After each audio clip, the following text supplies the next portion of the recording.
December 23, 1914. HMS Queen Elizabeth. Rosyth. David Beatty grabbed the railing to keep from falling to the deck again.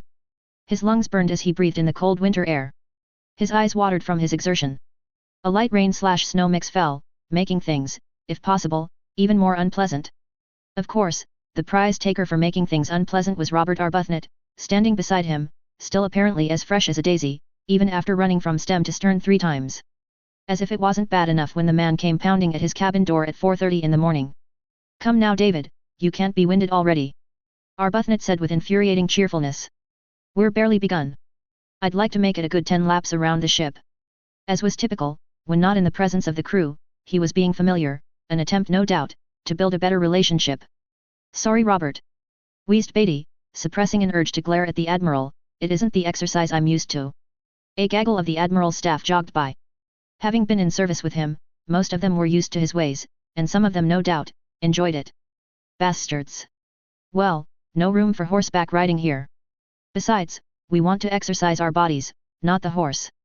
Beatty staggered to his feet and began wobbling forward again. Arbuthnot kept effortless pace. "You'll have a bit of work to do this afternoon," went on Arbuthnot. "The King proposes to have Christmas dinner aboard ship. How about that, eh? So, you'll need to have the cooks put together a suitable menu, and make sure that we have all that we need." "Really? That is astounding," said Beatty with surprise. "Given all the recent happenings, I believe he wants to show confidence in the Navy," remarked Arbuthnot. "It'll be up to us to prove ourselves worthy of our monarch's confidence." The rain-snow mix turned to snow only. "Also, I have a bit more on the fleet orders I'd like you to review," went on Arbuthnot. "I assume you've read all that I gave you yesterday." "Well, no. It's nearly 400 pages. Beatty replied with a faint note of protest. In truth, he'd made it through 12 pages before falling asleep last night. The man had a mania for controlling every aspect of every ship. Couldn't he trust his commanders to simply conform to the flag? True, yesterday was quite busy. I have no doubt but that you'll get that all read, added to, and dispersed to the fleet quite soon. Added to. Perhaps he could add a final line. Disregard all of the above. As Beatty wobbled along the deck he could see HMS Agincourt and HMS Vanguard easing into the anchorage, having completed their repairs. Thunderer and St. Vincent were preparing to go into dock, to keep repairs moving along. December 23, 1914. French battleship Suffren. Leaving Marseilles. Admiral Émile Gueprat read his orders with a bit of puzzlement. He was directed to take his fleet, consisting of Suffren, Bouvet, Gaulois and Charlemagne along with the cruisers La Touche Treville, Bruix, Amiral Charner and Pothau, and a few destroyers to the mouth of the Dardanelles, and rearrange the forts a bit more. Why? They'd shot them up once. Yes, the forts were probably still quite operable, there was plenty of time to have repaired them from the earlier visit. There would be no assistance from the British this time. Ironically, after all the centuries of British mockery of French naval practice, the French Navy was sailing out while the Royal Navy was drinking port. Note 1.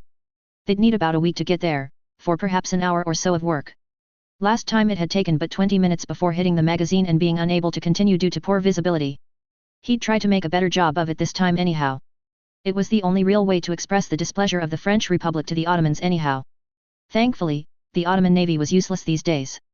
In the old days, the navy they possessed was quite powerful, and even if not a match for the French Navy head-to-head, could make a serious nuisance of itself by sending out raiders.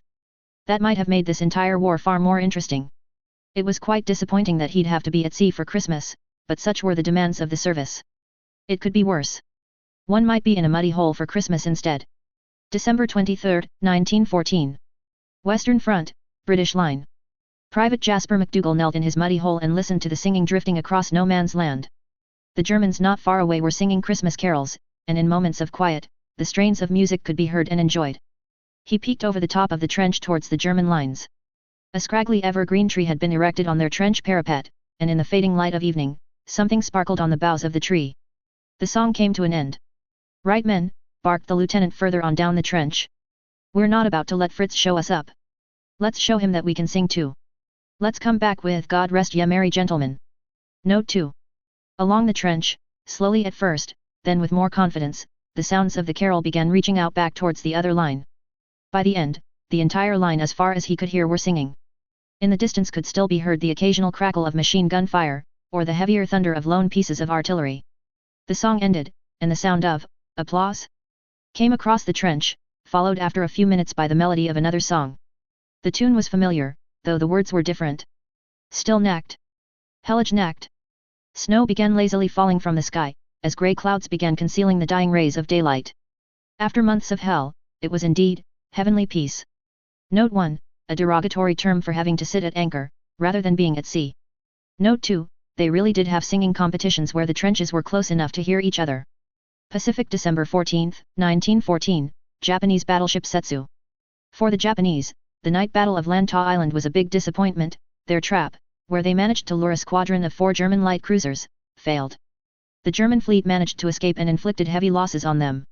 The Entente lost another pre-dreadnought, HMS Vengeance, and 1 destroyer, HMS Renard. Many other ships were damaged, including Admiral Shiget Dewa's flagship, the battlecruiser Kong.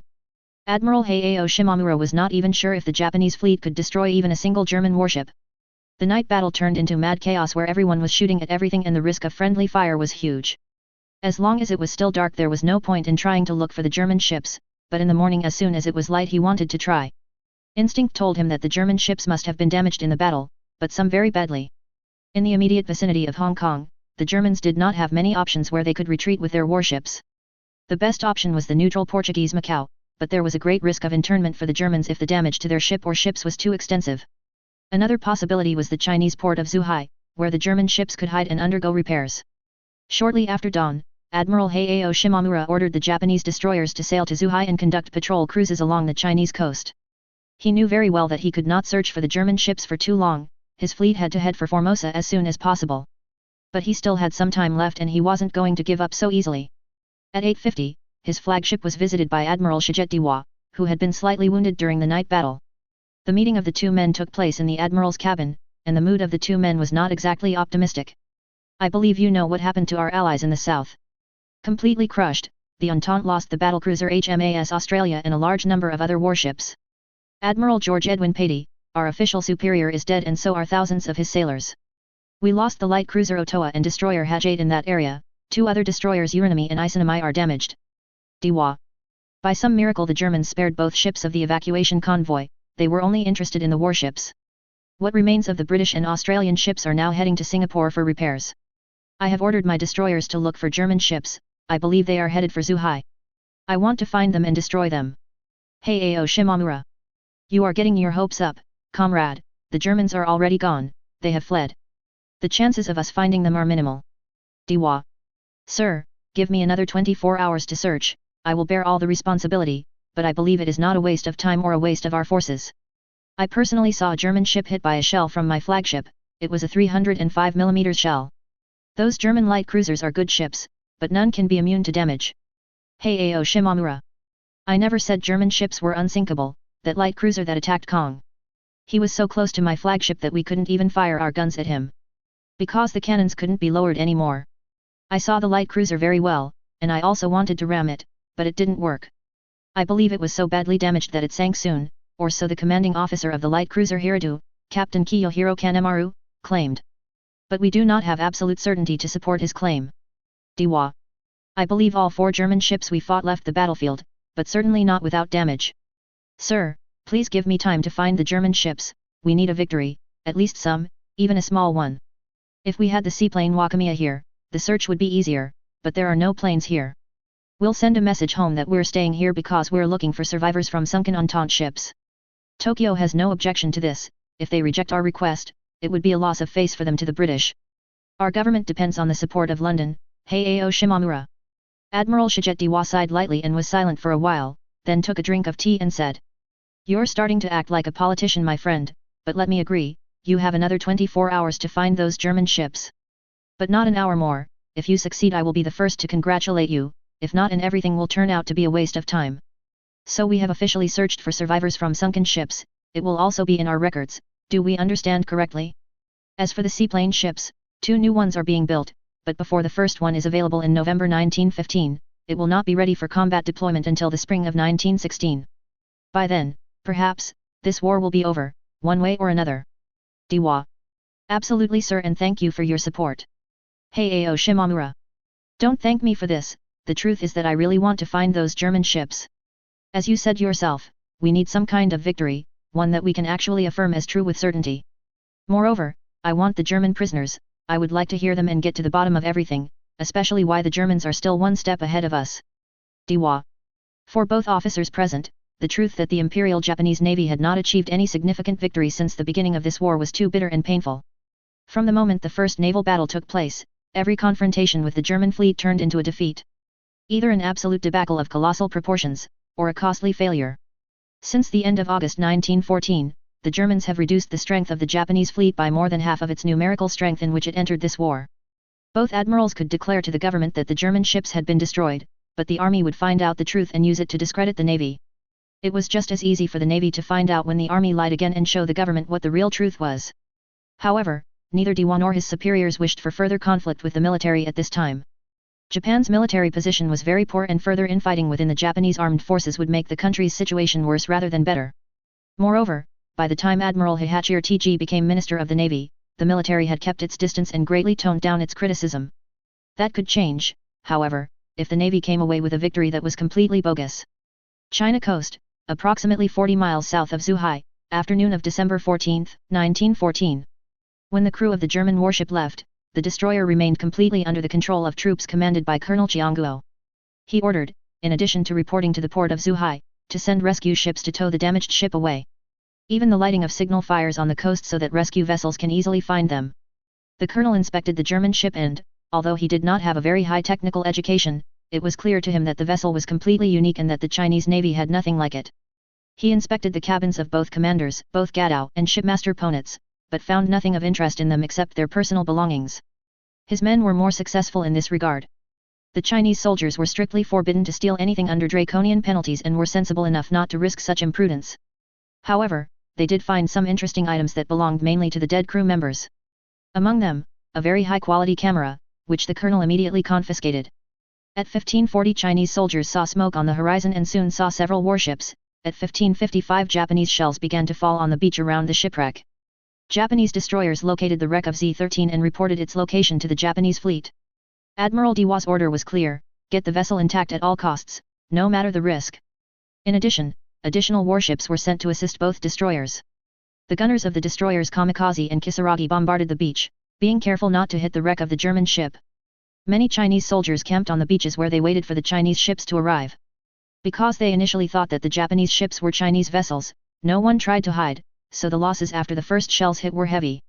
Panic broke out among the soldiers and they quickly tried to escape from the beach, still being shelled by the Japanese. Colonel Chiangguo tried to get off the German ship and organize a defense, but was soon wounded and left on the beach by his soldiers.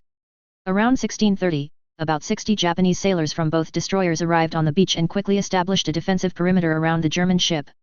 At 1650, the two destroyers and the light cruiser Hirado arrived to support, and Captain Kiyohiro Kanemaru personally went ashore. Other Japanese warships sailed into the area, including the armored cruisers Asama and Azuma. One of which was to attempt to tow away the wreck of a German ship on Formosa.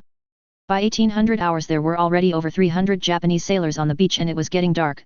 Occupying the beach and suppressing the resistance of the Chinese soldiers was not a big problem for the Japanese. Dozens of Chinese soldiers died during the bombardment of the beach and the rest fled in panic. Only a handful put up resistance, which was quickly broken. The fighting on the wreck of the destroyer Z-13 was much worse for the Japanese, because here about 30 Chinese soldiers fiercely resisted the Japanese sailors, but eventually succumbed to the superiority of the attacker. Captain Kiyohiro Kanemaru looked over the captured Chinese soldiers. There were only 5 of them and all of them were injured. One of them was an officer with the rank of colonel, probably their commander. Through an interpreter, he asked a question to which he wanted to know the answer. Where is the German crew of this warship? What have you done with them? Where have you sent them? His answer was the silence of the captives, which was not something he was looking for. He knew he couldn't stay here too long. The Chinese soldiers who had escaped would soon bring reinforcements.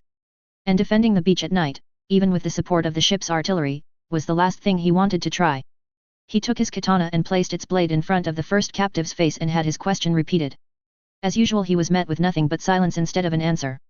He had never killed anyone with a sword before, he had not used the kenjutsu that he had practiced from a young age to kill, today was the first time he shed blood with his sword. His cut was almost perfect, the captive was instantly dead, his head separated from his body. The dead man's blood stained the captain's uniform, but that was a small price to pay. He again invited the interpreter to repeat his question. As before he had been met with silence. Another head rolled in the sand of the beach within seconds and Kanemaru aimed his sword at the officer. I know very well that you understand me, I can see it from your reaction. So where is the crew of that German warship? What did you do with them? Where did you send them? Colonel Chiangguo truly understood Japanese, and despite his injury, he did not show weakness for a moment. He was not afraid of death, but he was angry that his triumph was taken from him by the Japanese, but he will never give them what they really want. Pull into that hole of yours you call home, devil of the East. The Germans you want so badly are long gone, you'll never find them. As you wish, it's your choice. You could have had it easy like the two before you, Kanemaru. This time the captain made his sword cut deliberately wrong, he did not kill the prisoner. He only seriously injured, severing his right shoulder and disrupting his spine, causing immense pain. Colonel Chiangguo lay handcuffed on the beach and screamed inarticulately in pain. Kanemaru looked over the two remaining captives, one urinating in fear and the other passed out. He didn't blame any of the captives for this reaction, fear was a common human trait, he didn't know how he would have behaved himself in this situation if he were in their place, so he didn't despise them at all. Chiangguo was still screaming in pain and dying, Kanemaru deliberately missed him and asked the two captives again where the Germans were. As soon as the one who passed out was brought back to reality, which was more like a nightmare from his point of view. Unfortunately, despite the vivid example of what can happen to both men, neither of them spoke. Which made Captain Kanemaru very upset. He turned to the interpreter and said, "Tell them they're both stolen from me, I don't care about them. I'll let them go if they tell me where the Germans are." It didn't help much either, there was fear in the eyes of both prisoners, but also the hatred of the Chinese towards the Japanese. Kanemaru understood that even if he tortured them, they wouldn't tell him anything or they would lie, this war was one big despair. The Japanese were to fight the Germans, take their colonies and claim their place in the sun. Instead, they were once again killing each other with the Chinese. And it seems that when this war is over, it will only strengthen the position of the white race in Asia again, which in his view was a disaster. He could have let the two wounded Chinese go, but that would mean they would take up arms again in the future. And then they use it against another Japanese and so he cuts off both of their heads. Again it was a clean perfect cut so none of them suffered. He cleaned his sword with a silk scarf and looked at Chiangguo, who was no longer roaring in pain so much and was slowly dying. He could have ended his suffering, but he let him continue to suffer, he hated the arrogance with which he confronted him. At least those ordinary soldiers kept quiet and didn't insult him, so they deserved better treatment. The Japanese remained at the wreck until the morning of December 15th, the technicians made it clear that the German ship was such a wreck that it would not be able to make the trip to Formosa in any case and it was not even worth trying. Already during the night, the Japanese searched the entire German ship and tried to take everything that was of any value from their point of view. Including weapon systems, ammunition, their technicians obtained more than 200 images of German technology, especially engines and weapons that could not be taken away. Every item that was acquired on the ship was to be carefully recorded, nothing was to be overlooked. At 9:20 in the morning, the forward patrols of Japanese sailors got into a firefight with the newly arrived Chinese troops. At that point it was decided to evacuate the beach and retreat to the warships. The evacuation took place under the protection of fire from Japanese warships and was completed by 10:40. Then the two armored cruisers opened fire on the wreck of Z-13, using their 203mm guns to blast it to pieces so that the enemy could not use it. Shortly after 11:20, the Japanese warships began to withdraw towards the island of Formosa. December 24, 1914. Western Front, British Line. As Jasper walked to his guard position on the line, something bothered him. It took him several minutes to figure out what. Silence. There was nothing. No distant artillery, no rifle fire, no chattering of a machine gun. Light snow had fallen in the night, concealing much of the mud beneath a layer of white. Glancing across no man's land, the scrubby little tree the Germans had erected on their parapet also had a white layer over it. Silence. Even in his own trench, men weren't really talking. Communication was being done in whispers, if at all, as though for a moment, the entire world was holding its breath, waiting for something. He leaned back against the wall of the trench, and gratefully lifted a tin cup of lukewarm tea to his mouth. Unlike the usual trench tea that one could practically stand the spoon up in, this was pathetically weak. He must have gotten the last of the lot, stretched with extra water. The Germans are coming, someone yelled down the trench. Instinctively, Jasper tossed out the remainder of the tea, and hung the cup from his belt, before lifting his rifle, and taking his place on the parapet. Peering over the edge he saw, one man. Walking slowly into no man's land, his arms outstretched to show he had no weapons. "Hold fire," shouted the lieutenant. The German came to roughly the center point between the lines and stopped. "Merry Christmas, Tommy," he called, in accented English. Up and down the line, everyone stood, waiting, guns at the ready. Jasper slowly lowered his gun, then set it down in the snow. On a whim, he climbed out of the trench and began walking towards the German in no man's land. "What are you doing?" someone called after him incredulously. Jasper didn't answer, but continued slowly walking towards the lone German, arms out. As he got closer, he could see the man was quite large, standing more than half a head taller than himself. He came up to the German and stretched out his hand. "Happy Christmas, Fritz." The German took it and pumped it vigorously. A dam seemed to break, the world seemed to breathe once more as more and more men wandered out of both trenches, slowly at first, then with gathering confidence. In about 10 minutes, nearly all of the men from both sides were in between lines, talking where possible, and laughing. Another German came down the line with a bottle of something, offering it to all the men along the line, British and German. Jasper pulled his cup off his belt when the man came by, and received a little, as did the big German opposite. "To Christmas," someone shouted, to a general cheer. Jasper drank the liquid, schnapps, as it turned out, enjoying the warming feeling as it went down. December 24, 1914. HMS Queen Elizabeth. Beatty's lungs still burned from the morning's session of enforced activity. At least it hadn't been as bad as yesterday.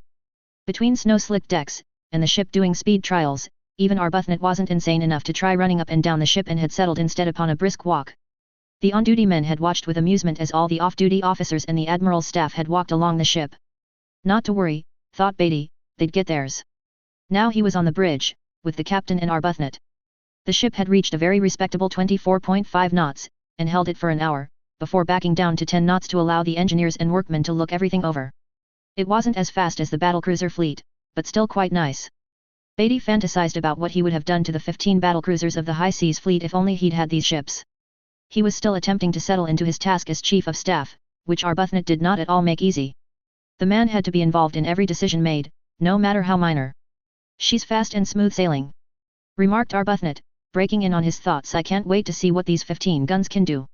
"Yes sir, it would have been nice to have such ships when last we met the high seas fleet," Beatty replied absently. "Well, they're making up for lost time on that," remarked Arbuthnot. "4 more of this class that the First Sea Lord says will be completed before the end of 1915, plus 8 of the follow-on Royal Sovereign class, which won't be as fast, but will still have the guns. Then I hear that the First Sea Lord is working on a battlecruiser with 15 guns and every bit as much armor as Her Majesty here." Beatty felt a rising envy. Horace Hood was going to be issued battlecruisers with 15 guns? Why wasn't it a priority when he was in command? "How many such battlecruisers, sir?" he asked discreetly. "Rumor has it that 6 such ships will be ordered." "Imagine that. When this program is complete, we'll have 19 ships armed with these magnificent cannons. All to be completed within 2 years, if the Admiralty has their way." Beatty seated, thinking of such ships under the command of Hood and Arbuthnot, while he languished being Arbuthnot's toady. Life was so unfair at times. December 24, 1914. Western Front. Jasper stood by his new friend, Johann, in silence. They stood listening to a funeral service for the fallen, officiated by divinity students from both the German and British sides. After the initial greeting, it was decided to lay to rest all of the fallen between the lines, and that had taken a while. Now, however, they could rest in peace. The funeral service wrapped up, and men began wandering off, all through the lines. As Jasper continued talking to Johann, he was quite astounded. The man had lived in London for nearly a decade, but when tensions began rising, he noticed how his formerly friendly neighbors had changed, becoming cold and distant at best, and openly hostile at worst. He had made a difficult decision, and had left England before the war began. He had left behind a girl, that he wistfully hoped to marry someday, somehow. It troubled Jasper to realize that he had never thought of the men in the other trenches as being men, just the enemy. Talking with Johann showed that they were like him, with their own hopes, dreams, and aspirations, all interrupted. For what? None of them had any particular interest in this, it was all their higher ups in the government that had made this happen. And where were they? Not in a muddy trench, that was for sure. He came back to the present, when Johann tugged his elbow and pointed. Another, larger tree was being erected in between the 2 trenches. Men were gathering around it. When it was firmly emplaced, they began decorating it, with buttons, candles, and whatever else came to hand. A few clever individuals from both sides had shaped and hammered shell casings into the shapes of angels and stars. Decorating finished, they gathered around the tree in the settling gloom of evening. Snow began gently falling. A voice, thin and weak at first, then slowly stronger, began a familiar carol. Silent Night. Voices in 2 languages gradually joined in, serenading the gently glowing tree in front of them. December 25, 1914. Prison camp near Tsingtao. At the commandant's request, the Chinese cooks in charge of feeding British prisoners of war attempt to serve a British meal, in order for them to better celebrate Christmas. Unfortunately, the one cook able to read English does not notice his cookbook is missing several pages.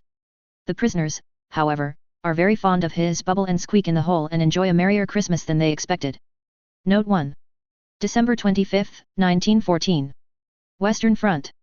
Happy Christmas, Johann, called Jasper, spotting his new friend wandering out of the German trench into every man's land. Johann strode forward and greeted him heartily. Happy Christmas, Jasper, he exulted. The sun shone brightly this morning, gloriously reflecting on the fallen snow.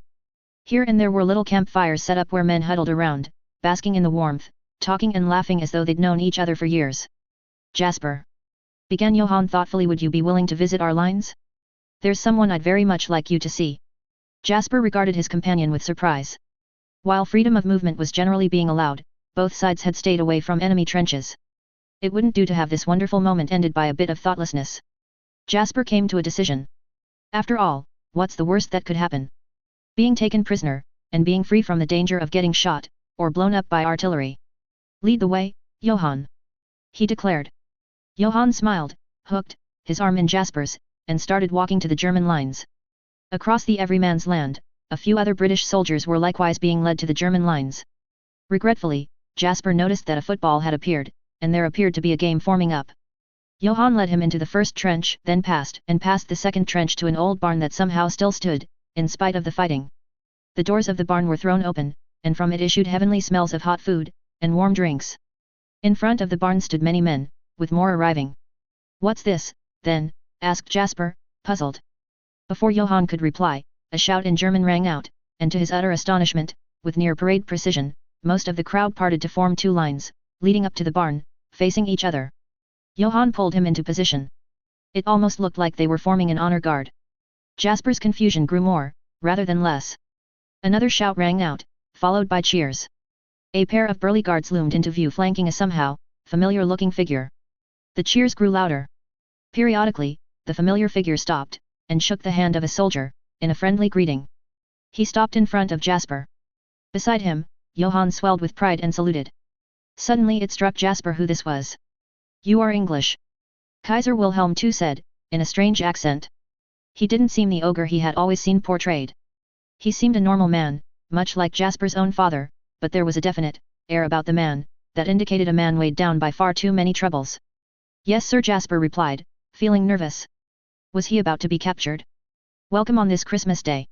I'm glad some of you decided to accept the invitation and come, the man said enthusiastically, offering a hand to Jasper, which he shook as though in a dream. Come along, and you as well, he said, beckoning to Johann. They followed the Kaiser's entourage up the row of men, while the Kaiser continued randomly greeting soldiers, and inviting the few other British soldiers to join him along with their escorts. All said, Jasper counted about a dozen other British soldiers. When they finally got to the head of the line, the Kaiser turned to the assembled men. He began speaking, first in German, then in English. Soldiers of Germany. Friends from Britain. Let me wish you Merry Christmas on this most blessed day of the year. A day when we can lay down arms and celebrate together. While I am glad that for this moment we have peace, I deeply wish for one more permanent. To that end, I am giving the following orders. No longer will we attack. If attacked, we will defend, we will hold the line. While we hold, I have asked the Pope to be an intermediary, that this war may come to an end. Offers to negotiate will be sent to France, to Britain, to Russia. Let no more lives be thrown away. Mistakes were made. We were all of us wrong, and we were all of us right. We all of us thought only of the glory of war. Look around. Roads and houses, all are gone, yet no glory has been won. Therefore, let me follow your example, and extend the hand of friendship to those that oppose us. Now, the day is cold, and the food is hot. Let feast in celebration of the birth of our Savior. A deafening cheer burst from the assembled men and seemed to go on and on. Jasper could hardly believe his ears, and moved dumbly as Johann pulled him towards the waiting food. A tin plate was pushed into his hands, filled with sausage, potatoes, and cabbage. A tin mug full of something steaming and spicy smelling was pushed at him as well. A week ago, he was shooting at these men, whose leader spoke directly to him.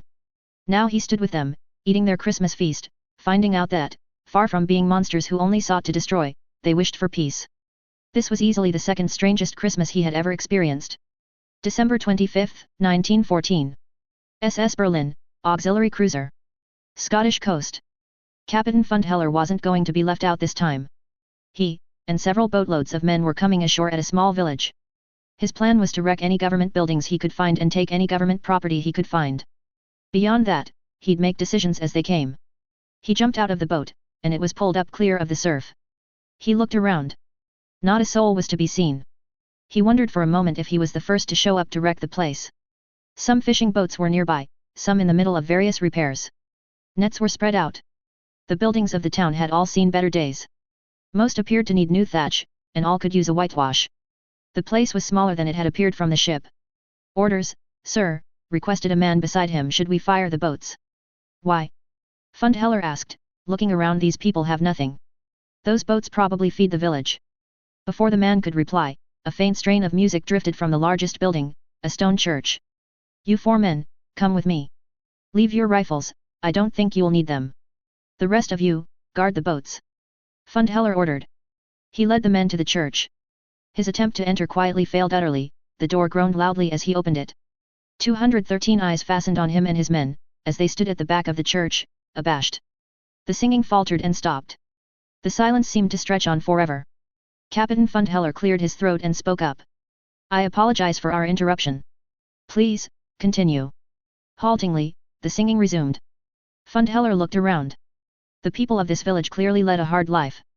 Despite the biting cold, not many coats were to be seen. He felt a degree of shame for even considering attacking the village. The seats of the church were barely half full, the village had obviously been larger at one time. He leaned over to one of his men and whispered some instructions. The man nodded, and slipped away, the door announcing his departure. The music barely slowed this time. After several more songs, the priest took to the rostrum and cleared his throat. With a nervous look towards the Germans, he began saying Mass. Later. As the priest prepared to dismiss his parishioners, Captain Fundheller cleared his throat noisily. All 213 eyes turned back to him.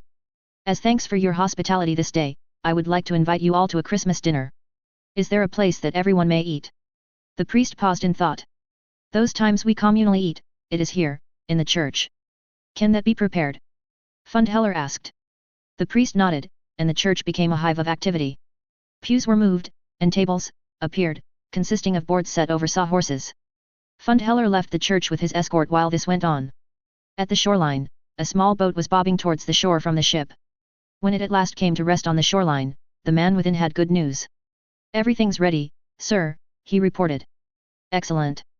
Bring everything to the church," ordered Fundheller. The man waved out towards the Berlin. Boats began being lowered, rowing towards the shore.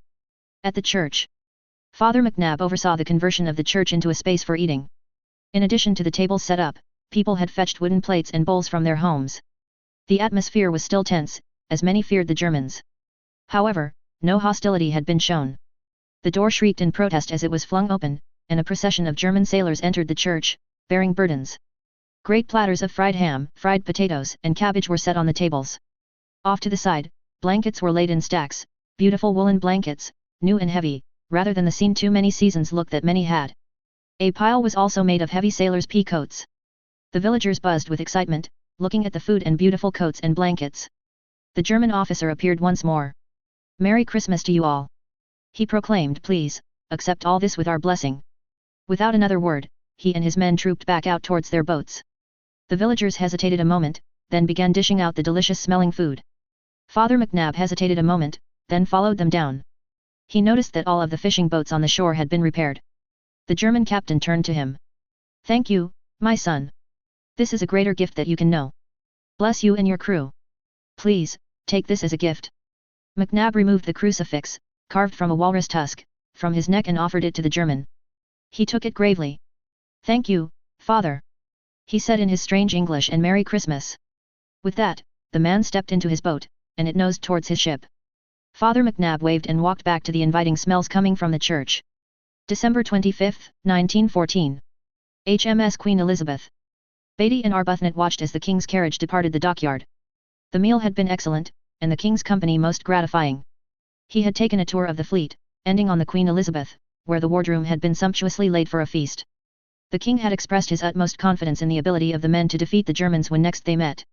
The navy had been England's wall for centuries, and setbacks were to be expected. As long as they rose to the challenge, the birthright of Britannia to rule the waves would remain secure. Beatty heartily agreed. They wouldn't manage such a surprise again. Note 1, this originally rolled up as Spotted Dick in the Hole, but that was just too easy. Note, as a former liner, Berlin can easily make meals for 100 or so people fairly quickly. She would also have plenty of extra blankets and coats on board to share. December 26, 1914. 10 Downing Street. Thank you for coming, Richard. Asquith said, warmly directing Richard Haldane into the study, where a pot of tea and a roaring fire awaited. The pleasure is mine. Thank you. He accepted a cup of tea and settled into a chair in front of the fire. Asquith sat down and picked a sheaf of papers up from the table beside his chair. Sadly, this is not a social call. He remarked, you would not believe the number of reports I get. This one notes that a ship carrying tea sprung a leak, and thousands of tons of tea are ruined. Most unfortunate, that. This one details the sudden absence of ravens in the Tower of London. This is the one I wish to discuss with you, though. What is that, Herbert? Asked Haldane politely, sipping his tea. You are aware that Winston Churchill had to be removed from the Admiralty after the disastrous Battle of the Banks. As it could not be laid at his feet, I arranged for him to head up a committee to discover where this failure occurred. Explained Asquith. Ah, a good plan. Approved Haldane. The problem is, Winston seems to think he's a character in an Oppenheim novel, wanting to have various men tailed, investigated, and so on. Note 1, what I need of you, is to speak with him. His job is not to behave like a character in a penny dreadful, but to review intelligence reports and photographs from the last 5 years. There is no way the mystery ships were not noticed, they must have just fallen through the cracks. His job is to find that information and find out how that happened, continued Asquith. Sounds like a fine use of that boundless energy and enthusiasm he has. Agreed Haldane. Despite what he thinks, I'm sure the real explanation is quite mundane. Misdirected reports, photographs filed in the wrong place, that sort of thing. Not exactly mysterious. So, I think as well. I just need you to make sure he's pointing in the right direction. Given the rather dangerous state of the public, he needs to keep his head down right now. With pleasure, Herbert. Anything else? The conversation shifted away from the official. December 26, 1914. Western Front. Jasper peeked over the parapet. Everything was much the same as yesterday, save one thing. The land between trenches was uninhabited. During the night, orders had come down that there was to be no more fraternizing between the lines. When a few Germans had initially seemed to want to continue on the fellowship of the previous days, rifle shots had rung out from the British trench, and they had hastily taken cover. Nowhere near to the fellows, thankfully. It would have been a tragedy to end the last 2 days on a note like that. The officers had made it quite clear that any more attempts at visiting the enemy soldiers would be treated as desertion, and anyone caught doing so would be summarily shot. The news that Jasper and some of the other soldiers had brought back from their visit to the German side had quickly spread through the line. It seemed that there might be hope for peace. The fact that not a shot came from the German side seemed to verify that promise for peace. He wished the best for Johann. If it was truly peace soon, then perhaps he would get to return to England and marry his sweetheart. Hopefully, they would both survive this war. December 26, 1914. British Army Headquarters, Western Front. Douglas Haig, Joseph Joffre, and John French stood in the command center, looking at a map. It's a trick. It has to be. Joffre declared. Why would the Germans suddenly decide to sit on the defensive, and talk peace? I'll tell you why. They've shot their bolt, and they know it. This is the time to attack. I agree in principle, but the attack, I don't see how we'd manage. Artillery shells are in rather short supply. Mused Haig. Any bombardment might not be long enough to soften up the German trenches. Do we know anything official about peace, or are we just repeating what the men are saying? Asked French. If official offers have been made, we should stand on defense until it's been rejected. Nothing from higher up. All's been quite quiet in the British sectors, noted Haig. What about in the French? Minimal action. Quieter than normal, certainly. Extremely sporadic rifle fire, no artillery. You see, either their spirit is broken, or the ammunition supply for the Germans is even worse than ours. Declared Joffre. What is it you propose, then? Asked Haig curiously. We pick a section of German trench, and attack.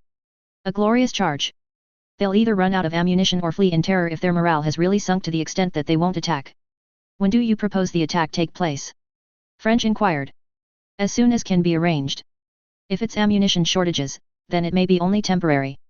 We should take advantage of it. And where should we attack? Asked Haig. I agree in principle. It isn't good for our men either to have been fraternizing with the enemy. It's bad for discipline, so a quick attack to remind them about the war would be a positive thing. The three men studied the map carefully. December 26, 1914. Rosyth. HMS Indomitable and HMS Indefatigable enter the harbour slowly.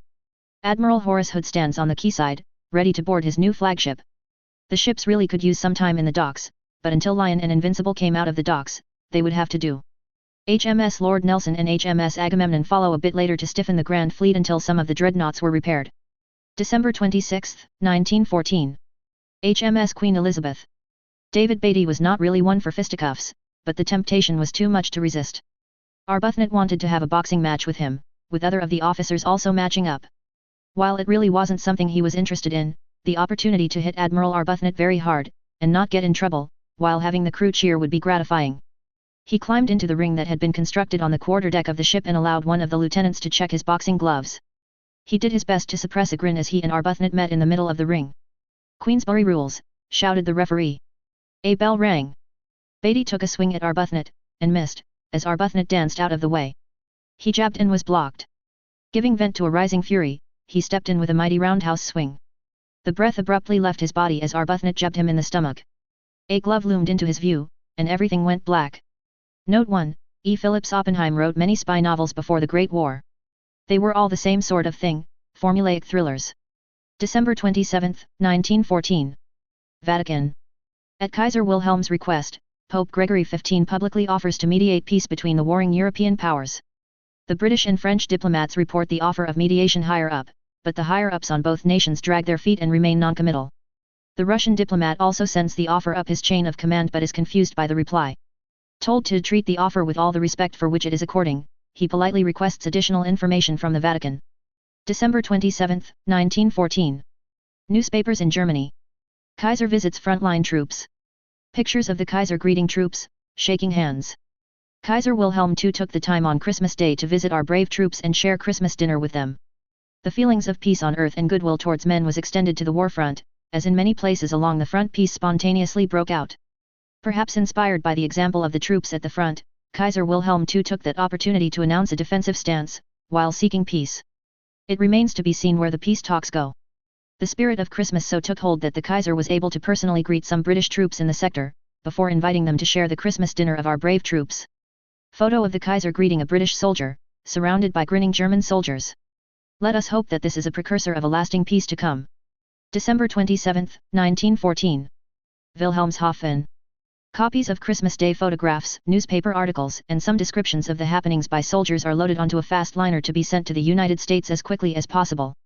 U-boat reports indicate that all of the blockade line cruisers have been replaced by armed merchant cruisers. While there are doubtless real warships waiting in the wings, there is opportunity here.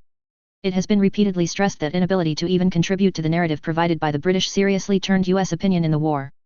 To that end, it is decided that a courier will start making regular news deliveries. It's also an opportunity to start bringing in regular deliveries of war goods, as well as stick a finger in the eye of the Royal Navy. Though not finalized, plans are also being made to amuse the blockade line at the same time. December 27, 1914. SMKMS Königsberg. It was well that Christmas had been 2 days before. The weather that day had been as beautiful as could be asked. Today, a vicious storm rocked the fleet. Thunder crashed out, and green water smashed over the forecastle of the ship. Even the big merchant ships were plunging and wallowing. As Ciliax watched, a blue-purple glow formed around the mast of the Köln. It seemed to spark and dance, flaring sometimes like a torch. He heard a shutter snap beside him, and looked over to see a photographer take a few more shots of the Köln, with her glowing and sparking mast. "Will that show up in the photograph?" asked Ciliax curiously. "I don't know, sir, but it's quite the picture," replied the man. "A good omen, if ever there was one too," remarked the captain from nearby. "Is that ball lightning, sir?" asked the photographer. "No, much luckier. That is St. Elmo's fire. Consider yourself lucky to have seen it. Many spend their entire lives at sea without witnessing what you have. One of the best omens we could receive." The spear of light around Köln's mast suddenly flared like a torch, a brilliant violet before vanishing in a flash. Well, a little luck never hurt anyone. December 27, 1914. French battleship Souverain. Admiral Gueprat read his orders again in dissatisfaction. The bombardment of ancient forts was all well and good, but this had been done once before. There was no doubt that the batteries were back in action by now. He wanted to do more damage than that, but how? Empty the magazines of the ships into the hillside? Satisfying perhaps, but if the batteries were back in action the next day, hardly worth it. Frightening a few Ottoman peasants hardly qualified as a glorious victory. It was the same sort of victory that the Royal Navy had crowed about before the German Navy had crushed them like grapes in a winepress. No, something more certain than that, but without exceeding the scope of his orders, or placing his ships in undue danger. But what? December 27, 1914. Western Front, near Ypres. Men and artillery began arriving, under the eye of General Haig. After much debate, it had been decided that they would make a thrust towards Lille. If they succeeded, then they would harm the German logistics at least somewhat, and with a bit of luck, they'd turn the German flank and roll up the lines. Perhaps they would finally get a war of movement. The French were moving hundreds of artillery pieces and 2 army corps in for the attack. John French's 4 Corps was also present and would be used, as well as some Belgian troops, though it was unclear on how many of them would be available when the time to strike arrived. Surprisingly, the Germans were still staying extremely quiet. A few tentative trench raids had been pushed back, so they were still there, but making no offensive moves at all. Ammunition was being husbanded for the attack, so little was being done with that, though again, a few light bombardments had invited counter-battery fire, one of which had wrecked a field kitchen. However, they did not instigate any artillery duels. This thoroughly reinforced the idea that they were suffering from either morale issues, or ammunition shortages, and were thus unable to take action. Either way, preparations were continuing at breakneck speed, lest the German problems, whatever they happened to be, were sorted before the attack could take place. Haig, French, and Joffre all had the sense that they needed to strike hard and soon, lest the war stretch on because they had let this precious opportunity slip through their fingers. December 28, 1914. French battleship Suffren. Admiral Gueprat examined the forts before him. They had made excellent time, arriving before he expected. The forts appeared much as before, but with a few more shell holes. They were deceptively quiet, but he had no doubt that there were many eyes upon his force. Signals, he called order the battleships to form line at 10 kilometers from the forts. We'll take them under deliberate fire. Order the destroyers to keep a close eye out for submarines. The elderly battleships eased to 10 kilometers out from the forts. No sign of life yet from the forts. Open fire, he ordered. The main guns of the 4 battleships sent tons of the French Republic's anger towards the Ottoman forts. Explosions fountained dirt and dust into the air. A stiff wind blew the smoke and dust away, and the firing continued. Half an hour later, the battleships ceased fire. Dust and smoke blew away, revealing a scene that seemed little changed. The masonry fort was a bit more ramshackle, but no other results could be seen. Helm. Bring us to 6 kilometers. Signals. Order conform to flag and order the armored cruisers to join the line. Called the admiral. Open fire at 6 kilometer. The ships came about, much closer. The main guns were joined by the battleship secondaries and cruiser main guns, lashing furiously at the Ottoman positions that still did not fire. Could the forts have been destroyed by the initial cannonade? It seemed unlikely, but the evidence pointed that way. Order cease fire, Admiral Gueprat called. Again, outside of additional craters, the forts seemed much the same. Order the cruisers to move to 3 kilometers and resume fire. Ordered the admiral. The cruisers move into position 3 kilometers away. No sooner had they settled into position, fire erupted from the Ottoman shore batteries. Open fire. Aim for their guns. Shouted Admiral Gueprat. Once again, main and secondary guns lashed the Ottoman positions. After 3 salvos, the Ottoman guns had ceased fire. Gueprat watched the positions thoughtfully for a moment. Send Major Duvet of the Marines here, he ordered a nearby lieutenant. A few minutes later the major was before him. Major, I'd like your opinion. Began the admiral. We can stop them firing by opening fire, but they open fire as soon as we stop, if we're close enough. The major looked at the scene thoughtfully as another shell smashed into the area. Well sir, the gunners must not be very confident, which is why they wait until you are very close. When you open fire, they are likely retreating to shelter, to wait until you cease fire. The major said thoughtfully. How do you suggest we deal with this? Asked the admiral. Keep a steady fire going. Land a group of marines and sailors. When we give the signal, cease fire. The sailors will plant explosives on the guns, and will cover them, in case the gunners start to come back. A fine idea. Approved Gueprat. Make it so. Later. Private Moreau climbed out of his boat onto the beach. A salvo of shells screamed overhead and impacted into the fort. Make the signal, shouted Major Duvet. Moreau planted his rocket and lit the fuse. A few seconds later it streaked into the sky and burst, almost unnoticeable in the daylight, but the ships immediately held fire. Up to the forts. Move, shouted the major. He scrambled up the embankment to where the first gun was. Other groups were attacking other guns as well, they were working on as many as possible at once. He found the gun, pointing forlornly out towards the ships, covered in dust. Despite shells having hit nearby, the gun was clearly still usable. Form a perimeter. Let the sailors spike the gun, came the shouted order. Moreau ran with another marine to the back of the gun alcove, where a hallway led away into the hillside, and readied his rifle. The sailors joked and laughed as they rigged the gun for demolition. Fuses lit, came a shout, "Get clear!" The demolition group scrambled past the gun, followed by the covering marines. A few minutes later an explosion rocked the gun above them. They scrambled back up to inspect the weapon. The breech block was blown clear off, and the breech itself was cracked. This gun would never fire again. "On to the next target," shouted the major. In the distance, a lone rifle shot echoed. The gunners must be returning to their charges. Moro's group scrambled into the next battery. When he and his companion took position by the egress tunnel, he heard a shuffling noise down the passage. He aimed down the passage. A head came into view, followed by others. Moro fired, the shot deafening in the small space. One head disappeared, and the sound of frantic scrabbling quickly faded as they ran back down the hall. Moro approached the body that had fallen perhaps 2 meters away. Half of the head was blown away, and the other half didn't look much better. It was the hand of the corpse that caught his eye. A pistol was clutched. A German pistol. He grabbed it and unfastened a belt from the corpse with a holster, and drew back to the entryway. Fuses lit, came the shout again. He hurried out and over the embankment. Later yet, aboard the Sovereign. Major Duvet saluted the admiral. "Success, sir. 3 men lost, a large number of guns destroyed, 4 howitzers captured," he reported proudly. One of the groups had found a small battery of howitzers, and with considerable effort had hauled them to the boats. Assisted by other groups, they'd managed to load them in the boats and carry them away. The losses had been quite light. 1 man shot by a returning gun party, 1 killed by shrapnel when destroying the guns, and 1 man crushed in the attempt to carry the howitzers away. Assorted scratches, cuts and other minor injuries, but overall, this was a splendid day for the French Navy. The Ottoman forts were truly neutralized, and they'd dragged away 4 10.5 cm Krupp howitzers. "We head back to port," announced the admiral.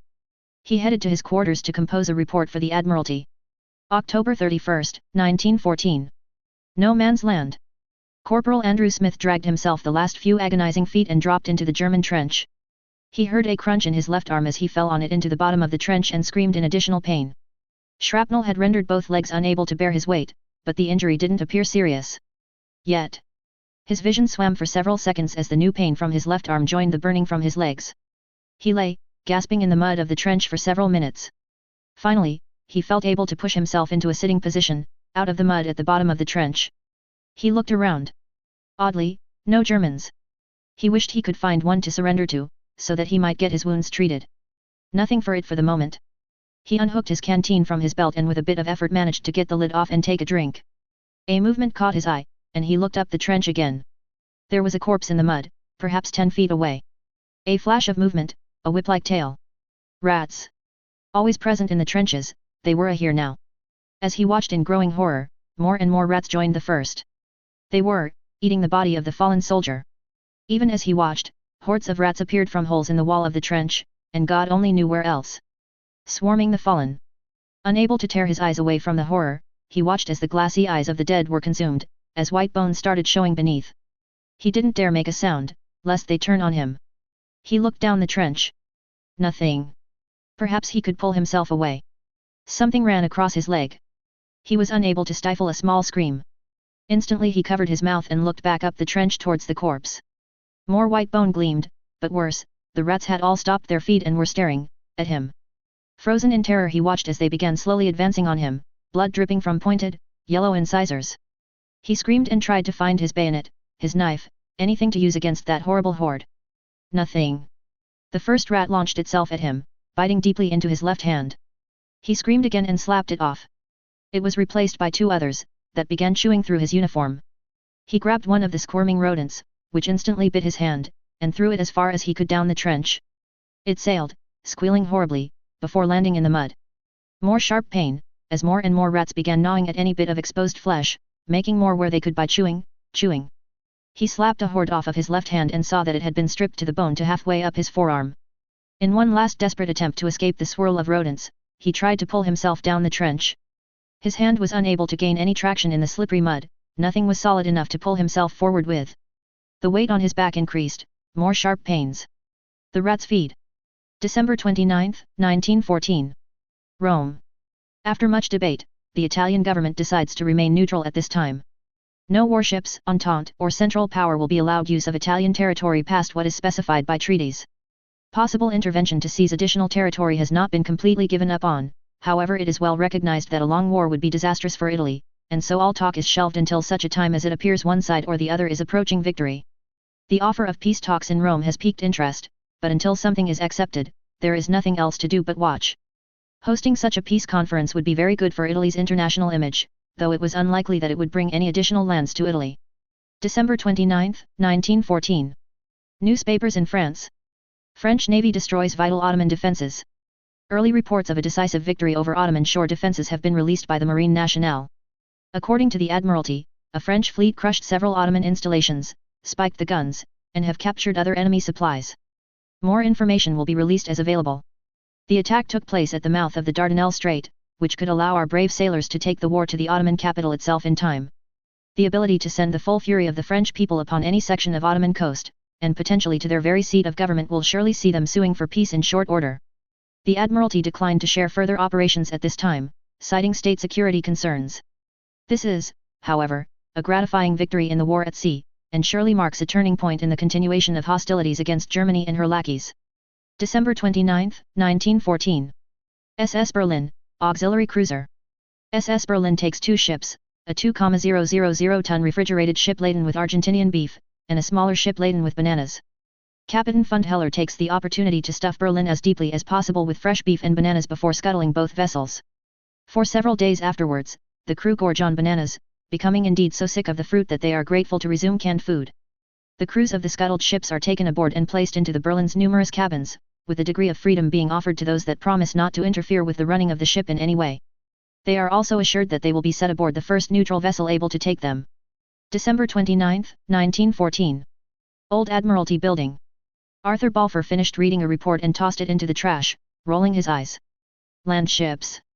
Didn't the Admiralty have quite enough on its plate with regular ships, without trying to make up new ones? If the Army wanted armoured cars, then the Army could go procure their own. The Royal Navy would have no part of such nonsense.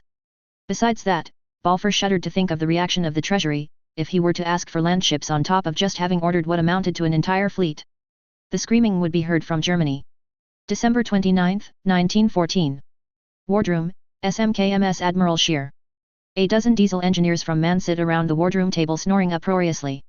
They had been invited to examine the big diesel engines of the Panzerschiffs, and to read the documentation. This they had done for nearly 30 hours straight before nature had taken its natural course. No documents were permitted to be removed from the ships at this time, but copious notes were being taken by the engineers on how to enhance their own construction.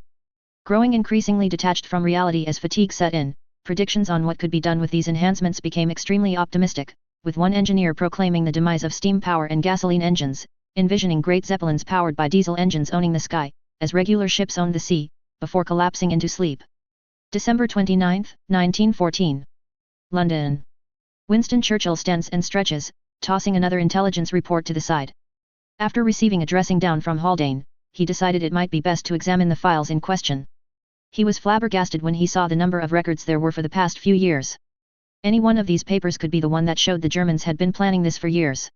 It would take months to inspect them all, at best case scenario, with all of the other committee members also reading to the greatest extent possible. He walked around the room a bit before deciding to get some fresher air, that he could then make rather less fresh with a good cigar. Not for the first time he wondered about the wisdom of having chosen this task over serving the king in the trenches. At least there he could shoot those who stood in his way, instead of having to defer to their wishes. December 29, 1914. Rosyth. HMS Bellerophon eases into her berth with the Grand Fleet. HMS Hercules prepares to go into dock to finish setting right her damage from the Battle of the Banks. High-speed tests show that HMS Indomitable and HMS Indefatigable are slower than ideal, being about 2 knots under maximum, probably due to fouled bottoms and the need to clean boilers. Since intelligence indicates no sign that the Germans will be coming out any time soon, HMS Indomitable is allowed to give her boilers a thorough cleaning. When she is finished, Indefatigable will do the same. Otherwise, they will hold the line until Invincible and Lion return to the fleet to resume duties as the eyes of the fleet. December 29, 1914. Portsmouth. The 5th Battle Squadron, consisting of the ships Formidable, Implacable, Irresistible, London, Venerable, Queen and Prince of Wales prepare for sea. Admiral Lewis Bailey has ordered that the squadron should participate in gunnery exercises. He considers that the Channel area is sufficiently safe for exercises, due to the presence of multiple minefields. Pacific, Port of Surabaya, December 18, 1914. Admiral Hubert Schmundt had spent the previous 2 days searching his fleet in vain for the RN warships that Governor Eidenberg had informed him about. The governor's assumption that the British were headed for Singapore thus proved correct. The failure to hunt the British cruisers was somewhat mitigated by the capture of 3 Entente freighters. None of them carried anything of extra value, but the admiral decided not to sink these ships and take their cargo back to Kiotsuku. Plus, as Tsingtao continued to grow, practically everything was needed, so the nearly 10,000 tons of wool would come in handy, especially with winter coming. As the flagship docked again in port and began preparations for refueling, Corvetting Captain Kurt Rechel reported aboard to report on the condition of his damaged warship. The destroyer Z-11 Bernd von Arnim had undergone extensive makeshift repairs in the previous days and looked set to make the return trip to Tsingtao. The destroyer's cruise was limited to less than 16 knots, but given that the captured ships could do a maximum of 9 knots, the admiral did not see a problem with this. The fleet will have to leave the port of Surabaya today in order not to violate international law.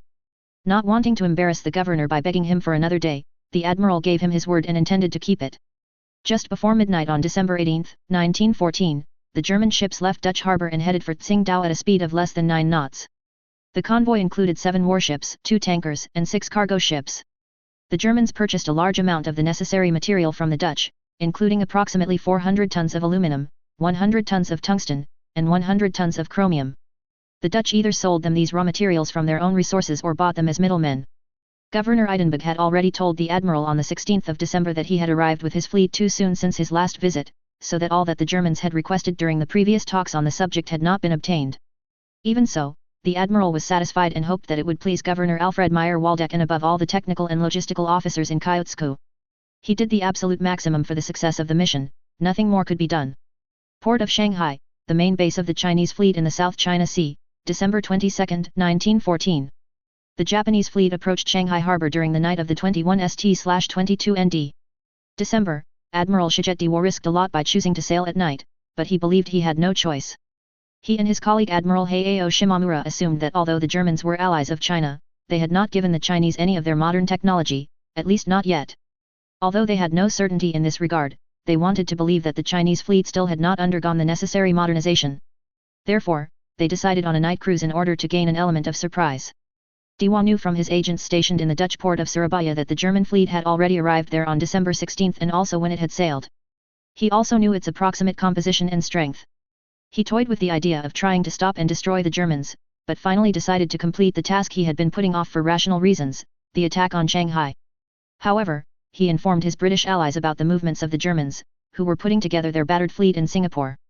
During the night voyage, the Japanese ships did not encounter any problems and it could be said that the voyage was without major problems. Around 7:30, the Imperial Navy warships opened fire on the harbour, moving even closer at 8:30, concentrating their fire on the residential and industrial areas of the city. The Chinese fleet, as well as the coastal batteries protecting the city, were initially able to put up little resistance. One of the reasons for so little resistance to the attacker was the fact that the Japanese had indeed acquired an almost absolute element of surprise. The flagship of the Japanese fleet, the battlecruiser Hiei, as well as the battleship Setsu or the armoured cruiser Ibuki, used He ammunition exclusively. During the fleet's stay in Formosa, Dewa ordered that his warships only have this type of ammunition in their ammunition stores. Because he wanted the bombardment from warships to be not only very long, but also thorough. The Japanese bombarded Shanghai from the sea for almost 2.5 hours, firing almost 900 356 mm shells, 1,400 305 mm shells, 1,400 203 mm shells, and over 2,152 mm and smaller shells. The damage in the city and in the port was considerable, but despite the Japanese efforts, the Chinese fleet could not be destroyed.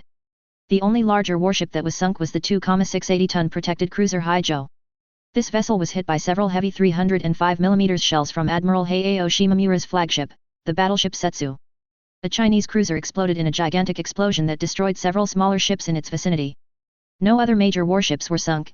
Admiral S.A. Genbing's flagship the cruiser Haichi was lightly damaged, as was the cruiser Haichen. The reason for the relatively low effectiveness of the Japanese fire against the ships was that the smoke and subsequent smoke screen successfully protected the Chinese ships. Nevertheless, about 20 cargo ships with a displacement of almost 45,000 GRT and about 50 smaller vessels, mainly fishing boats and mainly junk, were sunk in the port, which were the main victims of Japanese naval artillery. Just after 9:10 as the Japanese fleet was leaving burning Shanghai, the Chinese coastal batteries that had survived the bombardment tried to shell the retreating warships, but were largely unsuccessful. There was chaos in the port and in the city. Many, especially the industrial districts of the city, were on fire. The fire was brought under control only the next day. The number of victims was officially set at 400 military personnel and 3,400 civilians, unofficially at 800 military personnel and 9,000 civilians. It must be said that the second estimate of losses was much closer to reality and, according to many, it was also underestimated in terms of civilian casualties. Admiral Shiget Dewa accomplished the goal that the Japanese government demanded of him and also achieved Japan's first real victory in this war. This victory had rather a propaganda dimension and its military value was relatively small. The biggest benefit was the sinking or damage of many Chinese as well as German cargo ships that were forming up in port for the second large convoy to the U.S. The loss of these vessels meant that the dispatch of the second convoy would have to be delayed by several weeks from the original plan. Pacific, December 23, 1914, Auxiliary Cruiser SMS Prinz Eitel Friedrich.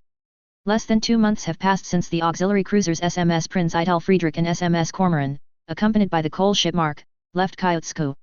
Captain Zur C. Theodor Detmers used his knowledge from the future very skillfully and his small squadron had already captured and then sunk 5 ships. The very first victim was the sailing ship Drum Muir, 1844 GRT. Theodor Detmers knew quite exactly where the vessel would be and found it there. The main reason why the Germans hunted the sailboat was her cargo of 2,500 tons of high-quality Cardiff coal. This coal was a very welcome supply, which all 3 German ships took and then sank the sailboat. The second was also a sailing ship, this time in the service of France and named SV Valentine, 3910 GRT. She also had a very valuable cargo of coal, which was seized by the Germans. The ship was then sunk. On December 20, the Germans encountered the Norwegian steamer Helican and, as this ship was not carrying goods for the Entente countries, they let the vessel sail.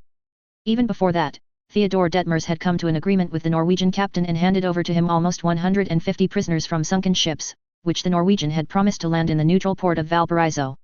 As soon as this happens, the RN receives the first confirmed report that German auxiliary cruisers are operating in the Pacific, in the area around South America. All Entente ships that were attacked and subsequently sunk were captured before they could report the attack. The attacks took place mostly at night and were absolutely merciless, so the attacked ship not only had no chance to defend itself or call for help. By the time the British Admiralty learned of the German ships, Theodor Detmers would already be operating in the South Atlantic, far from the site of his latest victim. Indian Ocean, December 23, 1914, light cruisers SMS Königsberg and Emden. It had already been 2 days since the 2 light cruisers left their shelter on the Rufiji River and headed for a hunting expedition in the Indian Ocean. When the SMS Emden sailed from the port of Surabaya on November 28, it had the clear task of bringing the repair material for the SMS Königsberg to her hideout in Africa. It was not an easy mission at all, and Karl von Müller would not have been criticized by Admiral Hubert Schmundt if he had refused it. The truth was that saving SMS Königsberg was the idea of Governor Alfred Meyer Waldeck and not the Germans of the future. The whole mission gained a much more realistic chance of success when the Germans crushed the French squadron near the Riau Islands. Because at that time, Entente naval forces in the Indian Ocean were minimal. There were virtually no warships that could stop the SMS Emden and be a threat to it. This time window will be relatively short and it would be a big mistake not to use it. The SMS Emden reached the mouth of the Rufiji in good order, and on December 5 the German vessels were rendezvoused. Fregatten-Captain Max Luff at first thought the British had discovered him, but soon realized that rescue had arrived. Karl von Müller soon informed his colleague about the situation. Moreover, there was a team of 30 German sailors from the future on his ship who operated the radar that had already been installed on the ship by Tsingtao. These sailors and above all their knowledge proved to be extremely useful in the search for SMS Königsberg. Repairs to the cruiser took several days, and only on December 21 could both cruisers leave the mouth of Rufiji. Their goal was to hunt down Entente shipping, then a trip to Surabaya and then to Tsingtao, where the German cruisers were supposed to arrive sometime at the end of February 1915, at least that was the plan of the 2 captains. Thanks to the Enigma encryption machine on board the SMS Emden, Karl von Müller knew about the current military situation, especially the destruction of the British fleet off Hong Kong, which was very reassuring. Both German captains strongly wanted to establish themselves and achieve great success. Karl von Müller knew what he had done in OTL and wanted to repeat it. Although he thanked God for sending a fleet from the future to help Germany. Personally, he felt in a way robbed of the glory and legacy of his ship that he left in history. He really wanted to enter the history books and now he had a great opportunity to do so. December 30, 1914. Western Front. The preparations to attack the German trenches are nearly complete. The first ranks of French soldiers are equipped with tear gas grenades to better clear the German trenches. British soldiers have all too few grenades available, so not all receive the weapons. The few Belgian troops available would man the trench lines, to free up additional men for the attack, as their commander was adamant that they were fighting only defensively. The artillery commanders have warned that they have only sufficient ammunition for a 45-minute barrage, that might well not be enough to fully suppress the Germans, let alone to cut the barbed wire up sufficiently. Haig and Joffre are confident that this shouldn't be a major issue, however French insists on covered wire cutting expeditions. He is allowed to organize as many of those as he cares to. The mustering of so much artillery and troops cannot be hidden from the Germans, though the overflights of scout aircraft are mostly ignored by Haig. Their own scouts do see troops being moved around, but not enough to be worrisome. Joffre hopes that seeing the preparations may cause the Germans to preemptively break and run. December 30, 1914. Rosyth. HMS Agincourt sits at a crane pier. Her 15-foot Admiralty rangefinder is being replaced with an experimental 24-foot wide unit. After the crew had gotten familiar with the new system, they planned to have a competition against another ship, to see if one type proved decisively superior. Theoretically, a wider rangefinder should result in greater accuracy at distance. The German ships had been seen to have absolutely massive rangefinders, and the Admiralty has deduced that it is for that reason that the Germans have so easily outshot them. If it works well, then elevation will be increased on all vessels as well to take advantage of the increased capability of the rangefinders. With these added advantages, the Admiralty is confident that, next battle, the Grand Fleet will be facing the High Seas Fleet on a much more equal footing. December 30, 1914. SS Kaiser Wilhelm II. Wilhelmshaven. A crane slowly lowered a cargo net full of barrels into the yawning hold of the liner. Her most important cargo sat in the purser's safe, pictures and documents attesting to Germany's goodwill and attempts to end the Great War. Now she is with loaded barrels of dye, of chemicals, or anything else that could easily be stuffed into her holds and that would sell well in America.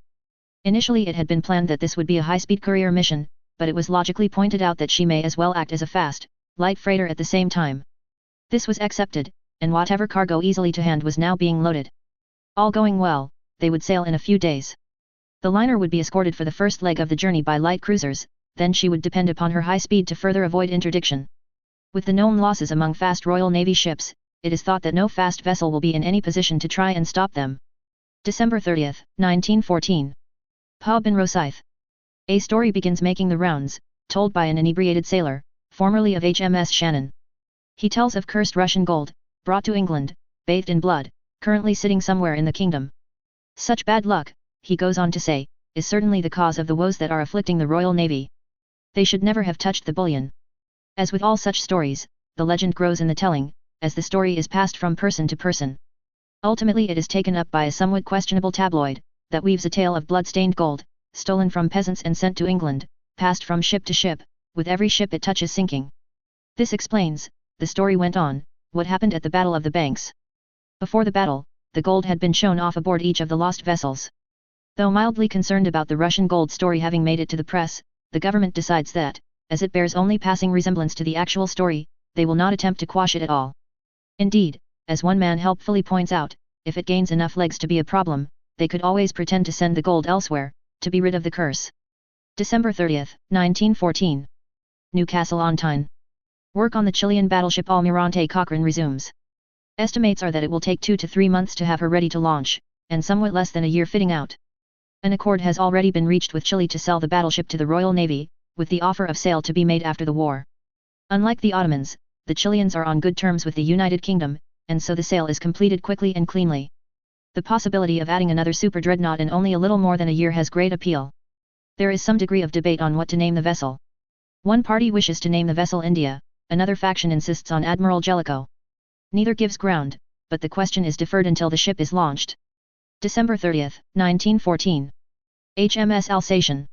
Admiral Dudley de Chair sipped his tea, sitting comfortably in his cabin. This was far more pleasant. The old Edgar-class protected cruisers had finally been retired, and these armed merchant cruisers were far more comfortable. As liners, they were fast, and had the ability to stay out long, and sprint when need be. Even better, the captain's cabin that de Chair was currently occupying was luxurious compared to the quarters available on the old Edgas. The higher available speed had been quite useful, as in the past few days there had been several reported periscope sightings, but no attacks had taken place, and so he had come to the conclusion that it was figments of a jumpy crewman's imagination. Things had been quiet since the battle. Prior to that, the entire 10th Cruiser Squadron had been recalled to port, lest they fall victim to Spee as he went by. Now they were back, and the blockade duty had been quiet since then. Apparently, the Germans were still not feeling inclined to run the blockade. December 31, 1914. SMS Seydlitz. Leaving the Jade. Admiral Hipper gazed wistfully back towards the harbour, where the new ships sat. It would have been wonderful to have them accompany him. Honestly, he'd love to take them out and leave his battlecruisers behind. Minimal smoke plume, the electric eyes that could see in the dark and through bad weather, they would make destroying the blockade line even easier. Which was his mission today. He was sailing out to destroy any blockading ships he could find, then he was free to cause trouble to the British as opportunity presented itself. Admiral Marshall had given him a list of things that might be hurtful to the British if something were to happen to them. He had also stated that, while it was more difficult than one might think to destroy things via naval gunfire, repairs would still delay production. Following him tomorrow would be a small, fast convoy. It wasn't really. SS Kaiser Wilhelm II, with her special cargoes would be taken as far as the blockade line by light cruisers, that would then return to Germany, while Kaiser Wilhelm continued her dash to New York. Also accompanying would be a pair of the fastest colliers available, that would be putting in at some remote corner to be available to his battlecruisers. Once his battlecruisers had taken their fill of coal, the colliers would proceed to New York to fill up with whatever was to hand that wouldn't be impressed by being in a dirty coal ship. Nothing more dangerous than an armored cruiser was expected to be encountered on this mission, however caution was still to be exercised. It would not do to hand the advantage back to the Royal Navy because someone got careless. He'd have to keep an eye on ammunition expenditure, though that shouldn't be too bad with only expecting armed merchant cruisers. Those were a far cry from the cruisers he'd encountered the first time. Liners with a few 10 to 15 centimeters guns fitted would suffice to intimidate unarmed merchants but wouldn't impress a real warship one whit. They would also have nowhere near the subdivision, or damage control ability of a real warship, and would take horrific damage quite quickly. With any luck, he'd claim many more of the blockaders than last time. December 31, 1914. 5th Battle Squadron in the Channel. Admiral Louis Bailey enjoyed the view as his ships blazed away at a target being towed by HMS Crescent. The sorry old Edgas had been transferred to his command after being removed from blockade duty, and now one was making itself useful. It was a pity to not be in command of some squadron of the Grand Fleet, though perhaps at the moment that was to be preferred, as his name was not tainted with that association. Instead, he was guarding against any German madman what had taken sufficient leave of his senses to come close to sheerness. They were primarily being a deterrent to invasion, though that was merest window dressing. Not even Kaiser Willy was mad enough to try that. He had been informed that he could reasonably expect his squadron to begin getting laid up during the next year. As new construction began coming online, the pre-dreadnoughts were going to be drafted against to form the core of the new crews for the new dreadnoughts. One by one, all of the older ships would get laid up, or sent to be guardships at various harbors. Losses among trained crews were becoming quite acute, and so older ships would need to cover the difference. Maybe then he would get a dreadnought squadron command. December 31, 1914. London. To the surprise of none, but the bitter complaints of many, Lloyd's of London announces an increase in merchant ship insurance rates. A rather substantial increase. The major losses suffered by the Royal Navy have severely impacted the confidence of Lloyd's in the ability of the Navy to protect shipping and keep the sea lanes open. This has the result that many shipping companies begin petitioning the Royal Navy to do something to better protect merchant shipping. December 31, 1914. Western Front. Preparations are complete. A few changes have been made. The Belgian officers refuse to allow their men to go on offensive pushes, so they will man the trenches while the British and French take the whiz to the enemy, hopefully on a momentum-shifting attack. The continued German silence is taken as a good sign by the generals. Among the men, opinions vary greatly.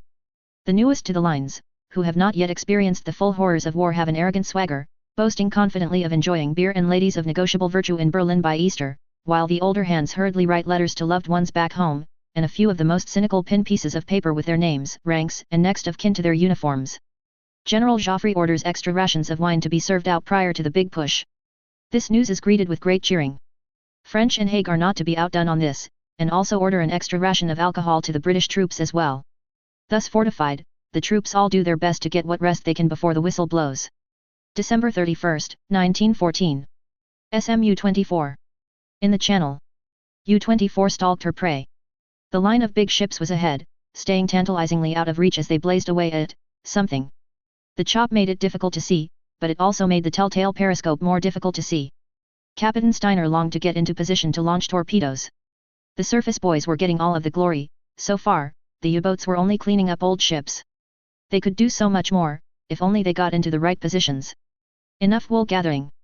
He would have to do his best to keep them in sight and react as necessary. With a little luck, he'd manage to get close enough to launch torpedoes. January 1, 1915. Western Front. Pierre Bonfleche crouched in the trench, sweating profusely despite the cold. Behind him, artillery thundered at regular intervals. Pierre was new to the trenches. When he'd arrived a week ago, fresh from training, he'd been excited. His head had been further filled with ideas that the Boche were on their last legs, and this push would see them off of sacred French soil. Then he'd seen Charles Augusta, a man he'd met when he first came to the front. A veritable mountain of a man, ham-fisted, barrel-chested, the sort of person who graces the recruiting posters. Charles was clutching a scrap of fabric and weeping uncontrollably. Unable to get hold of himself, he'd been led back to the medical section and not been seen since. What could have done that to such a man as Charles? Is that what the front did to men? Pierre swallowed nervously. Hopefully this would be the last push, and he wouldn't have to find out. He was in a great crowd of men, French and British, waiting for the artillery to stop and the signal to charge the German lines. Silence. Then an ear-piercing whistle. The first men out of the trench took some nervous steps. No fire from the Germans. They began moving towards the wire entanglements. They were halfway across no man's land here. The artillery was supposed to break the wire, he had been told, and that hadn't happened from what he could see. Men started cutting through the barbed wire, spreading out. Pierre joined them, looking for a way through the wire. Suddenly the German side erupted in the chattering of machine guns, the sharper reports of rifles, and the distant thunder of artillery. Clusters of men went down like wheat before the harvester's scythe. Pierre screamed, and dove through an opening in the wire, as men beside him collapsed. He felt liquid running down his leg, as bullets whined past him. He dove into a shell hole and got down to catch his breath. Above him, the guns continued their fire. Another man came down into the trench. Face first. He was still breathing. Pierre turned him over and wished he hadn't. His uniform declared him as an English captain. A red stain was growing on the man's chest, and his breath was coming increasingly ragged. He coughed weakly, and pink foam began bubbling from his mouth and nose. A last desperate breath, and his eyes glazed. Pierre turned and vomited. Harder than he ever had, and long past when he had nothing more to lose. He unhooked his canteen, desperate to rinse his mouth. It was empty. Pierced by a bullet, or shrapnel. Somewhere in the back of his mind, he remembered his leg getting wet, and felt a relief that it hadn't been his bladder after all. He sidled to the English captain, and, trying not to look, took the man's canteen. Still full. He opened it and took a long drink. Then spat it back out and went into a fierce coughing fit. The canteen was full of gin. Possibly the taste of bile was better. He hooked the canteen in place of his own and peeked over the lip of his shell crater. Despite the fire that still erupted from the German trenches, he could see French and English soldiers pouring into the trench. They'd made it. Pierre grabbed his rifle, and crawled to the German trench and dropped in. A French soldier was repeatedly bayoneting a corpse, while up and down the trench he could hear other telltale sounds of combat. He ran down the trench, his rifle clumsy in the confined space of the trench. A shout from somewhere in the distance, followed by a cheer. When the news finally reached him, he joined in the celebration. The trench line was taken. Pierre ran up to an older soldier, who had clearly been in the trenches for a while. "So we've won the battle?" he asked hopefully. The older campaigner looked at him with pity and spat to the side.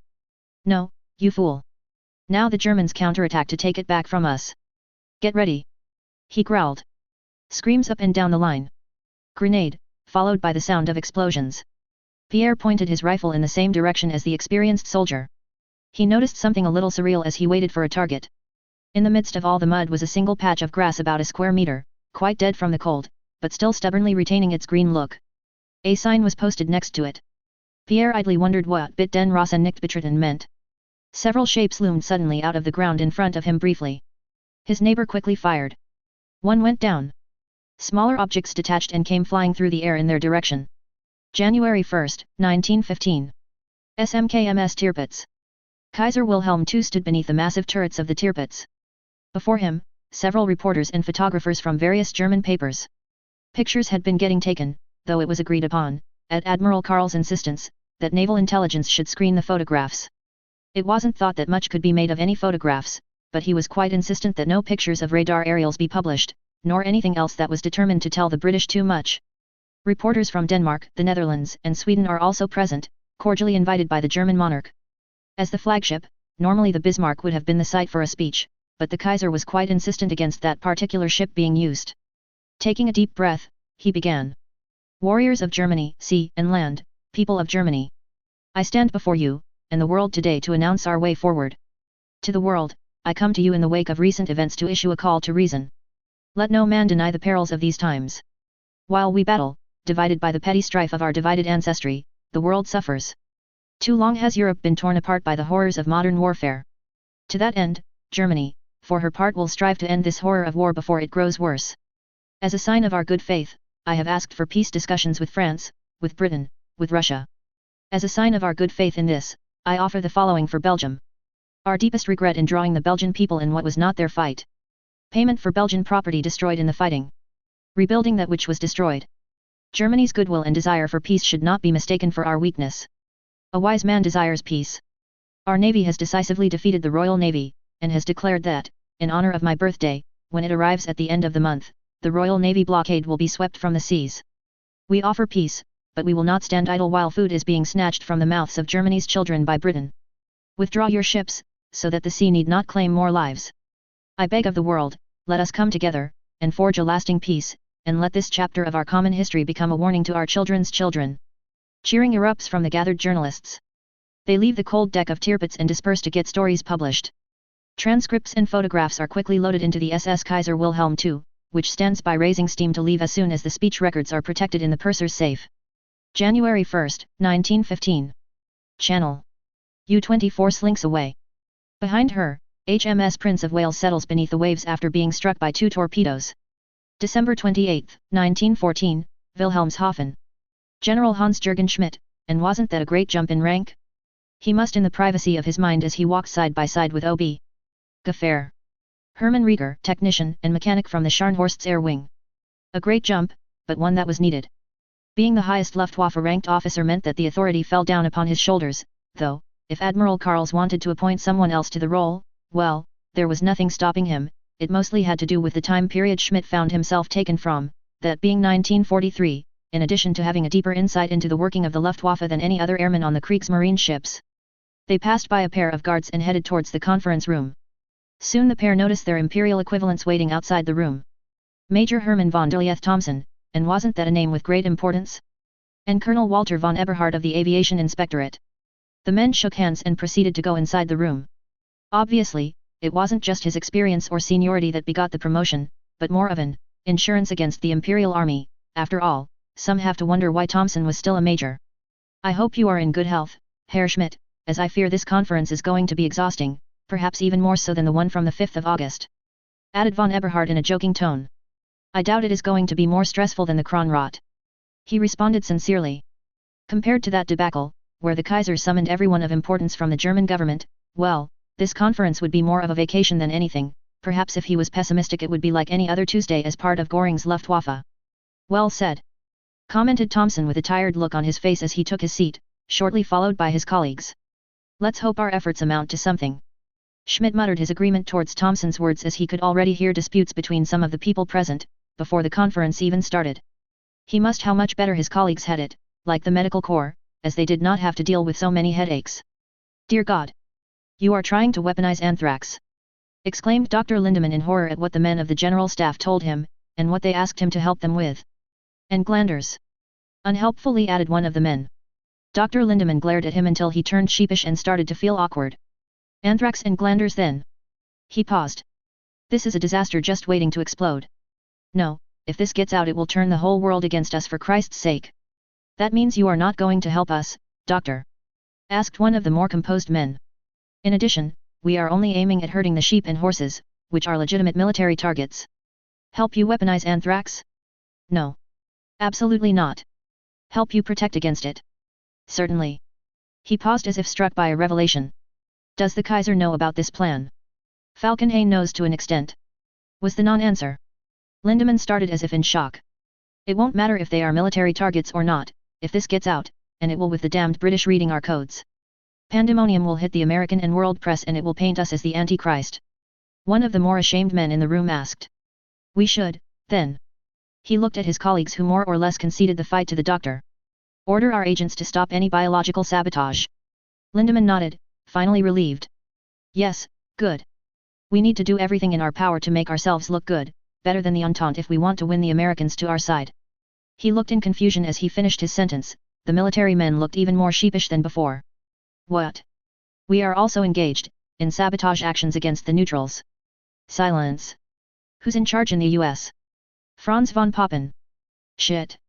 In the German Empire, December proved to be the busiest, and most stressful, month of the year 1914 and for obvious reasons. The presence of the Kriegsmarine at Wilhelmshaven would soon see the coastal town become one of the most important places in all of Germany as the concentration of technology, knowledge and, simply, pure information from the future, would make sure that every person of importance from the German government, from the German military, from the German industry and so on, would flock towards the town as moths towards light. This created a housing crisis to an extent. There were simply too many people and too few buildings, leading to a construction spree that would see new facilities and accommodations built as soon as possible. On the other extreme, almost all housing near the docks were acquired by the German government, with the former owners compensated monetarily and given a 5-year tax break. The Kronrot was initially speculated by the army and politicians to be a result of the naval victory the High Seas Fleet achieved and the returning of Admiral von Spee.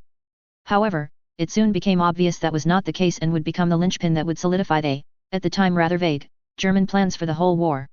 Touching almost all subjects that one could think about: agriculture, industry, and here it goes even deeper, army, navy, social issues, strategy, tactics, economics etc. The conference on the 28th of December was similar to the one on the 5th of August, where the quotas, contracts and other details were discussed between the military and the industry regarding aircrafts. What differed, however, was the scope, encompassing a wider area than simply aircraft, hence why the conference about aircraft was happening. For example, in a different building Fritz Haber, Walter Nernst, Karl du Eisberg were discussing all things chemical related. This paper is mostly going to focus on the aircraft development and its adjutant parts. During the Kronrot, it became evident to the Imperial Germans that air power was a decisive weapon. From the ground support role employed by the Luftwaffe, to the strategical bombing to industry done by the Allies, to the dangers of aircraft carriers and submarine hunting air patrols. All examples pointed fingers towards the potential of air warfare.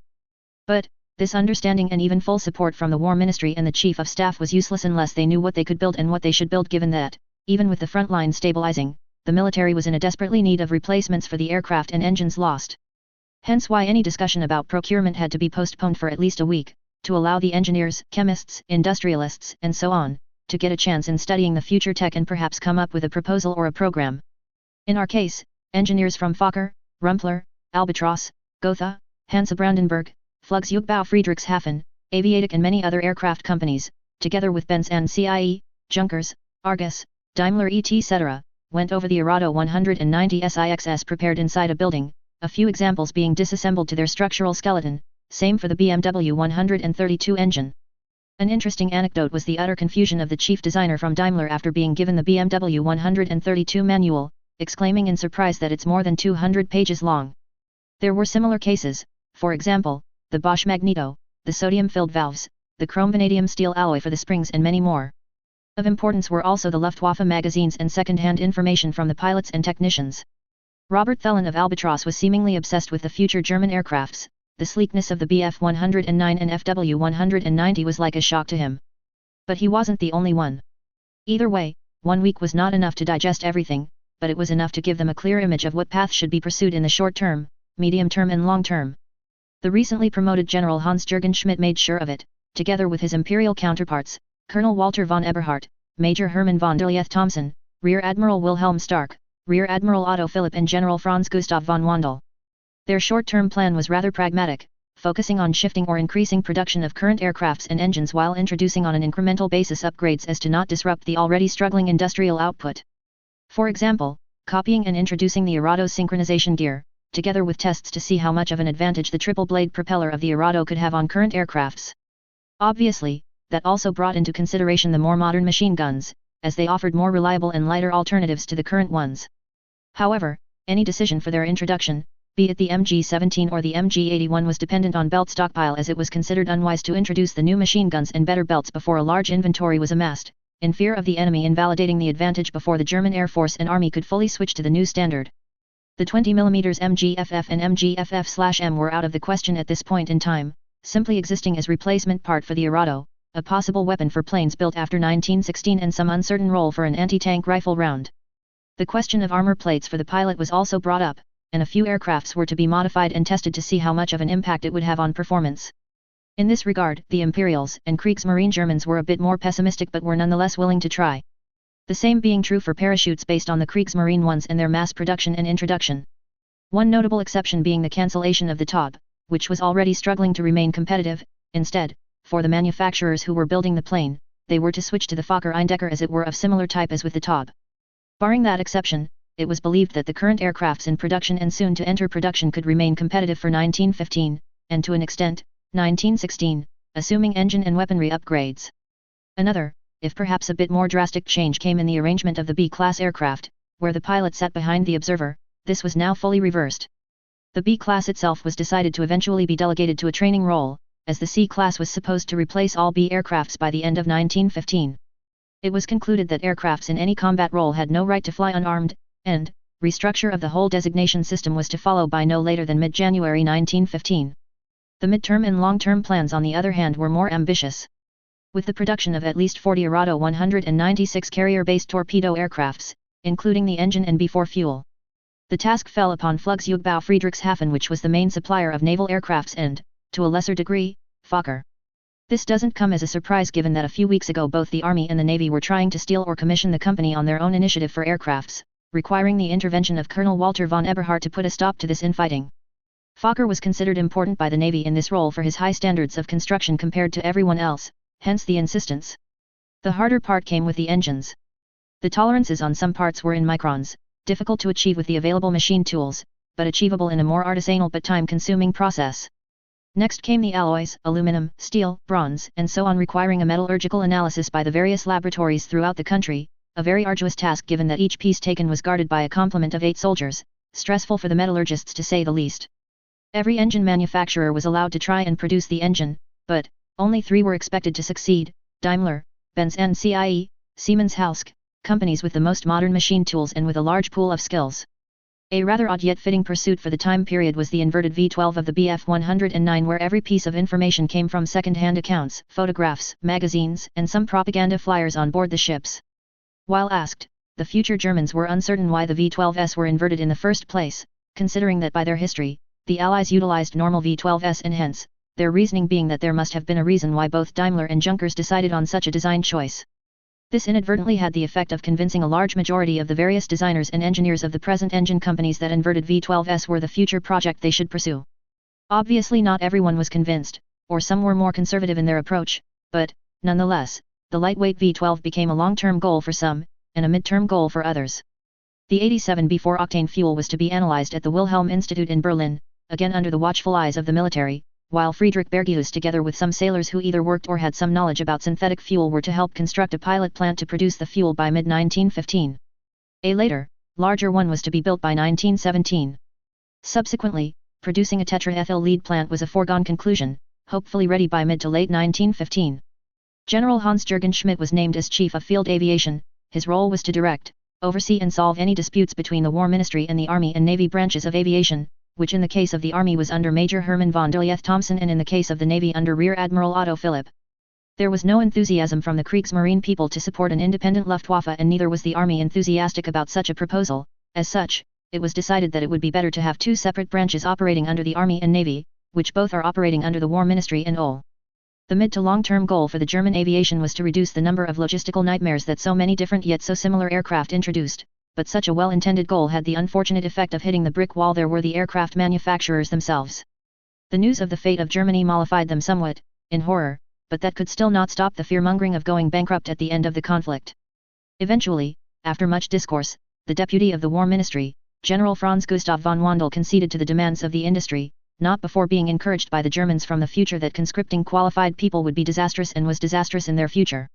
This was a great relief for all industry, as now, each company could request their workers back. However, this was going to be watched quite intently by the War Ministry, fearing that the companies would abuse this privilege. January 2, 1915. SMS Seydlitz. Blockade line. The ether was filled with cries of distress. The battlecruiser fleet prowled down the blockade line, wreaking vengeance on them. So far, 3 had been claimed, and judging from the cries of distress being heard over the wireless, another was about to join them. Jamming was only being partially successful this day. Admiral Hipper waited stoically as Seydlitz eased slower, to pick up the survivors of his flagship's victim. 23 shivering men were hauled aboard, in a badly damaged lifeboat, which proclaimed itself as having belonged to HMS Hillary. The soaked, shivering men were rushed to the boiler rooms. Even in frigid northern waters, the boiler room would be around 40 degrees and would have the chilled men right as rain in a few minutes. Especially once they were given a glass of schnapps and some blankets. Wireless traffic from the other ships indicated that other victims had been Vanor, Bayano and now Otway had just joined Hillary on the seafloor. The glorified merchant ships were certainly no warships. A few 15 cm shells had seen Hillary on fire from stem to stern. She had attempted to flee, but waddling away at 13 knots, had no chance at all of escaping. The battlecruisers were separated for the hunt, just out of visual range to more efficiently search for the blockaders, abreast of each other. Admiral Hipper had been adamant that the ships needed to be close enough to mutually support one another within reasonable time, in case the worst should happen. None thought that the Royal Navy had ships available that could really threaten the battlecruisers, but it would not do to take foolish chances. It was unknown how many cruisers actually held the line, but each one sunk was one that would never do so again. It was also pointed out that the liners that would become armed merchant cruisers could also be used as troopships, and so might have some deleterious effect on the ability of the British Army to deploy. Wireless reported another cry of distress, this time from HMS Clan Macnaghten. January 2, 1915. Dusseldorf. A room full of engineers furiously drafted or argued fiercely with one another over the task that they had just been given. Outside, a whole tractor on loan from the Austro-Hungarians squatted, available to be examined as closely as they cared. Inside, they had an assignment. They had been shown pictures by some heavily guarded naval fellow, of something he had called a Panzer I. In effect, it was something like the whole tractor outside.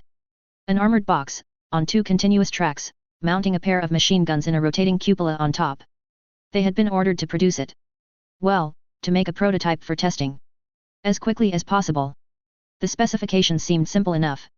2 machine guns, continuous track, immune to rifle fire, able to cross trenches. While it was encouraged to copy the pictures that they had been shown as closely as possible, they were given significant leeway in this, providing it met all the other standards. One engineer had suggested leaving out the leaf spring suspension, to simplify production. In reply to this, he had been taken for a ride in an unsprung carriage over the roughest passable terrain that could easily be found. Said engineer had subsequently decided that suspension would indeed be absolutely necessary.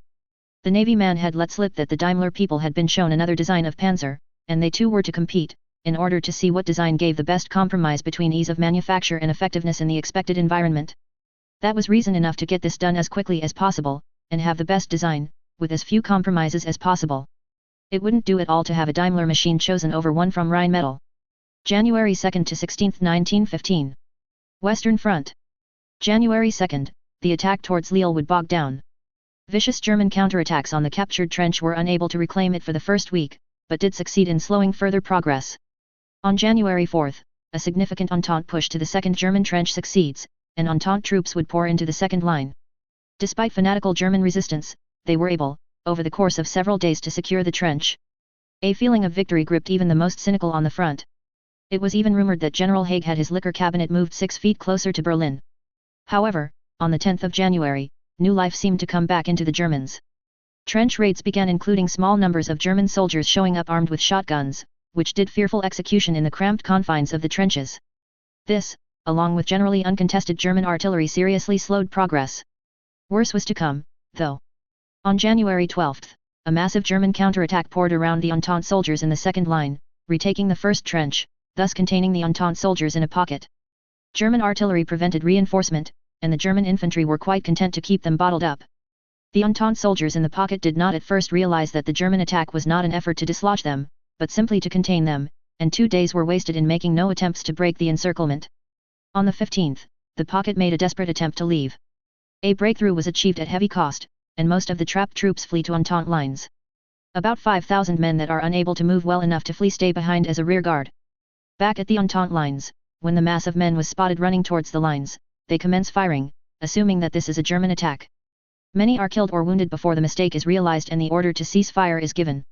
On the 16th, the remainder of the pocket surrendered, having no food and no water remaining, and ammunition nearly exhausted.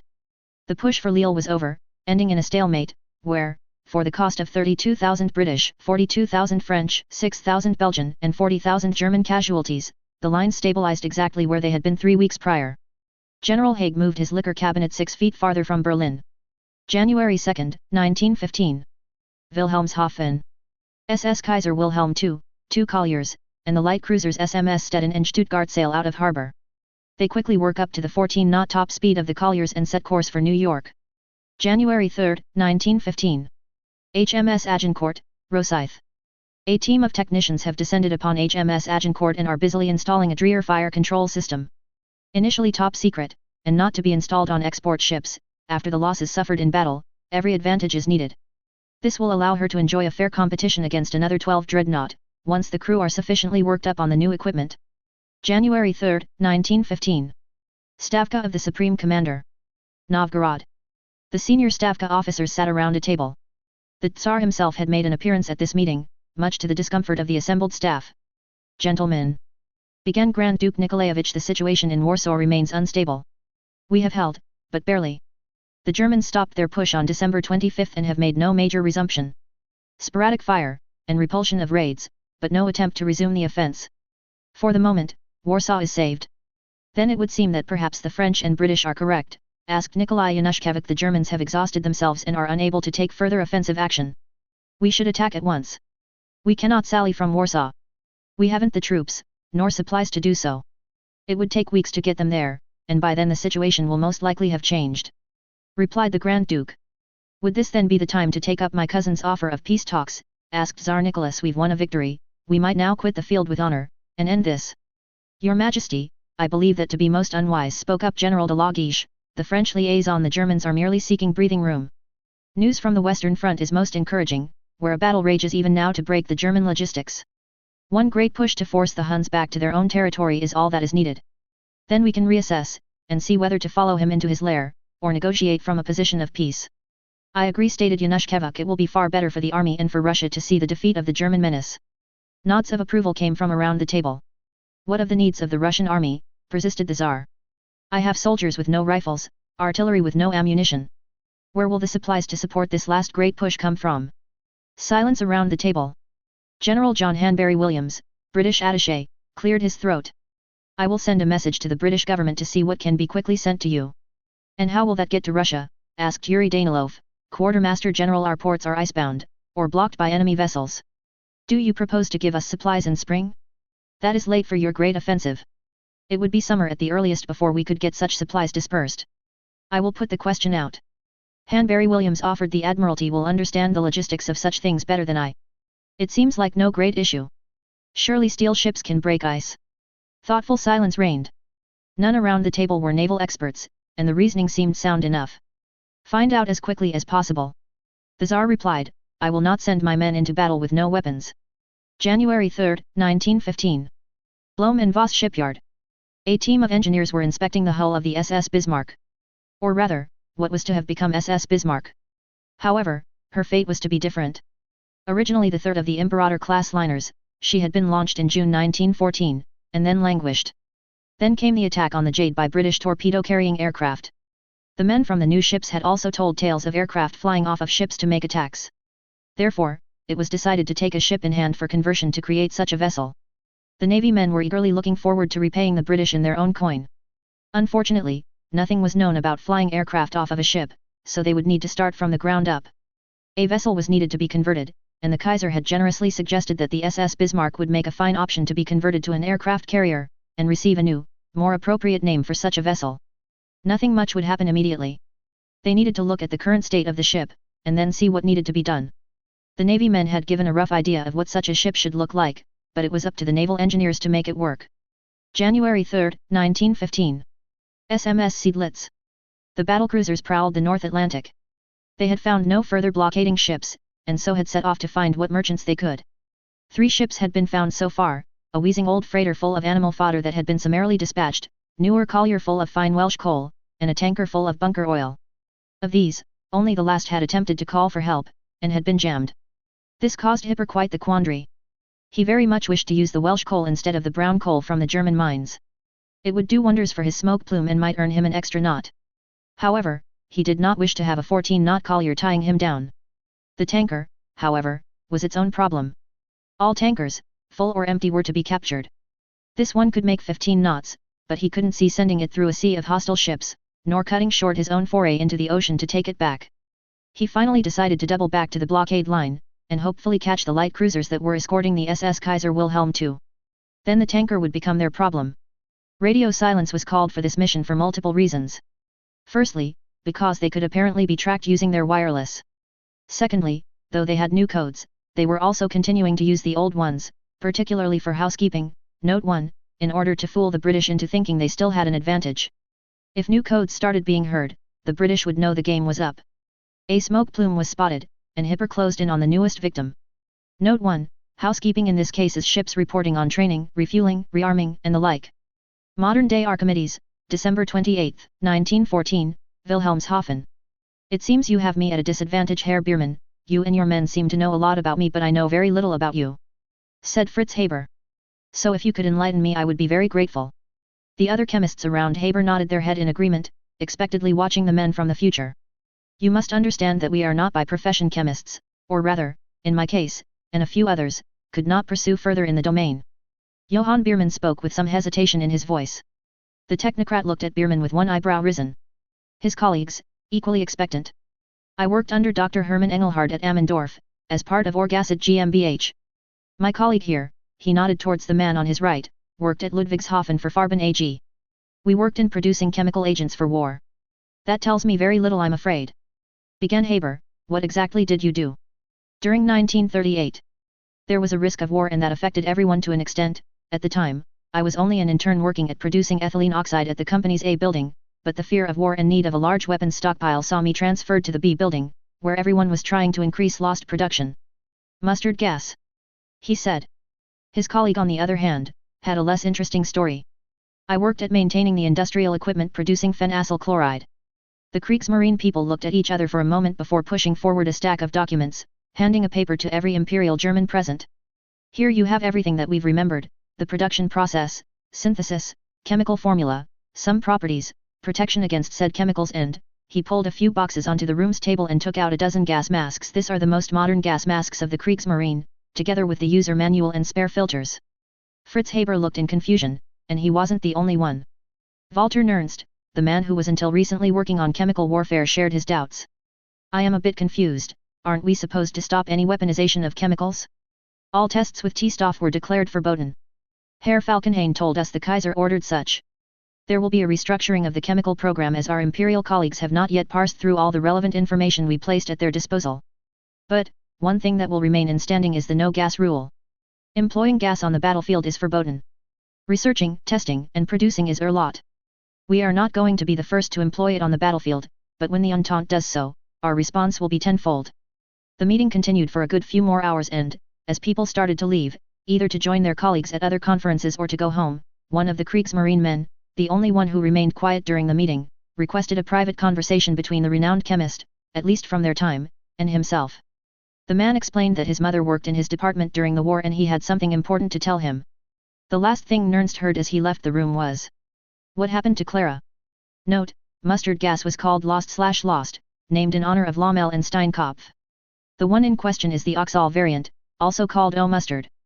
The T-Stoff in question is XYLYL bromide, currently, January 1915, being prepared to be tested on the Eastern Front. Clara is his wife. The title, Modern-Day Archimedes, is an apt description of Haber, who was a technocrat and believed that in peace he should help humanity with science and technology, and during war do his duty to his country and apply science and technology to fight/kill. Pacific, December 25, 1914, German naval base Tsingtao. The German fleet returned from the port of Surabaya for Christmas, which was a small bonus for the crews of all ships, so that the sailors could celebrate the holidays on land, not at sea. Admiral Hubert Schmundt brought a large amount of supplies to Kyotsku, and especially fuel, so that the fleet had supplies for more than 3 months. Which was a luxury that they had not had practically since the beginning of the war.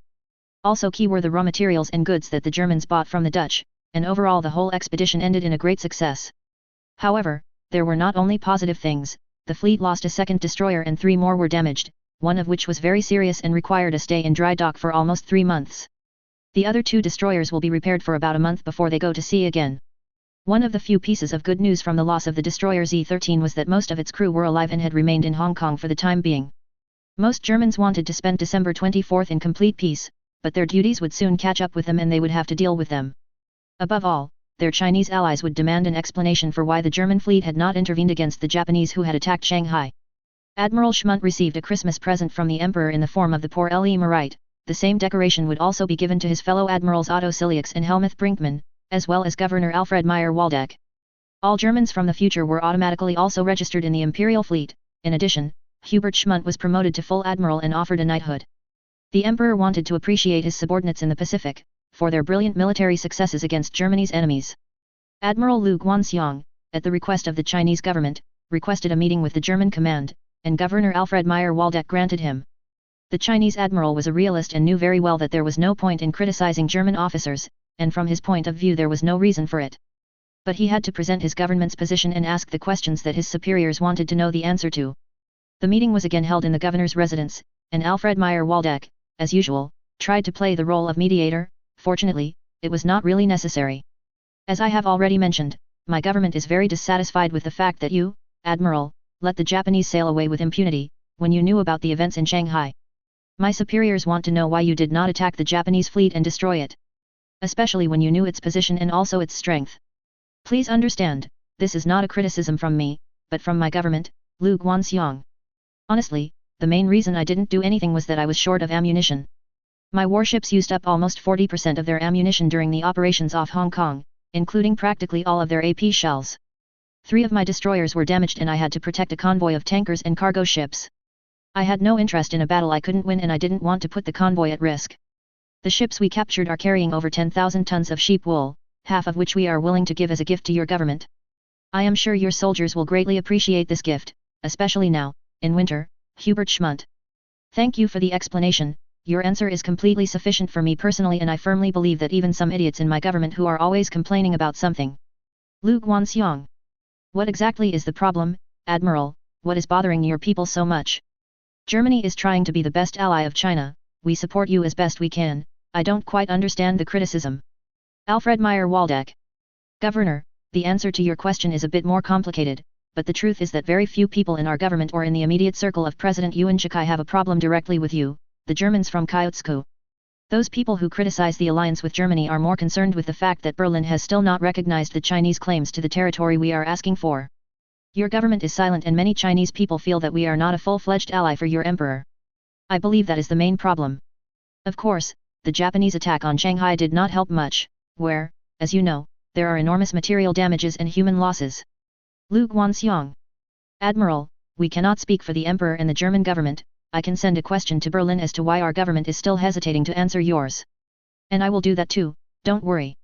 I have already written a letter to the Emperor personally, assuring him that the alliance between Germany and China is crucial for the future of both our great nations. The problem is that my voice is not heard as much as the voices of those who surround the Emperor. Unfortunately I am too far away. Alfred Meyer Waldeck. Well, that may be the problem, Governor. President Yuan Shikai may be worried that for your Emperor, the situation in Europe is more important than the situation in Asia. You know, some people in our government believe that Germany might try to negotiate peace, but without us. They believe that you will sacrifice us to end your conflict in Europe. Lu Guanxiang. You know, Admiral, I understand that some of your people might think such a thing, but I assure you, it is not realistic. The French hate us so much that until we reach Paris or they reach Berlin, the war will definitely not end. The French want to destroy us, they want revenge, and they simply will not accept a peace that does not mean victory for them. From their point of view, this war is already too personal, there is no chance of a peaceful solution, not even one in which Germany would sacrifice China.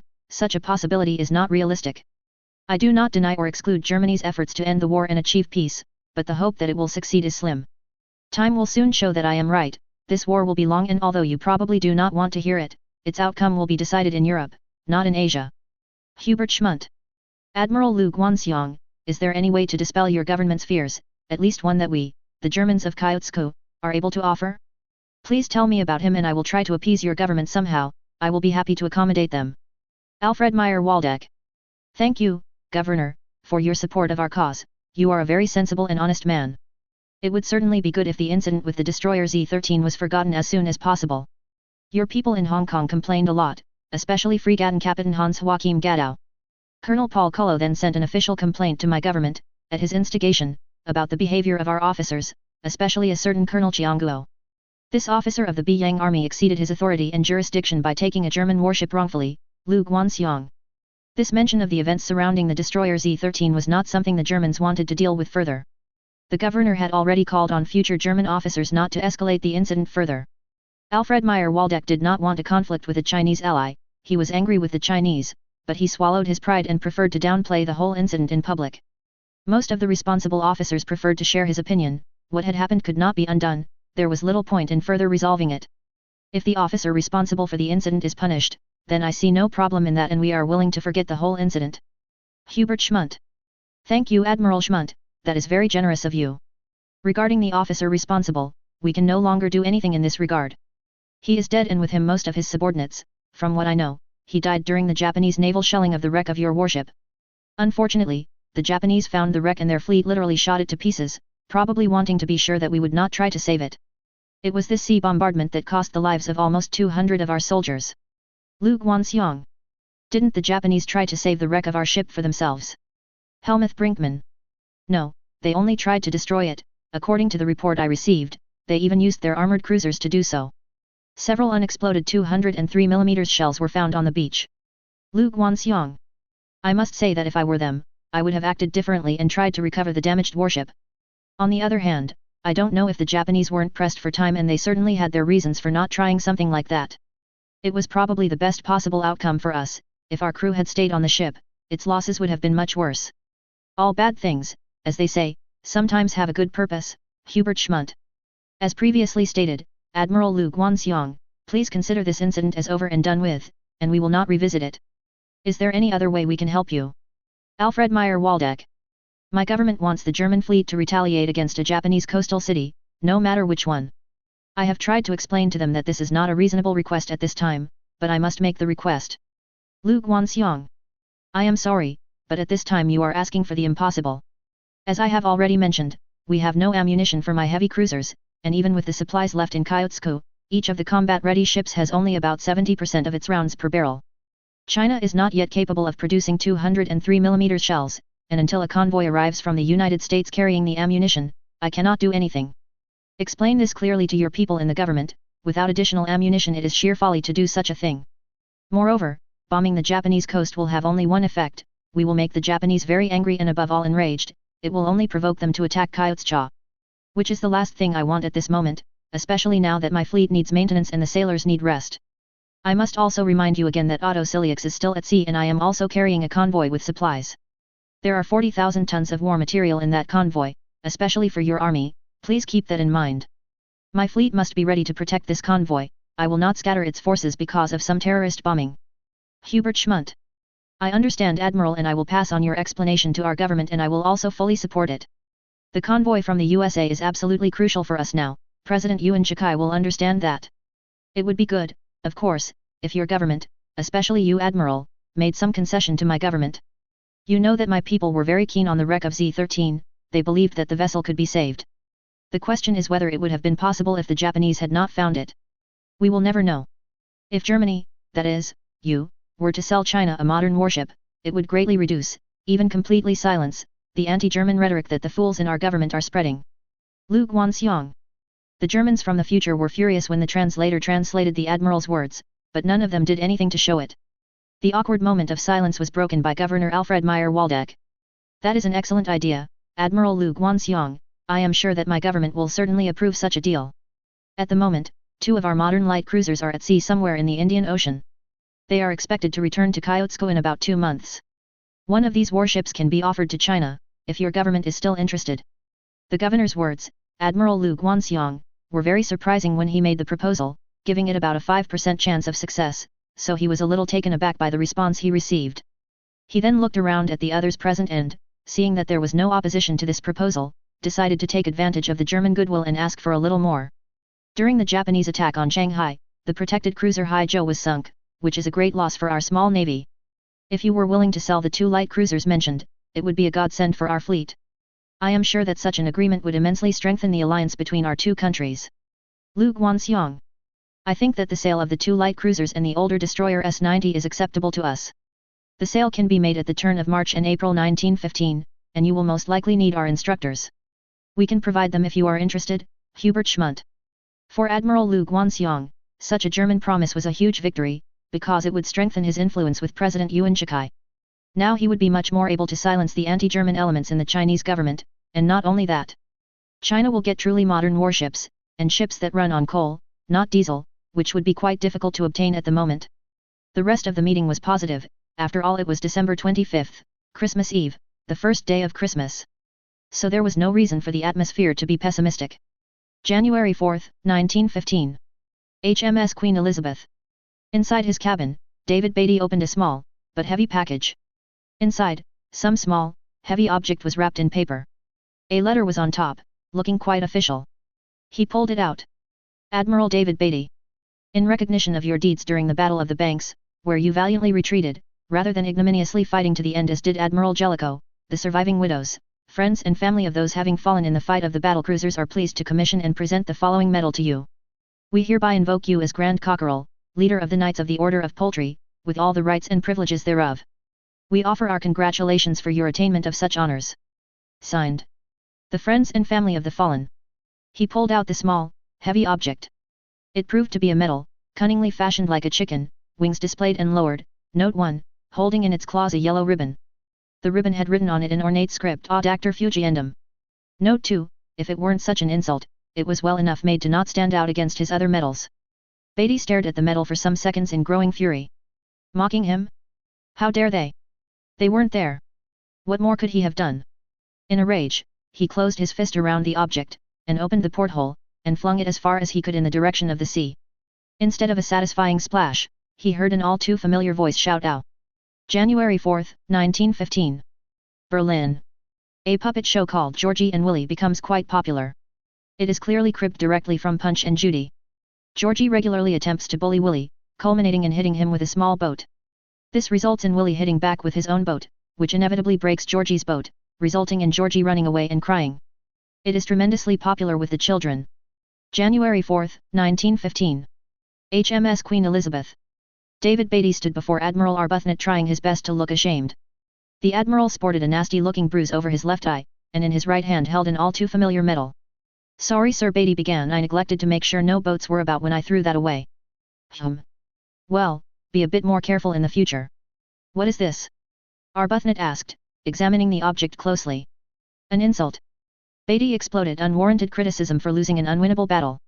He caught himself raising his voice, and quickly got himself back under control. Never mind that. Don't throw this away. Keep it. When we get our vengeance upon the Germans, then send it back with a letter respectfully declining the honor. Arbuthnot suggested. And while I completely understand the sentiment of anger, do you know the best cure for that? Raining vengeance down upon our enemies, snarled Beatty. No, no. That's only temporary relief. True release from anger comes from discipline, physical and spiritual. In recognition of that, I will give to you the honor that I had thought to take for myself. Tomorrow, you will have the privilege of taking the first group of the crew on exercise. Arbuthnot said cheerfully. January 5, 1915. North Sea. SMS Stettin and SMS Stuttgart sail in company with Hipper's captured tanker back towards Wilhelmshaven. In addition to the tanker, one other ship now accompanied them, a British freighter filled with canned goods. Stuffed aboard the vessels are all the captured merchant seamen, as well as those few fished out of the sea from the blockading auxiliary cruisers. The colliers were hiding in amongst the Faroe Islands, awaiting Hipper's battle cruisers. Hipper would continue rampaging around the ocean until lack of fuel or ammunition obliged him to return to base. January 5, 1915. Wilhelmshaven. SMKMS Admiral Graf Spee is eased out of dry dock. She had been the first in 2 weeks ago, and her refit is complete to the greatest extent possible at the moment. It is not as deep a refit as many could wish, but it is sufficient at the moment. Until certain parts can be reliably manufactured, it is desirable to make the spares last as long as possible. Assuming all goes well, once Hipper's battlecruisers return from their raiding in the Atlantic, shortly thereafter 2 of the Panzer ships would be sent out. Lutzow, the ship with the most advanced sensor suite, would not be getting sent out, so Admiral Scheer and Admiral Graf Spee would be handling all of the raiding. The Admiralty is still working out details, but they are attempting to work out a schedule wherein there are warship raiders out in the Atlantic often enough to make life interesting for the Royal Navy. In addition, armed merchant cruisers are being prepared. January 5, 1915. HMS E-13. Heligoland Bight. Lieutenant Commander Geoffrey Layton carefully watched the patrolling light cruiser from his periscope. From the beginning of the war, submarines had been deployed into German waters but were under orders to attempt to torpedo only capital ships. However, those orders had been rescinded, and they had official permission to attempt to sink any warship they found. Upon receiving those orders, Layton had instantly begun stalking the light cruiser currently on patrol. There was another one nearby, but it wasn't in view at the moment. The cruiser was maintaining too high a speed to chase down, but Layton had placed himself where he thought that the cruiser would sail. His hope was proving accurate. Taking one last estimation, he gave the orders. Fire both forward tubes. A double hiss as the torpedoes left the tubes, the noise of the engines catching, then the crew desperately trimming the submarine to prevent broaching. Make depth 50 feet. Layton ordered. Nearby, the torpedo officer had a stopwatch in his hand. He nodded, and almost at the same moment an explosion was heard through the hull. The crew cheered wildly. Periscope depth, ordered Layton crisply. When the depth was reached, the periscope went smoothly up. Leighton looked through. The German cruiser was stopped and settling rapidly. Her back was clearly broken, with the middle sunk deeper than the bow and stern. Indeed, the Bergerac-like beak of the cruiser was clear of the water, as were the screws. "We got her, boys," he announced. "Her back is broken. German light cruiser. Bremen class." He lowered the periscope. "Make depth 50 feet. We'll see if she has any friends." January 6, 1915. Several neutral powers, including Norway, Denmark, Sweden, and the Netherlands, have a low-key meeting. Given the sudden perceived inability of the Royal Navy to enforce their dictates on the seas, it seems a fine time to start importing significantly more material, and reselling to Germany. There is a degree of nervousness about this, with none being quite sure of how stable the current situation is. Germany seems to have the upper hand now, but that is the sort of thing that could change quickly. The big naval battle proved that. The Netherlands are by far the most willing to start this, however all agree that it would be best to wait until the end of the month, to see what becomes of the Kaiser's promise to break the blockade. However, they all decide to prepare ships to make a dash for home, laden with what is guessed to be the most valuable items that they can load. January 6, 1915. Old Admiralty Building. Arthur Balfour smashed his hand into the table in frustration. Nearly half of the 10th Cruiser Squadron sunk. The rest hiding in port. What can we do about this? The blockade cannot be allowed to be broken. Fisher scowled. Nothing much that we can do. Not until the end of the year, when the rest of the Queen Elizabeths join the fleet. He grumbled. Then the blockade is broken? Balfour asked incredulously. Broken? No. Reduced? Yes. Fisher replied. Without ships that can repel those battlecruisers, we haven't the force to contest with them. So for the moment, the blockade will need to be done more carefully. How do you mean? Asked Balfour. Faster cruisers for the blockade. And we recall them if the Germans send their battlecruisers out. Surely we can cut off the retreat of the German ships with the Grand Fleet, protested Balfour. Fisher sighed. How do you propose to do that? The German ships are faster, and they have the 415 battlecruisers that could show up again, with the high seas fleet. We no longer have a numerical advantage at sea, I would remind you. Balfour looked appalled. Should we take in hand the fastest liners for conversion then? He wondered. The Lusitanias, the Olympics? They can't perhaps directly outrun the battlecruisers, but they are close. Good God, no, blurted out Tudor. We looked into that when the war started. It was estimated that those hungry ships would empty our coal stocks in 3 months. There are plenty that can maintain around 18 knots. They'll have to do. The submarines on watch around the Jade will warn if they see any sorties by the Germans, and they have been allowed to start making attacks on any ship they deem a good target. Fisher replied, those ships will have to do, and we'll need to be attentive. Balfour sighed. Very well. Second topic. We've been asked to study the feasibility of shipping goods to Russia. As much as they want. When the ice melts. Stated Hamilton definitively. They want ships going somewhat sooner. Balfour noted. Through ice? What exactly is the proposal here? Asked Fisher. Recent events have the army convinced that Germany is on the verge of collapse. There is an offensive underway in France now. However, the Russians need supplies before they can join in, explained Balfour. Fisher burst into laughter. I suspect things will be decided before anything could arrive, let alone be dispersed. If ice is to be broken, the ships will need to sail as a group. Say a month to get the ships and cargoes assembled. Then another month to sail to Arkhangelsk. Probably another month at the least for supplies to be transported to front, at least. The Foreign Office is rather insistent, Balfour trailed off. Meddling busybodies. Snorted Fisher. Well, if the ships are assembled, we'll get them through. Perhaps the Duncans could lead the convoy. Some additional plating can be used to reinforce their bows, to make them more efficient icebreakers. Balfour smiled and took note of it. January 7, 1915. SMKMS Bismarck. Hamburg. The ship is gently eased into the Vulcan dry dock. It's a tight squeeze in the beam, but Bismarck does barely fit. Blocks are carefully placed, and dewatering the dock commences. Note 1. January 7, 1915. SS Berlin, auxiliary cruiser. Captain Fundheller takes a slow freighter laden with crates of Ararat brandy, and other general goods. Some brandy is liberated for use in the Berlin, and the freighter is scuttled. January 8, 1915. London, early morning. Churchill sat bolt upright in bed and shouted, "Don't water the brandy." Coming to himself, he found he was coated in sweat. He laid back down. What a horrible nightmare. The horrible Huns destroying thousands and thousands of bottles of brandy. Thankfully, it could never happen. January 8, 1915. Berlin. The first of the medals to be presented to the men present at Der Tag, Note 2, are presented to the Kaiser for his approval. The medal is an iron cross, made from recovered British shell fragments, superimposed on which is a brass battleship in profile, surrounded by laurels, also in brass. The brass made in part from shell casings left over after the battle. Note 3. The most basic version of this medal would be distributed to the crew, with more ornate versions being made for officers, and those that especially distinguished themselves. An attached ribbon would indicate what sort of vessel the recipient had served on. The Kaiser heartily approves of the new medal, and they are moved forward to production. Note 1. While I can't find references, the Imperator class are longer and deeper than the Bismarcks, though not as wide. Therefore, there must be dry docks for them, and the Bismarcks should, barely, fit into. Imperator is indeed such a deep vessel that she and her sister were obliged to wait for tides before they could fit into some dry docks. Note 2. The day. That is, the day when the High Seas Fleet was to cross swords with the Royal Navy. Looked at with dread OTL. It went rather better than expected.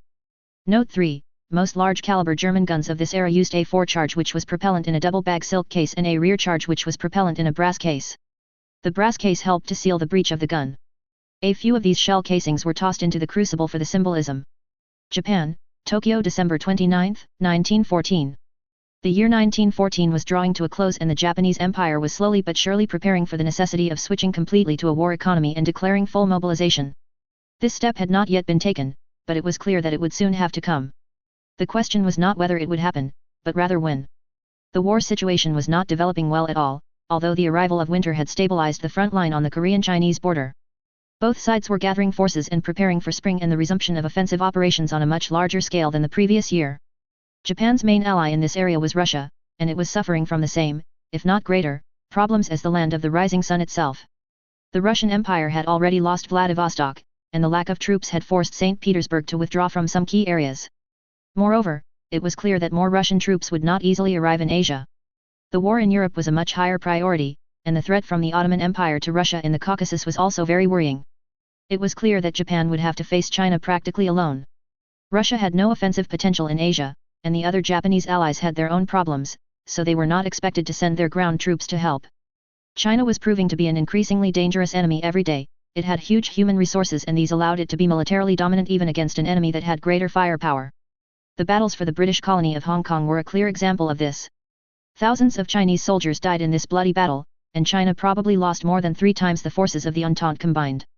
However, this did not change the fact that China won this battle and could afford its losses, while the Entente could not. China's main weakness was the lack of weapons, especially modern ones, to use the potential of its huge reservoir of manpower. The Japanese army constantly demanded that the Imperial Navy attack Chinese coastal cities, especially industrial areas, and destroy these key military factories. Since the vast majority of truly modern Chinese industry was in coastal cities, as was the vast majority of the population, this request made sense. The original plans of the Entente were for their navies to literally burn down the entire Chinese coast and bring China to the negotiating table, where the right peace terms would be imposed on them. This strategy soon collapsed in a series of naval battles around Hong Kong, where the Entente fleets bled terribly in battle with the German Navy. It was the operations of the German fleet in the Pacific and partly in the Indian Ocean that completely changed the balance of power at sea. The Royal Navy suffered catastrophic losses and became only a shadow of its former strength in the region. The Marine Nationale was completely destroyed and was left with no important warships in the region. What remained was the Imperial Japanese Navy, which had been reduced to almost half its original strength since the beginning of the war after numerous naval battles. While the German fleet had not yet been seriously weakened. At the end of the year, a meeting of the highest naval commanders of the Imperial fleet was convened in Tokyo, to decide on a strategy for 1915 and to evaluate everything that the Japanese had learned in this war. This experience was then applied to a new strategy with which they would face the German fleet, because it was the latter, unlike the Chinese fleet, that was the real threat. This meeting was attended by the Minister of the Navy, Admiral T.G. Heihachier, and his predecessor, Admiral Roker Yashiro. Also present were the Commander-in-Chief of the Combined Fleet, Admiral Tomosa Burkat, Front Admiral Shigetdiwa, Yamashita Gentar, and the Chief of the General Staff of the Imperial Japanese Navy, Admiral Shimamura Heiao, who had been at sea more recently than at the fleet headquarters. Also present were retired Admiral Sadakichi Kat and Admiral Takarabe Takeshi, who had taken over command of Japan's naval intelligence a few weeks earlier. Admiral T.G., who was sitting at the head of the table, looked at all his subordinates with interest, and finally broke the silence and said, "The Army has praised us for our strike against the Chinese fleet base in the port of Shanghai. Their representatives are said to be very pleased with this type of combat operations by our fleet, and the generals wish us to repeat a similar strike as soon as possible. Our British and French allies expressed the same wish, adding that they could not support us militarily in these operations. At this time, it is not possible to repeat another similar strike, at least not on such a large scale as we carried out on December 22. Our fleet needs rest and maintenance, and I am of the opinion that we can only succeed if we always strike with maximum force. Sending our fleet into battle in parts is exactly what the Germans wish and want, because then they will easily destroy us and our allies. The last battle against the German fleet was in our favor only because we completely outnumbered our enemy and prevented him from taking advantage of his technological superiority. The RN and RAN, on the other hand, were practically wiped out. The Germans destroyed them piecemeal. We must not make the same mistake. Hey Ao Shimamura. Let's say I agree with you, dear colleague. I will present your opinion to the army and promise them that the fleet will make another strike against the Chinese coast sometime in February next year. You personally, Admiral, will select our next target and plan the entire operation. We will deploy the largest possible number of our forces. It is necessary for us to achieve another great success. Not only the military but also the political situation requires it. You certainly know that there is some unrest in the country. And our people are having a hard time coming to terms with the idea that this war is not what their government promised them. Admiral Diwa, could you explain to me why you let the German convoy that left Surabaya port escape? T.G. Hachir.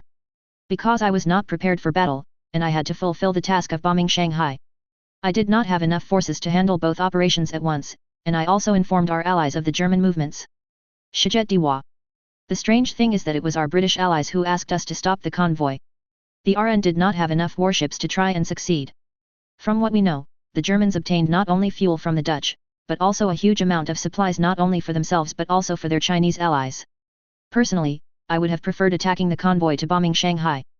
But since attacking the main Chinese naval base was also a political order from our government, I understand that you prioritized this task. I will not say that before I took up this post I was very disappointed with how badly our fleet was doing. Personally, I thought that the main reason for our military defeats was an underestimation of the enemy and an overestimation of our naval capabilities. But after a while I came to the realization that this was not the case. The final nail in the coffin of my sobering up on this matter was the defeat of the Grand Fleet in the North Sea. So I understand, or at least I try my best to do so, the magnitude of the task that awaits us, which is to destroy the German fleet in the Pacific.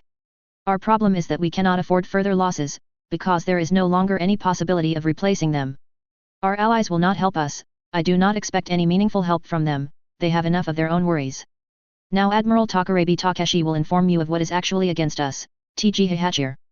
Admiral Takarabe Takeshi motioned to 3 of his men who were present in the room, and they went around the room and placed a folder with the latest intelligence material on the table.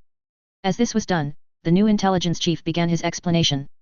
Unfortunately, when our troops found the wreck of the German warship, there were no specialists from the intelligence service or technical officers from the fleet staff present. So the collection of intelligence and technical materials from the German ship did not go as well as it could have. Nevertheless, we managed to obtain a large amount of very important information that gives us answers to many of our questions. What interests me most is why the Germans practically always manage to surprise us during night battles. How is it that they know about us much earlier than we know about them and why they shoot so well, especially during that night? Tomosa Burkat. We have a certain idea of why this is happening, but before I get to it and perhaps explain it, I want to show you something. Takarabe Takeshi. The Admiral gestured to one of his aides, who left for a moment, then returned and brought a sealed box, which he then opened and took out a special telescope. Asterisk. This telescope, by the way the only one in usable condition that we have come across, allows night vision at a range of almost 2 kilometers. Our technicians are trying to understand the principle of this technology, but so far without success. We are convinced that this device is the reason why the Germans have an advantage over us at night. Takarabe Takeshi. Did you find only one such telescope? Roker Yashiro. No, there were more, 7 in total, but this one was the only one that was fully functional. The others were disassembled and analyzed, but as I said, completely without success. Takarabe Takeshi. If I understand correctly, we have acquired some amazing type of technology that we know what it is for, but we do not understand it at all and cannot replicate it. Am I saying this correctly? Shijet Diwa. Absolutely right, sir, we have nevertheless gained a certain advantage. One of our sailors found a personal diary of a junior member of the crew in the crew quarters, and it explains a lot to us.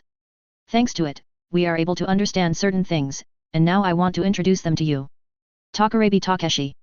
Does the personal diary of the German sailor mention anything about the night vision telescope? Yamashita Gentar. First of all, I must say that it is the diary of a Chinese sailor, not a German sailor, and unfortunately no, there is only a brief mention of the technology. Nevertheless, the diary entry is extremely important. The Chinese describes every day since he arrived in Tsingtao and his service on 2 warships. First, he served on the heavy cruiser Blucher, then he was transferred to the destroyer Z-13 Erich Kollner, which is the warship we examined. I repeat, in German terminology it is a destroyer, while we thought it was a light cruiser. The diary is extremely carefully kept. We are convinced that the Chinese was not an ordinary sailor, but rather someone with a technical education. We suspect that the Chinese probably deliberately planted their mole among the Germans. Why they did it is not of much interest to us at that moment, but given the record, it is clear that the man's task was to collect information. Takarabe Takeshi. So what is the most important question for us at the moment? How many ships do the Germans have at their disposal, will the record in the diary tell us? T.G. Hachir. Yes sir, it will tell us and very accurately. When the Chinese arrived in Tsingtao, it happened on October 26 in one of the first contingents of Chinese reinforcements for the German fleet. These sailors were then divided into German ships. The man in question was first assigned to the cruiser Blucher, and later, at his own request, he was transferred to the Z-13 Erich Kollner, which was to be deployed into battle. According to the diary entry, the Germans have 3 large cruisers like the Blucher. 2 are fully operational with 8 203mm guns, these are the vessels that our airmen photographed. Our estimate that they are almost 200 meters long was correct, in fact it is 206 m, the displacement is about 14,000 tons, here too we were close to the truth. What we did not know is that these vessels have a speed of over 32 knots, which is an unpleasant discovery, Takarabe Takeshi. And the other warships, what do we know about them? Shijet Diwa. At the end of October the Germans had 5 light cruisers, I use their terminology, with a displacement of about 6,600 tons, each armed with 9 150mm guns, and 11 destroyers. We know for sure that they have already lost 2 of these vessels in combat with us or the British. Takarabe Takeshi. We have some knowledge of the warships that my own forces fought at the end of August 1914. Because at that time there were other German warships present, much more powerful than those you have mentioned so far. Sadak Ichi Kat. The diary does not say much about them, but it does mention that the German fleet did indeed split up, the main part of which left Tsingtao at the end of August. So, exactly as we thought, the reason why the Germans sent their warships home is still little known to us. Takarabe Takeshi. So we still have nothing more than some conjectures? Do we know anything for sure? Tomosa Burkat. We know much more than we did a few weeks ago. It is certain that even the Germans, although they prepared for the conflict much better than we did, were also caught unprepared by this war. First of all, they did not expect us to enter the war so quickly. The entire infrastructure of the port in Tsingtao was far from complete, especially the large fuel tanks. According to the diary entry, work on them was accelerated only after the outbreak of hostilities and was an absolute priority. Almost 5,000 Chinese workers helped to build them, and they worked in shifts 24 hours a day. We are convinced that it was precisely the lack of the possibility of having enough fuel for the fleet that forced the Germans to send part of it back home. But this is really only an assumption on our part, the real reason could have been different. Takarabe Takeshi. In a way, it is somewhat reassuring that even our enemy was not completely prepared for this conflict. As they say, there is no perfect preparation for war. I am more interested in why the Germans sent such modern ships to the Pacific and not to Europe. T.G. Hachir. Ships powered by diesel or fuel oil have a much greater range, and it is likely that the Germans wanted to project their naval power in the Pacific. They probably believed that this modern fleet would allow them to easily destroy the Entente naval forces and completely paralyze maritime trade in the Pacific and Indian Ocean. From their point of view, the war had only broken out much earlier than they were fully prepared. However, the Germans did not completely abandon their strategy, they simply adapted it to the situation. They kept part of the fleet in the area and did with it exactly what it was intended for. And they were, and still are, very successful in this regard. Takarabe Takeshi. We know something about the technology of those modern German ships, the engineers discovered something that we can use. Do German warships have any weaknesses? Roker Yashiro. Yes, we have already managed to find out a lot, and the diary has also helped us a lot. The ship we examined was a 1934A class destroyer. We do not know why it was called that, but the diary mentions that it is a completely new technology, not fully tested and has many flaws. The engines of this warship are immature and have many shortcomings, as well as the construction of the vessel was rushed. The Germans apparently built several of these ships quickly, and they made many mistakes during construction, but they realized them too late. These destroyers have poor stability and are not very suitable for the tropics, however, if we put aside their certain design flaws. They are extremely dangerous warships. The Germans applied their most modern technology to them, not only in the propulsion system, but also in the weapons. If you open the folder in front of you, on page 7 there is a photograph of the weapon that causes us the greatest fear, Takarabe Takeshi. Admiral Takarabe Takeshi waited for everyone present to find the aforementioned photo and then continued his explanation. What you are all looking at now is a 4-barreled torpedo launcher capable of firing 533mm torpedoes. The ship had 2 at its disposal and carried a total of 16 torpedoes. Unfortunately, we have not obtained the manual for this weapon, nor a torpedo that we could analyze. We only have photographs. The diary mentions the weapon very little. Nevertheless, it is clear that this weapon is a huge advantage in night battles.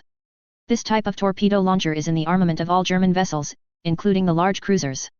So even relatively few German warships are capable of launching large torpedo salvos at the enemy. These torpedoes are of a much larger caliber than anything we or our allies possess. That explains a lot. When my flagship Kawachi was damaged during the Battle of the South China Sea, her damage was too great for a normal torpedo to hit. The battleship was so badly damaged that she was in danger of sinking. I thought even then that a 457mm torpedo could not have caused such havoc. Considering the power of the warhead, which is clearly greater, do we have any idea at least of the range of this new weapon? Tomosa Burkat. No, we do not know the range of this weapon, but I assume it is longer than our own normal torpedoes. Takarabe Takeshi. What about other weapon systems, what do we know about them yet? Yamashita Gentar. On page 9 is a photograph of the German ship's main guns. This armament consisted of 5 12.7 cm SKC/34 guns in individual carriages with protective shields located along the longitudinal axis. Since we managed to obtain a manual for this weapon in Chinese, and one of the guns was operated by a Chinese crew, we know quite a bit about it. The barrel of the 12.7 cm gun is a remarkable example of military technology. It weighs 3,650 kilograms and reaches a muzzle velocity of 830 ms/s when firing an He shell. The service life of the tube is stated at 2,400 rounds, which underlines its durability and reliability. We tried to save one of these guns, but unfortunately it was not possible, so we do not have a prototype that we could copy and subject to our own testing. Takarabe Takeshi. I must say even more that it is extremely frustrating that we were unable to save the wreck of that German ship and tow it to Japan. It is also very disappointing that we were unable to capture any of the crew of this vessel. I do not know what the situation was on the ground, but I believe that we could have gained much more knowledge and information than we have now. Roker Yashiro. That's right, Admiral, you were not on the ground and it seems unfair to me to judge my subordinates. During the battle for this warship, 28 Japanese sailors were killed and 25 were wounded. The Chinese who remained on that ship fought to the end and killed or wounded most of my men. It was certainly not easy to capture that warship, and to save her or keep her under control for any longer was practically impossible. Hayao Shimamura. I did not mean to offend you, dear colleague, or your subordinates, I only regret that more could not have been done. Roker Yashiro. Do more? For God's sake, when Admiral Hayao Shimamura came to me with a request to pursue the Germans, I didn't give such an action any chance. But he convinced me and I'm glad in retrospect that I took his advice. I read the report of the technicians who searched the ship, it was a complete wreck. The Germans were extremely lucky to have gotten to that beach at all. The ship was hit by at least 3 heavy 305mm shells, which should not have survived at all. The fact that it survived was only because the fuses of our shells didn't activate and only made giant holes in the ship.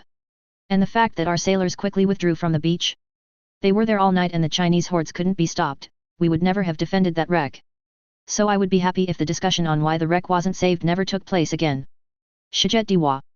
Everyone present knew very well that obtaining the wreck of Z-13 would be a huge victory for the Japanese. If they managed to get the ship to Japan, they could use it for propaganda purposes and thus at least partially make up for their previous failures. Moreover, it would give them access to German technology. Technicians from the Imperial Navy would literally disassemble the ship into its parts to find out all its secrets. That is why it was so bitter for many that it did not succeed. However, Admiral Diwa was right, the Japanese still won a great victory.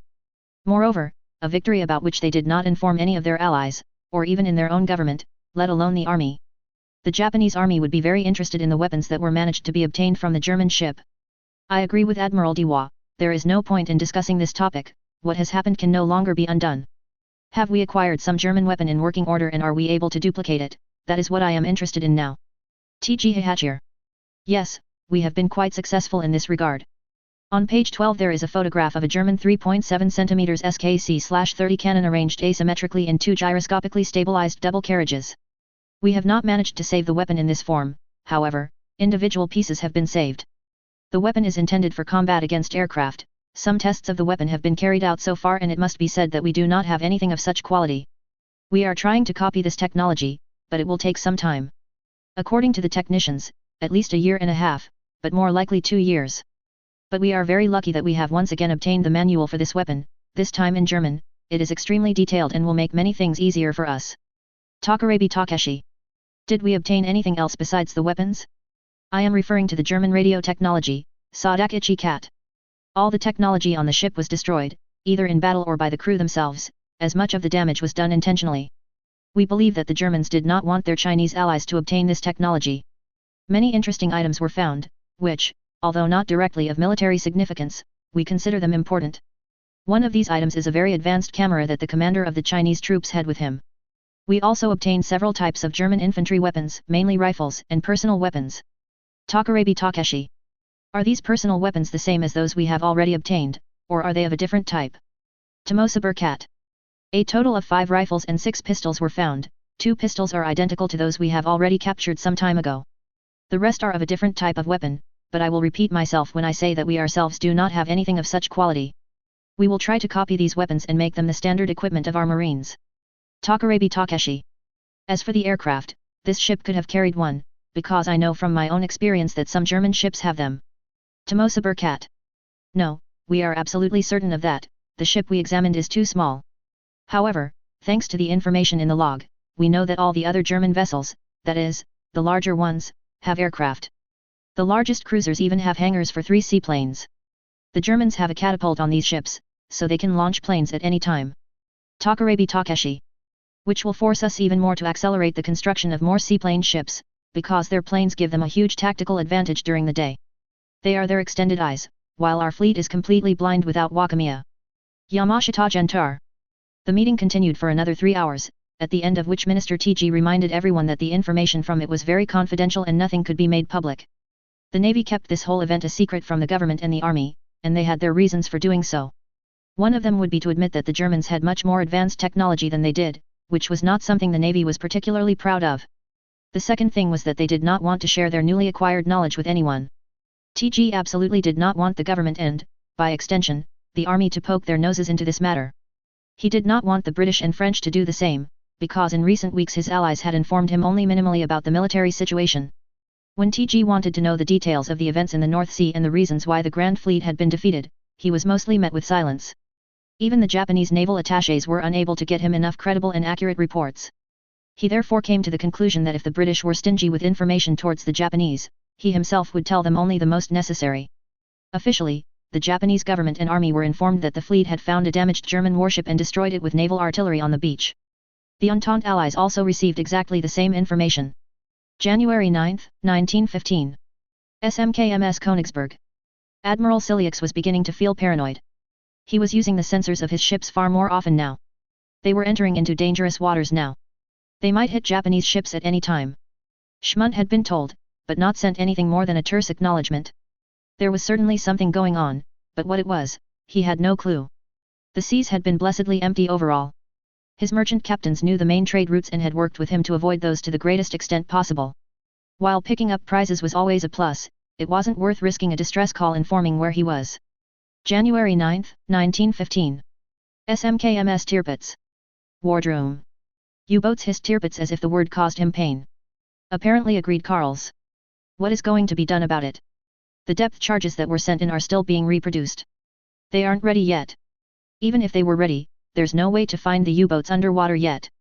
Tirpitz grumbled. There will be. Promised Marshall. However, both of our destroyers are in desperate need of the yards. Yes, yes. Tirpitz acknowledged, and the U-boat tracking devices are being examined minutely at the same time. Nevertheless, losses even of obsolescent ships is not something we wish to suffer. Certainly agreed Carls, and I agree with keeping patrols going. What about using older torpedo boats for the purpose, though? A larger force could be kept ready in case the Royal Navy tries the Heligoland raid again, though I see that as extremely unlikely. True, and that may be the best course of action, until some of these depth charges are ready. Tirpitz replied thoughtfully. I do not like the idea of dangling targets in front of the Royal Navy. Torpedo boats are much harder to hit. And will have depth charges soon. Put in Marshall. One thing that is clear, though, Carls noted thoughtfully. The Royal Navy was not so aggressive with U-boats in our Great War. The injury to their surface fleet is changing their strategy. Tirpitz drummed his fingers on the table thoughtfully. This will make sortying the fleet much more dangerous. We'll need to expedite work on those underwater eyes, and depth charges. The depth charges should be done soon enough. They sound simple enough.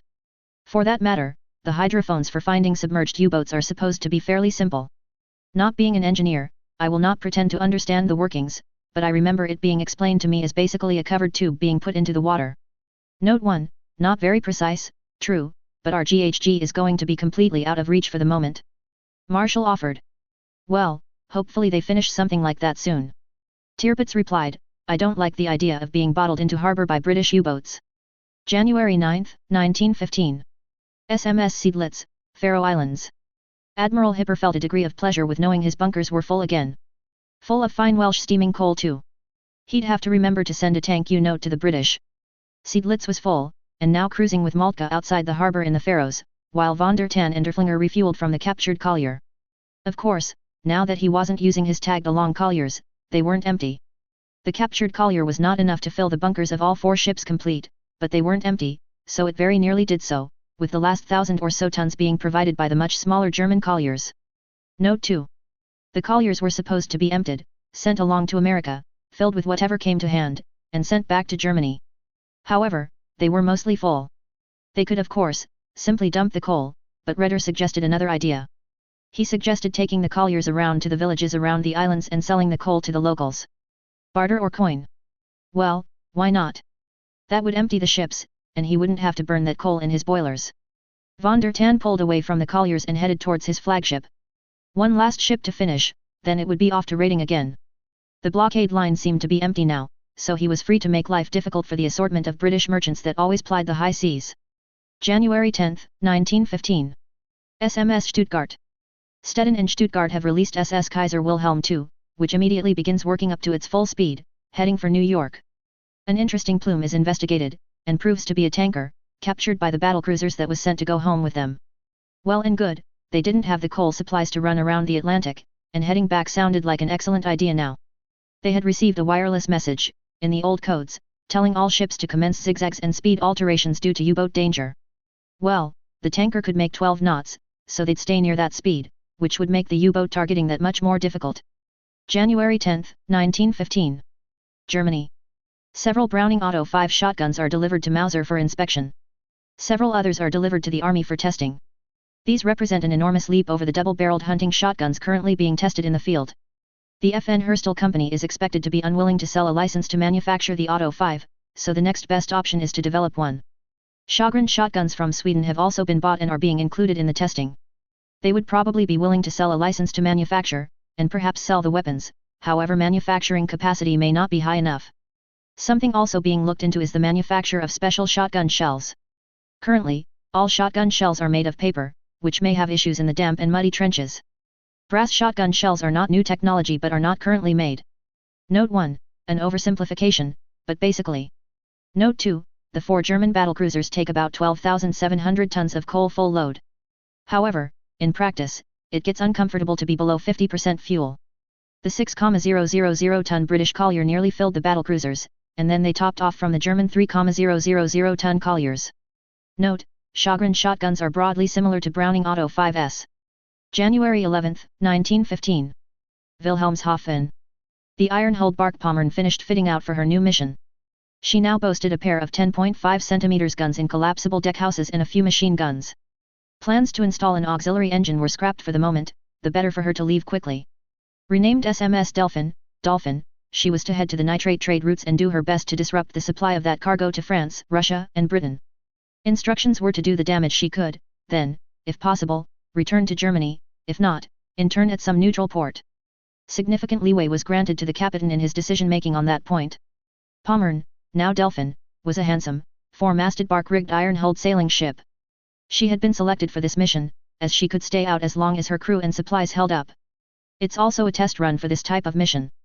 While merchant disruption is key, it is also desirable to keep the British merchant marine on their toes, and the future men had warned about annoying neutrals too much with a U-boat campaign. A surface-type cruiser can be far more discerning than a U-boat. It is true that surface raiders are far easier to chase down, but this is judged worth the risk. There is a degree of concern that the functionally unlimited cruisers of the Royal Navy will make short work of merchant cruisers, though once the future panzer ships are ready to go back out, they'll make short work of anything short of a battlecruiser. Those plans are in the works, as soon as the second ship is out of dock, and both have finished working up, which is estimated to be about 3 weeks. January 12, 1915. Western Front HQ. Joffre, French, and Haig stared at the table before them.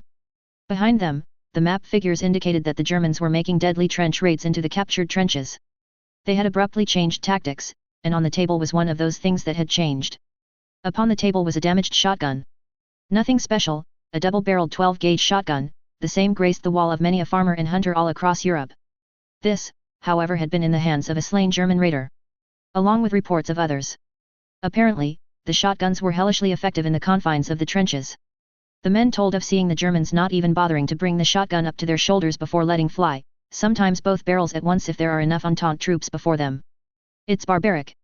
Haig bellowed, exactly the sort of thing that we've come to expect from the Huns. Shooting masses of men with the intent to wound and not kill. Fiendishly clever, French agreed thoughtfully. Is it intentional or is it further proof of the degradation of the German ammunition supply? Questioned Joffre. If they're purloining the shotguns and ammunition from hunters and farmers, perhaps things are worse than we thought. Or perhaps men are now required to provide their own weapons in the trenches. Haig snorted. If ammunition is an issue, then you could have fooled me. They've been quite lavish with their ammunition expenditure during this battle. We need to force two actions at the same time. If their ammunition supply really is in question, then while they might be able to manage one offensive, two will certainly be beyond them. Joffre said thoughtfully. French looked incredulous. Two attacks like this are beyond our ability to supply. He pointed out, this one hasn't even concluded, and you are looking at the next campaign. Joffre glared at him. In chess, you plan not for the move you are making, but for moves after that. If we stabilize the lines with a foothold in German-held lands, we are well set to exploit it later. He growled. Quite right. Haig said absently. Perhaps we can get the Russians to make a push from the east at the same time. In the meantime, I believe we should make an announcement about these shotguns and their wielders. Announce that any man found carrying one will be executed immediately for war crimes. Note 1. Send pictures of the wounds inflicted to the press as reason for this. French looked uncomfortable. If we threaten men with execution, they'll fight to the death instead of surrendering. It may make things more difficult. He cautioned. Joffre laughed heartily. So be it, he replied, every dead Boche is one no longer polluting France's sacred soil. January 13, 1915. Deep beneath Avezzano, Italy. A shapeless, vaguely bat-like form passed through solid rock as a body moves through air. Skippy chuckled, the sound being something like gravel sliding across sheet metal, had anyone been around to hear it. He was quite pleased with his work so far. The Germans were such good sports about this. Other times when he'd done things like this, humans were most unpredictable. Occasionally they'd just commit suicide or expect that the locals would listen to them as gods and get themselves promptly killed. This was so much better. Already, so much had changed that it was impossible to see where it might lead. He came to a stop. There was another presence, like his own nearby. Several, in fact. This could be trouble. Abruptly, three others like himself revealed themselves to his perception.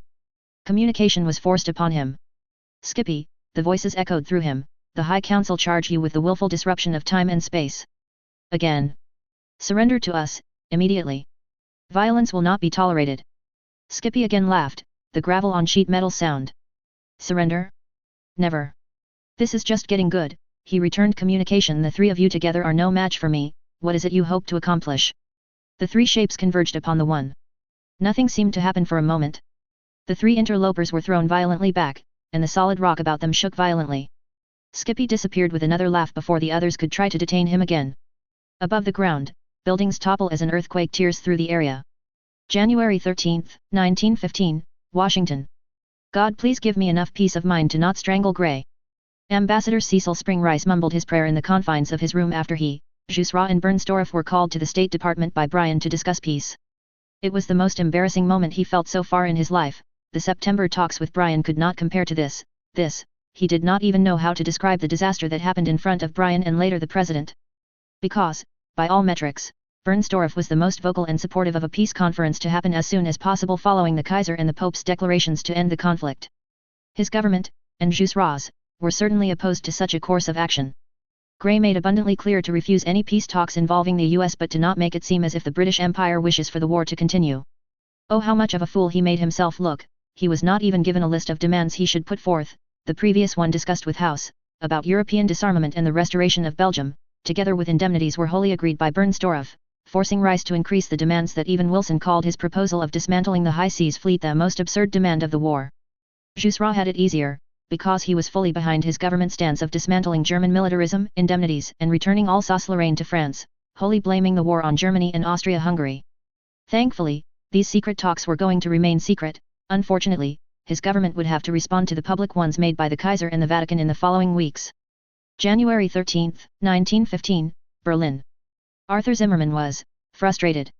Even with the information shown by the Germans from the future of what the fate of the fatherland ended up being, the military was still reluctant to even consider an antebellum peace, let alone one where Germany would lose territory or, heaven forbid, pay indemnities to the French. It was certainly better than before the Kronrath, truth be told, even if the parties on the more nationalistic spectrum were currently imploding after their leaders talked in favor of the previous status quo. January 13, 1915, Vienna. The Kaiser's peace initiative came both as welcome and unwelcome surprise for the Austro-Hungarian political elite, the military, and royalty. It was perhaps the most divisive and uniting event overtaking the old empire. The old emperor, Franz Joseph I, together with Berchtold and von Hotzendorf, found the timing the worse, being of a belief that now with Serbia on the last legs following Bulgaria's entry into the war and the capture of Belgrade, it was just a matter of time before they could move their troops to push against the Russian menace and retake Galicia, but if peace came, that would give the Russian Empire a strong enough bargaining chip at the detriment of the Austro-Hungarian Empire. The emperor's grandnephew, Charles, found the notion to continue the war until the empire got the upper hand distasteful, considering that enough lives were lost already and that an antebellum peace would be enough. These thoughts were shared by other politicians, both German and Hungarian. Though, it should be noted neither was opposed to a peace conference or a continuation of the war, as it became clear to them at this point in time that without German help, their situation would have been worse. As such, even if they disagreed with the Kaiser's peace attempt, they would follow him lead. January 13, 1915, Tokyo. The mobilization order was given 5 days ago, together with the attempt at nationalizing the industry for the war effort. Thankfully, the latter failed to pass the Diet. Unfortunately, it was the spark that would see students, professors, farmers, and other people affected by the war, dissatisfied by the losses on land and the ones on the ocean and the government's attempt at hiding them, starting to come together and prepare to protest. January 14, 1915. HMS Queen Elizabeth. Admiral Beatty dozed lightly, leaning back against White Turret. Standing on top of White Turret looking aft, Robert Arbuthnot harangued those present passionately about the need for physical and spiritual health and discipline. The men for the most part stood and listened resignedly. In the near month since her commissioning, the crew had grown a respectful fear of Arbuthnot. His discipline was harsh, but he did not hesitate but to join even the lowest-ranked member of the crew in whatever exercise he happened to be dictating on a given day. The ship-wide exercises had been met with great reluctance at first, until Arbuthnot announced that there would be competitions against the other ships in the fleet. Foot races, boxing, and when better weather came, swimming and tennis, with prizes for the winners. The chance to so compete greatly increased the enthusiasm for these daily exercises among most of the crew and officers, at any rate. January 14, 1915. Jarrow. The bottle shattered on the bow of the ship as it slid down the ways, ending with a splash in the Tyne. HMS Resolution was then towed to the fitting-out basin to continue the construction. January 15, 1915. SMS Seydlitz. Atlantic. A large freighter filled with wheat is sunk after removing the crew. This is the second ship taken this day. The first was a fairly new freighter filled with rubber. After considerable agonizing over the decision, Admiral Hipper elects to bring the freighter along. In the event that they need to sprint, the freighter will have to make its best way back to Germany. Rubber is simply too scarce to destroy without making some effort to take it home. At any rate, he decides that it is early time to set course for home. It's unlikely that they'll need to dash at any point, but maintaining that ability is considered vital, thus coal cannot be allowed to drop too low. January 16, 1915. SS Kaiser Wilhelm II. Entering New York Harbor. Kaiser Wilhelm II makes her way to her berth. Waiting for her is an aide to the German ambassador. Contact was made with him via wireless to ensure that he was ready to receive what gifts were brought. The ambassador had been in contact with several newspapers, all of whom were quite eager to get their hands on the pictures and stories brought by the Germans. War news sells well, and pictures of sinking ships had been promised. American businessmen were also quite interested to hear that the Kaiser Wilhelm II was stuffed full of dyes and chemicals that were difficult to source outside of Germany. Indeed, bidding wars for some items had already begun, with offers for some chemicals exceeding twice the peacetime price. The ambassador had also been busy buying supplies to send back to Germany in the hold of the liner. Copper and leather are the goods he has most easily been able to source for this particular journey. 20 Winchester Model 97 pump-action shotguns are also part of the cargo for the liner. January 16, 1915. Western Front HQ. The guns had fallen silent again. Thankfully, the Germans made no attempt to stop the Entente troops from gathering up the wounded from no man's land. Indeed, several German medics had come out to help stabilize the injured while they were being gathered. The disastrous battle was over. Joffre, French and Haig stood quietly surveying the map. Well, it appears we were wrong about their ammunition supply. French offered weakly. Or we didn't press hard enough. Joffre countered. Regardless, we need to begin preparing for the next offensive. Haig stated obviously, much more artillery ammunition is needed. More grenades as well. A way to send signals would have prevented the ending part of this battle, though I can't see how we'd manage that. The gas grenades were ineffective. Growled Joffre, we need bigger charges. I say we have them put the gas in shells. Then the bombardment will be more effective. Gas shells, gasped French, but the Haig only forbids putting deadly gas in shells. Joffre interrupted with a sinister smile. This is not toxic gas, but tear gas, and is therefore not forbidden. In the shells should be enough gas to incapacitate the Boche or force them to flee. Either way, we'll find it much easier to advance. Can that be done? Haig asked thoughtfully. Why not? It works in small amounts in a grenade, why not larger amounts in a shell? Joffre replied. We should get experts in France and Britain working on it, then. Haig agreed it will probably take some time to actually get such things working, and then produced. Best have them get to it then. Joffre declared. January 16, 1915. HMS Queen Elizabeth. Scapa Flow. The guns of the Queen Elizabeth thundered away at regular intervals. The guns were pleasingly accurate, and the crew, green as they were, found the range quickly. Of course, in combat and moving at more than bare steerage would make getting on target much more difficult. However, it was a good omen of the efficacy of the guns. January 16, 1915. German Admiralty. A room full of drafters labor away under the watchful glare of Admiral Tirpitz. After much discussion, the first two Mackensen-class battlecruisers were going to be slightly reworked. Orders were too far along to cancel completely, so by Admiral Marschall's advice, they were instead being reworked. Rather than having 8 of the 35 cm guns which, as pointed out by the future admirals, were logistical oddballs, they would instead be hurriedly redesigned to instead receive 6 of the 38 cm guns. Weight saved would go into the armor and engine rooms. The casemates would be replaced with experimental turrets for the secondaries. They would also be made oil-fired, the machinery could easily be converted to that, and since they needed reworking anyhow, oil storage could be arranged. Note 1. In one corner, a group of drafters and engineers were working on a different concept. An enormous submarine, fitted with a capacious, by U-boat standards, hull for transporting cargo.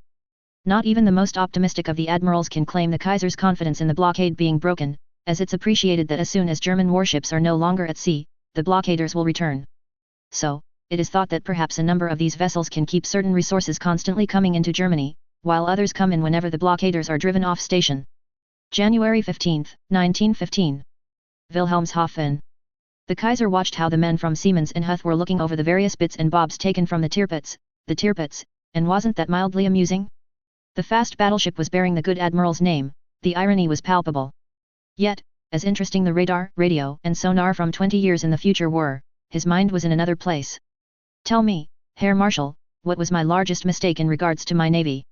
Shouldn't you ask Admiral Karls that question? Your Majesty. I did. But I want to hear your answer nonetheless. Marshal was silent for a few moments, letting the sound of machinery and footsteps wash over the two men sitting. Fear of losing the fleet. There's thousands of sailors on those ships. And thousands of U-boat sailors died by the end of the war. There are thousands of soldiers dying each week on the western and eastern fronts. What's the point of a large surface fleet if you never use it?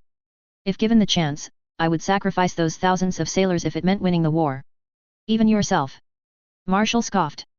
I would be on the spearhead ship facing the Royal Navy. He paused, contemplating. It is not about the sailors, isn't it? More noise, hurried footsteps, the doors to the building being opened.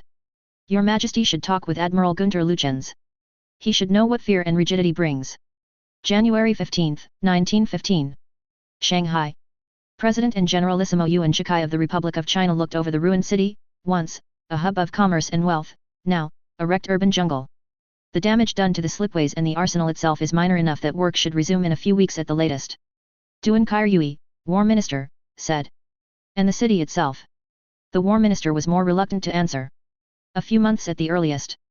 The amount of dead under the rubble could very well start a plague. The Generalissimo was silent for a few minutes, observing the various workers searching for people under the rubble, putting out fires and taking care of the wounded. The one in charge of the city's defenses. He started, leading on. Already executed. Dutifully responded Duan Kaiyue. Together with his right-hand man. Good. Make sure this doesn't reaches the Germans, they would frown upon our methods of dealing with incompetence. Councillor Deliang was hanged 2 days ago also. Kaiyue added as an afterthought. Nobody would miss that walking ego after he almost threw our good relations with the Germans into jeopardy. Thankfully, his idiocy did not impact our adherence to the Central Powers or the guarantees made by the Germans. Yuan Shikai was once again silent, contemplating the war up to this point and the alliance they found themselves tangled in. The Germans could not promise much, territory-wise, unfortunately, while they would support China's claims, it was up to the Chinese to enforce such claims at the peace table. On the other hand, the Germans were more firm in their promises for help after the war. Economical, technological, and military. It was more than he imagined, to be honest, and he feared pushing to an extent. After all, God could just as well erase China from existence as easily as he modified Tsingtao. Make sure to place his family under surveillance. Already done. Pacific, January 15, 1915, German naval base Tsingtao. Although more than 3 weeks had passed since the fleet returned from Surabaya, not all of the German warships were fully operational. Repairs and necessary maintenance meant that none of the heavy cruisers were ready for action, as were most of the German destroyers. So, of the large warships, only the light cruiser Nürnberg, Captain zur See Otto Kluber, was available for immediate deployment. Her sister ship Leipzig, Captain zur See Werner Stickling, ran aground on a reef off Java while searching in vain for the British fleet. The damage was not critical, but the light cruiser had to remain in dock for the rest of the month. The escort for the cruiser Nürnberg was to be the 3rd Zerstorer Flottille, Z-17 Dieter von Roeder, Z-18 Hans Ludemann, Z-19 Hermann Kuhn and Z-20 Karl Galster, the entire battle group being commanded by Rear Admiral Friedrich Bondt. All destroyers of the 3rd Zerstorer Flottille were of the 1936 type and were the only ships in the fleet to have full torpedo magazines. The light cruiser Nürnberg was also fully equipped, having received the missing torpedoes from its sister ship. On January 12, the Germans received their first major supplies of ammunition from their Chinese allies. On that day, 1,127 mm shells and 500 150 mm shells arrived at Kyotsku. It was not a staggering amount, but it was the first step towards the slow but sure restoration of German ammunition supplies. The extensive fleet operations of the previous weeks had exhausted almost all the German ammunition supplies, and the factories at Kyotsku, although capable of producing ammunition, could never cover the demand. So Chinese supplies, once they became regular, would help solve this problem. Yet there were still 2 items that Chinese industry was unable to provide the Germans with. The first item was 203 mm shells for the German heavy cruisers. By mid-January all German supplies had been used up. All heavy cruisers were now short of this ammunition. China was not yet able to produce this ammunition for the Germans, but here too it was a matter of time before the problem was solved.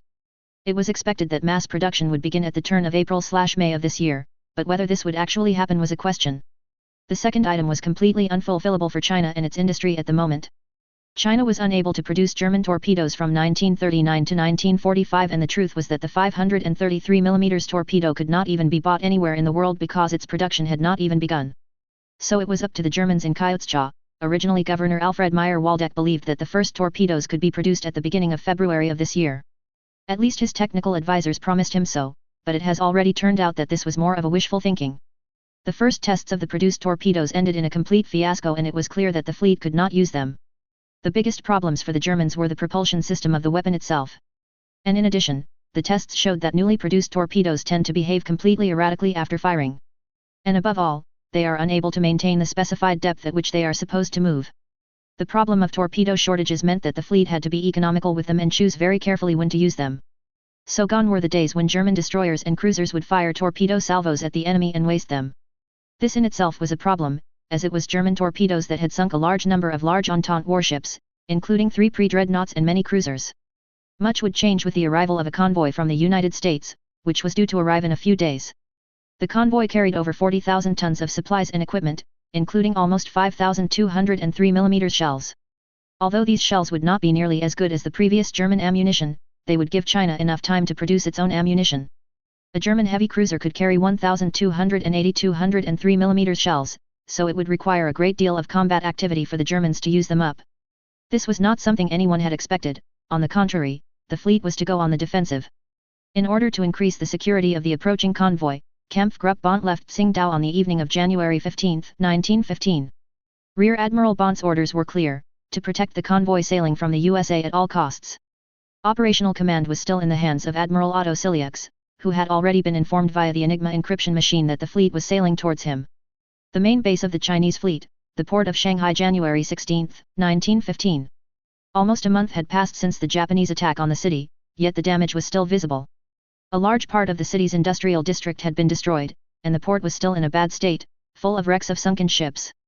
Miraculously, the Chinese fleet, despite some losses, survived and did not leave the port, a kind of symbolic defiance on the part of the Chinese and their navy against the Entente and, above all, the Japanese. Admiral Lu Guanxiang had left Tsingtao a few days earlier and visited Shanghai. He had many reasons for this visit. Not only did he want to know the full extent of the damage, but he also had to speak to his official superior, Admiral Issei Zhenbing, who was already waiting for him. The conversation between the two men took place on the flagship of the cruiser Haichi and was confidential. "I am very glad that you are okay, sir. I have seen the damage to the city and the port. It is worse than I thought." Lu Guanxiang. "Thank you, I was lucky. The smoke from the burning city and the smoke screen from my ships fortunately prevented the Japanese from targeting our warships precisely. Moreover, it seemed to me that they were more focused on destroying the industrial district than the fleet and the port itself. Perhaps it was the explosion of the cruiser Haijo that convinced them that my fleet was destroyed. It is difficult to say. I hope you bring me some good news, because I have more than enough bad news." Issei Zhenbing. "I believe so. I have spoken to Governor Alfred Meyer-Waldeck and the German admirals and tried to convince them to increase the activity of their fleet, as requested by our government. The Germans have clearly told me that they cannot do much at the moment, and have also refused to retaliate against any Japanese coastal city. The arguments they have presented to me are logical and I cannot and do not want to question them. Most of the German ships are damaged and those that are not need extensive maintenance. Moreover, the main German concern at the moment is the arrival of a convoy from the USA. Which I completely understand. This convoy is also important for our country and the war effort. During the negotiations, I managed to convince the Germans to make certain concessions. They will be willing to sell us some of their warships." Lu Guanxiang. "Excellent, I am very glad to hear that my fleet will acquire more warships. However, I would rather ask, is it real, or are these just words that will never become reality?" Issei Zhenbing. "Both the Governor and Admiral Hubert Schmundt have personally promised me that they will sell us their 2 light cruisers and 1 older destroyer. Berlin will not make any decision on the sale of these ships, they both assured me. They will do it on their own responsibility, as a gesture of goodwill on their part towards us." Lu Guanxiang. "I understand, so that means that Berlin might be against the sale of those warships. And our German friends in Tsingtao have decided to bypass it right away, and are willing to confront their superiors with a fait accompli. So, in order to somehow soften us up, they will make some concessions to us. I must honestly say that how little the German government is interested in what is happening in Asia irritates me, well, not only me, but our entire government. I am glad that they have no objections to our territorial ambitions, but I would have expected much more. Asia is probably a periphery of their interests for Berlin. If we exchanged our positions, I would probably look at Europe with the same condescension." Issei Zhenbing. "I have a theory, and if it is true, it is not good for us at all." Lu Guanxiang. Admiral Issei Zhenbing poured more tea for his colleague and invited him to share his thoughts. "I am convinced that the Germans in Berlin sacrificed Tsingtao and the fleet that remained there. They used it only to tie down the Entente forces and for as long as possible, but my opinion is that the fate of Tsingtao is more or less indifferent to the Emperor. His interest is to end the war, which is proven by his great peace activity in the previous weeks. It is obvious that he fears defeat and is trying to save what he can for Germany.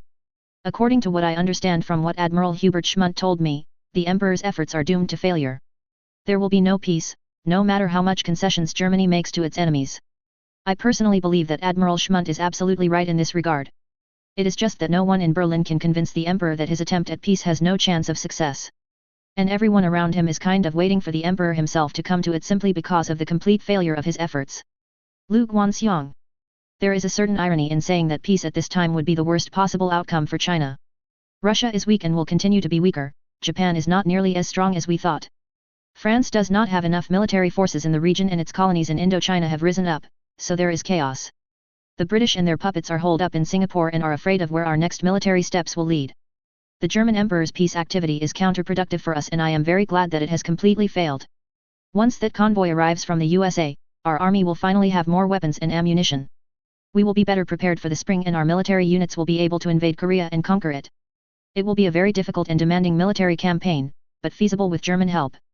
Moreover, we will continue to pressure Russia in Manchuria and elsewhere. Perhaps our government will approve a direct invasion of Indochina under the pretext of helping the local rebels.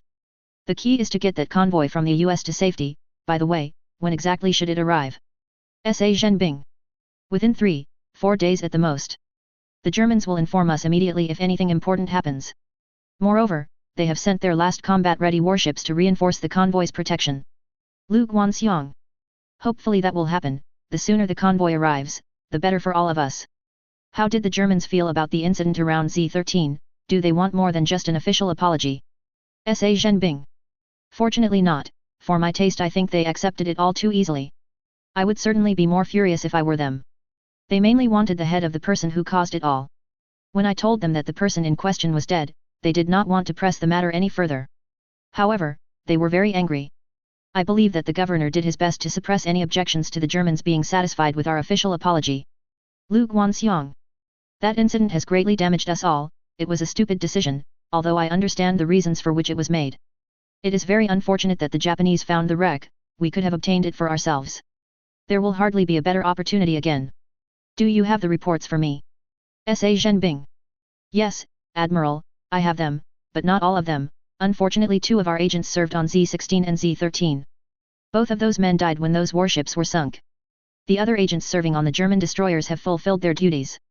Perhaps it would be better to recall them from those vessels now. The Germans don't know about their activities yet. If they found out, they would be angry. Lu Guanxiang.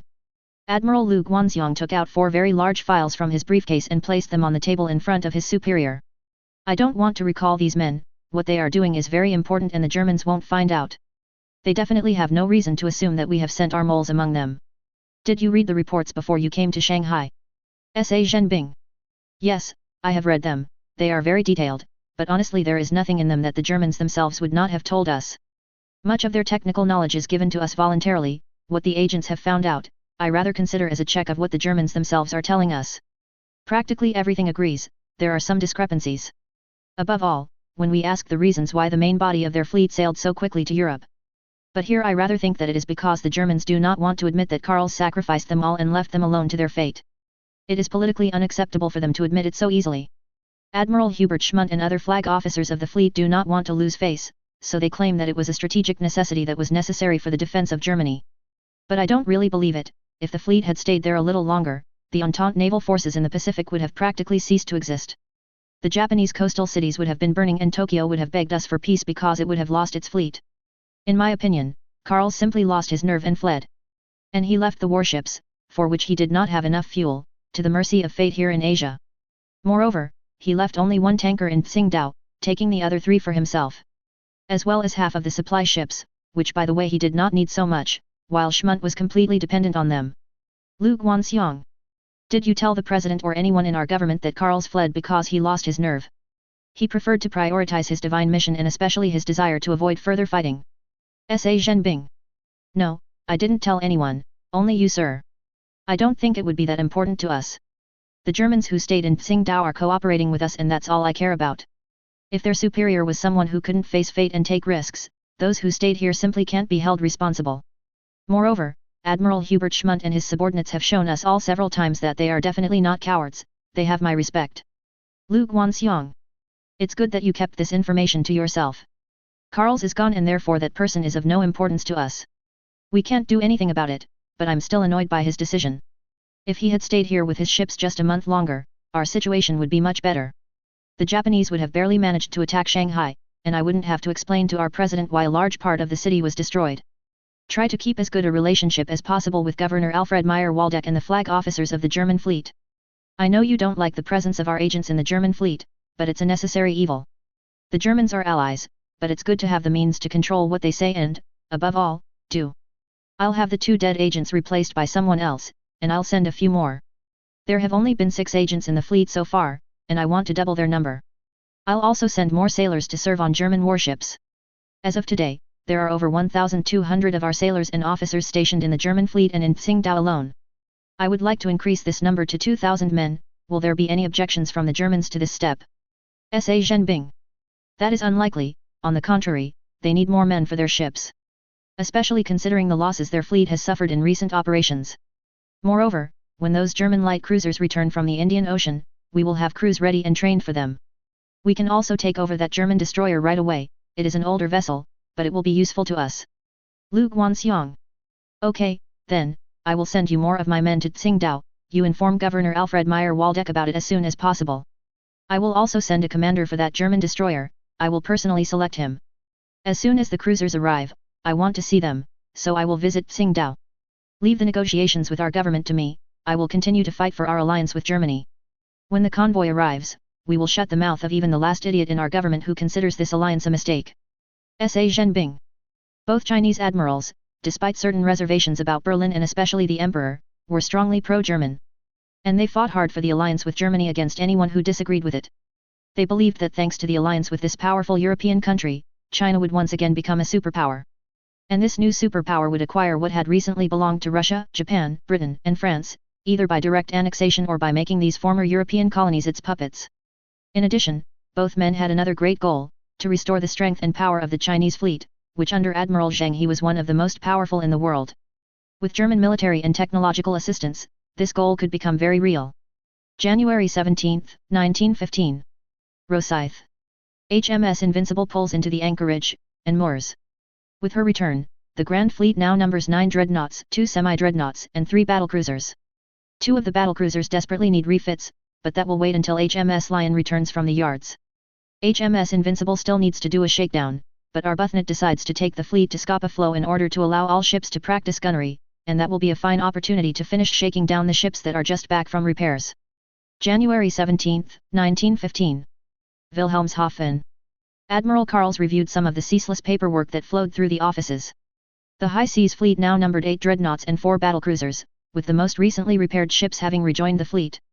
Of his own ships, Tirpitz was technically available, waiting her turn in the dry dock that Bismarck currently occupied. Scharnhorst and Gneisenau had another 2 weeks in dry dock, and only Admiral Graf Spee was currently ready of the Panzerschiffs.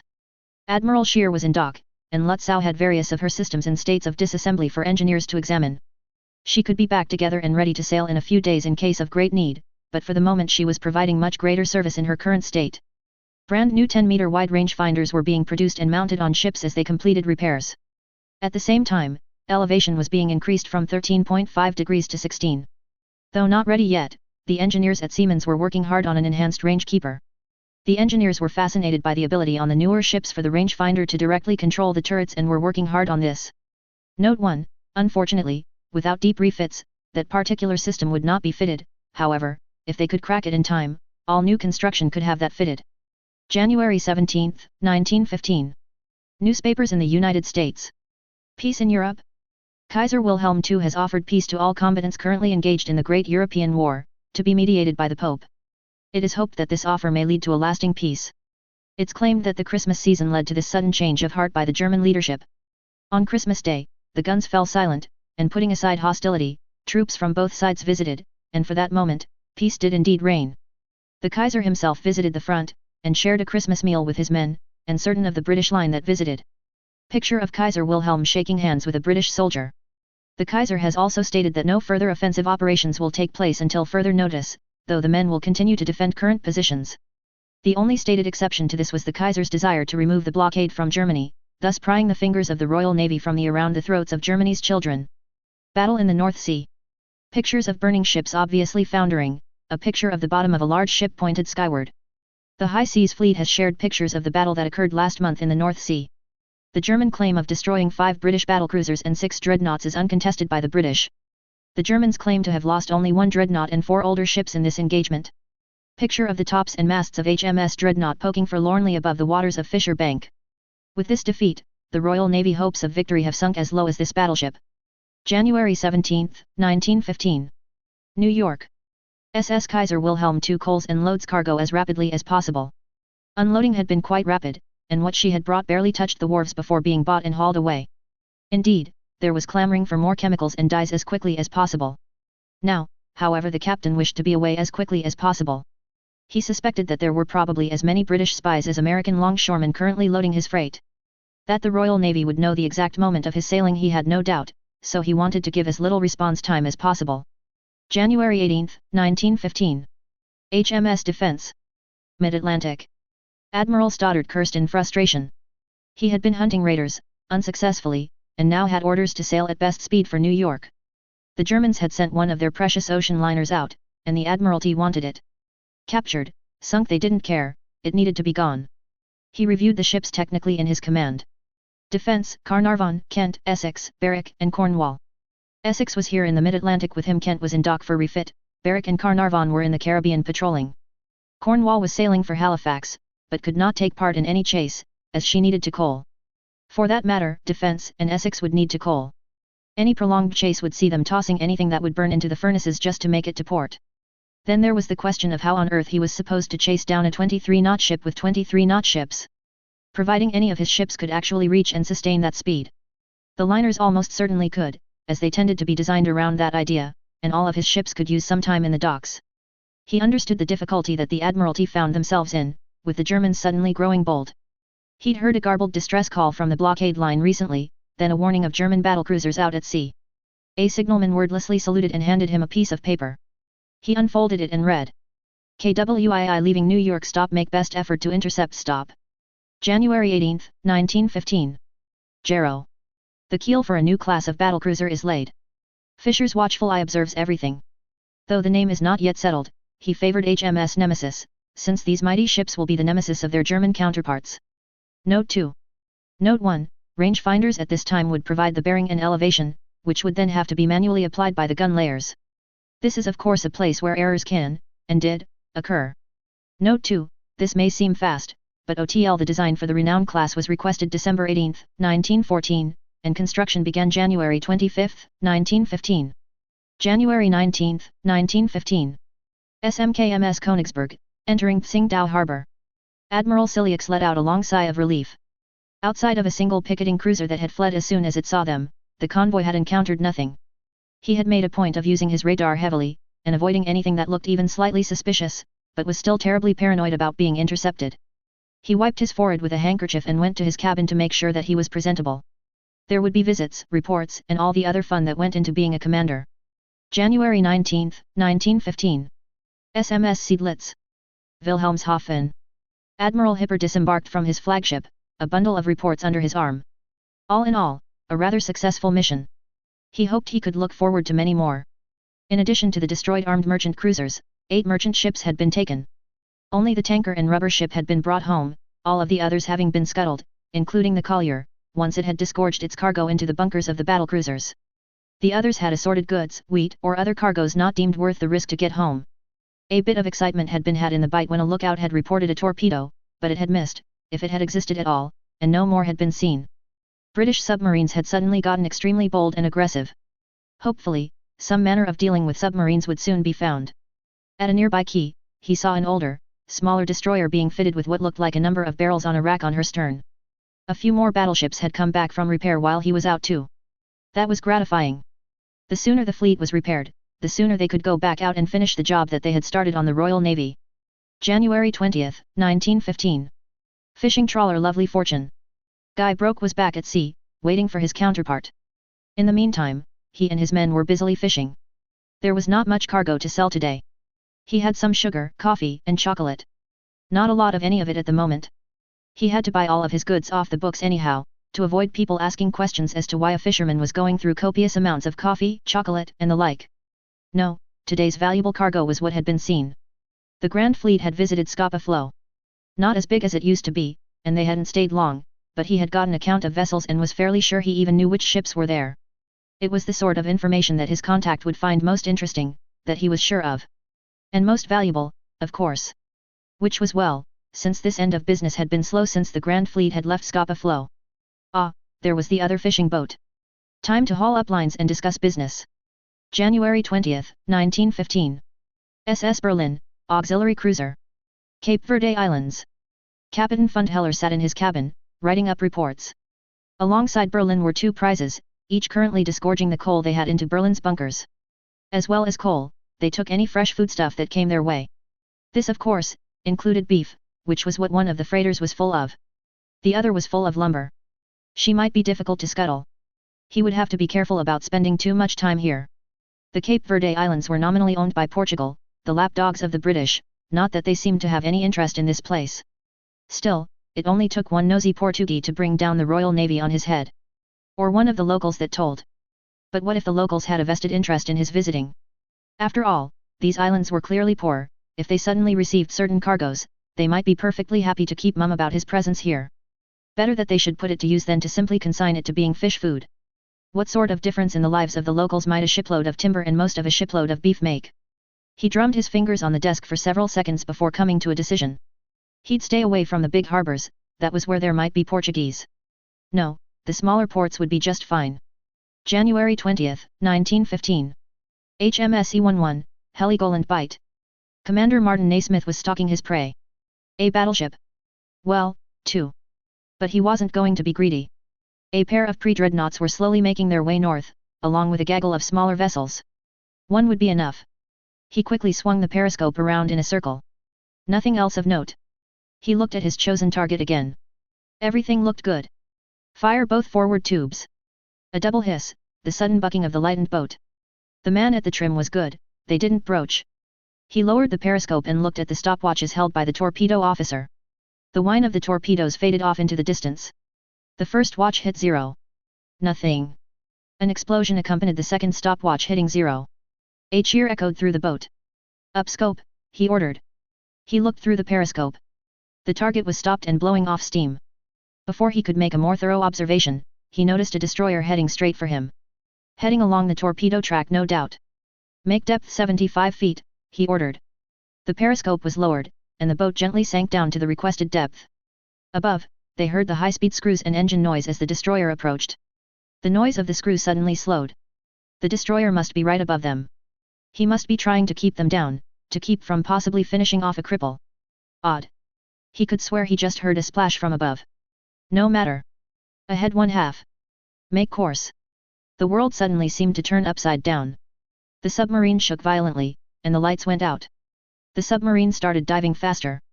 No sounds of water that Naismith could hear, but at least one man was screaming, and another was crying loudly. A light came back on dimly. Oh God, we're all going to die, someone screamed. I can't control the depth. The engine stopped, shouted the plainsman. Naismith watched in horror as the depth gauge ticked past 100 feet, 125, the hull was groaning and popping ominously, 150, descending slower now, 175. The hull of HMS E11 settled into the sand at the bottom of the bight. Blow ballast, he finally rasped out. Can't, it's not working, sir, came a panicked response. Nothing from the engines, we can't move, came another high-pitched voice.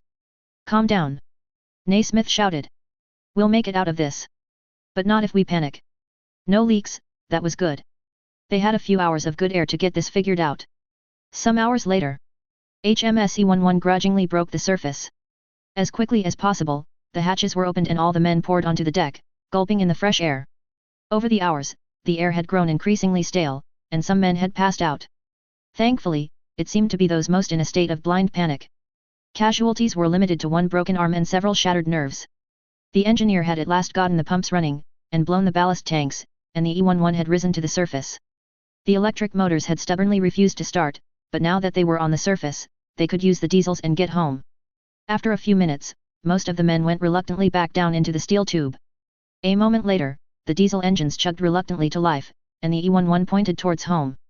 The diesels abruptly quit. Fuel is contaminated, sir, then engineer reported. German destroyer in sight, came a voice from above. Naismith was not about to attempt to submerge again. Prepare the ship for scuttling. Take a sheet up and tie it to the conning tower. He ordered.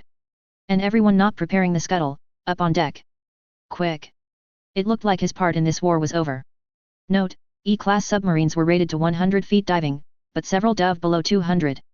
Germany, January 22, 1915, Kiel Naval Base. It had already been a month since Admiral Hermann Boehm had returned home to Germany. The voyage of the fleet was very demanding for everyone. The peak of their efforts for the Germans of the future was the battle with the RN in the North Sea. Boehm led the Battle of Gneisenau. The truth was that he was more of a mere spectator in the battle, his flagship copying the movements of the Scharnhorst, and it was actually the Marshal who led the entire fleet. All in all, Rolf Karls should have been in command in the battle, and from a strategic point of view he probably was, but Marshal was in direct tactical command. Being a spectator in one of the biggest battles of his life was a bit of a depressing experience for someone who had seen the Battle of the Skagerrak as AG-41 commander. Gneisenau performed brilliantly during the battle, taking part in the sinking of several important British warships. But that was hardly the merit of Admiral Boehm, rather the gunners of this modern battleship. In a sense, Boehm regretted not staying in Asia with the rest of the fleet, but Karls wanted him with him and he obeyed the order. So now he was in Germany and his boss, in agreement with Alfred Tirpitz, gave him a new job, as expected, it was a staff position. The chance of him being given command at sea was now very slim and highly unlikely. Most of the German effort now concentrated on putting the fleet in order as soon as possible and taking advantage of the tactical advantages of modern warships and the weakening of the RN. Everyone knew, with knowledge from the future, that the RN could very quickly recover from the losses it had suffered in the North Sea. The Germans now had a relatively narrow window of time in which to challenge the Grand Fleet to battle and destroy it completely, or weaken it to the point where it would cease to be a relevant force. Admiral Hermann Boehm was now to draw up several battle plans for the spring of 1915 for fleet operations in the North Sea as well as the Baltic against the Russians. As the army had not yet officially adopted a clear strategy for 1915, most of the new plans were rather abstract and mostly thought exercises. The Emperor supported a Russia-first strategy, which meant defensive action in the west and large-scale offensives in the east. However, this strategy meant extensive naval operations in the Baltic Sea in support of the army. These were not just amphibious operations, but rather naval logistical support for the attacking German army. Most, rather all Germans of the future agreed that in the west the army should really only defend the existing front line, letting the British and French bleed to death on the German defense and focusing the military potential of all of Germany against Russia, as the Entente's weakest link. The problem with this strategy was that the fleet would have limited resources, and especially time, to fight in the North Sea against the British. German attempts to break through and disrupt the British blockade have so far proved very successful. It was necessary to continue and expand these operations, but none of these actions were certain to lure the Grand Fleet to sea. Much more was required for the Germans to achieve such a thing than the sinking of a few RN auxiliary cruisers holding the blockade line. Boehm knew that in order for the Grand Fleet to put to sea, and there was no doubt that it would happen, an attack on the British coast was necessary, that is, a naval shelling of the coastal cities. Nothing like this has happened in this timeline yet, as the presence of a fleet from the future changed everything. In his past life memories, the English towns of Yarmouth and Hartlepool were bombed from the sea, a tactical success. The British were humiliated together with their RN, the damage in the cities was quite serious, but from a strategic point of view, such an attack did not bring anything, because the German Navy at the time could not use it. Moreover, the British were reading German ciphers at the time, so you could say that the execution of the whole event itself was a success in that the battlecruiser fleet was able to get back to Germany. Thinking about all this, Boehm saw the attacks on the English coast as a great opportunity to achieve a decisive battle. The RN simply has to sail and face the German fleet. The British still believe that the German ciphers are compromised and will try to set some kind of trap for the Germans. Instead, the whole event would be a German ambush. Whether such a plan would be successful depended on many factors. But the substantial destruction of the Grand Fleet will free up most of the German Navy for operations in the Baltic Sea, and this will lead to the destruction of the Russian fleet. Subsequently, the invasion of the Gulf of Riga and the occupation of Riga, which will threaten the northern wing of the Russian army and will be a great threat to St. Petersburg. If events had come together correctly, the Russians might have panicked and the Tsar would have been more willing to make peace. To knock Russia out of the war already in the fall of 1915 would be a huge strategic success. It would certainly prevent Italy and Romania joining the Entente and make both countries still neutral, or even make them join the war on the side of Germany. The main problem with the attack on English coastal cities was the propaganda factor. The Emperor became more and more squeamish about such actions that could tarnish Germany's image in the world. Therefore, it would be necessary to launch an attack against a heavily defended port to make it a completely legal military objective for the Germans, and none of the neutrals could protest. Moreover, the bombing would have to be aimed purely at the military part of the city to avoid civilian deaths. But preventing the death of civilians in this kind of combat operation was practically impossible. Since civilians will always move in military targets, in addition there was also a factor of error, during shelling, when civilian targets will also be hit. In the new offensive plans for the fleet for the spring of 1915, prepared by Hermann Boehm, there were 3 attacks against English coastal cities. Admiral Hipper's battlecruisers were to lead the attack, and it was to be a hit-and-run operation. With the British battlecruiser fleet severely reduced, it was expected that Hipper would have a clear advantage over her enemy. The first 2 attacks were pinprick actions and intended to provoke the British. The third action was to lead to a decisive battle. All combat-capable German warships were to be deployed in it, including all from the future. It was supposed to be a battle of annihilation that would decide who would control the North Sea and end the British blockade of Germany.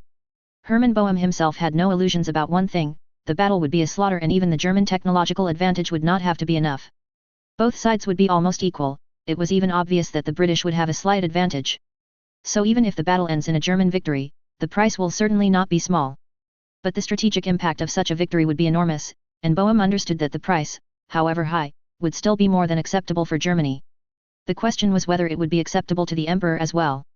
He knew full well that both Marshal and Karls were trying to make the Kaiser understand that the OTL strategy was an absolute mistake that had lost Germany the war.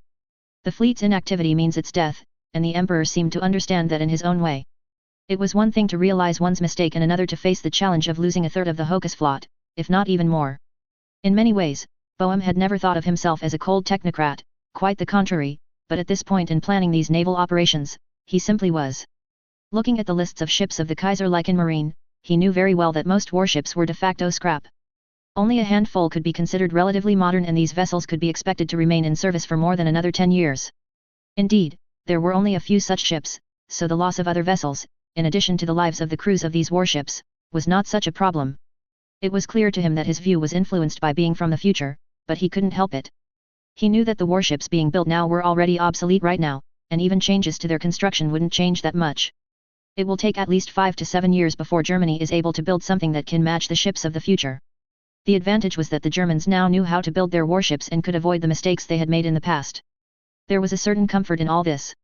It was now his task to submit his proposals for combat operations to Rolf Karls, who would consult with Grand Admiral Tirpitz and later present them to the Emperor. It will be the Emperor who will either approve or reject them. Boehm himself could do no more. Actually, he could do little. Captain Harold Netzbant was now quite close to the Emperor, and he was always happy to listen to the opinion of the fleet liaison officer. Harold was a reasonable man, and with a bit of luck, he could help push through new offensive operations with the Emperor. The Entente bombed the Chinese coast quite often and very brutally, certainly showing no regard for civilians. And China was a German ally. An attack against it was an attack against all the Central Powers. If the Entente and its naval fleets had the courage, they would do the same against Germany. Moreover, there was actually the RN attack against Heligoland, which had taken place a few months earlier, which was an important mitigating circumstance for the German retaliatory action. So the Kaiserlichen Marine had more than the right to retaliate. It was enough to choose a truly suitable target that none of the politicians or the Emperor would question, and Boehm was convinced that he had already found such suitable targets.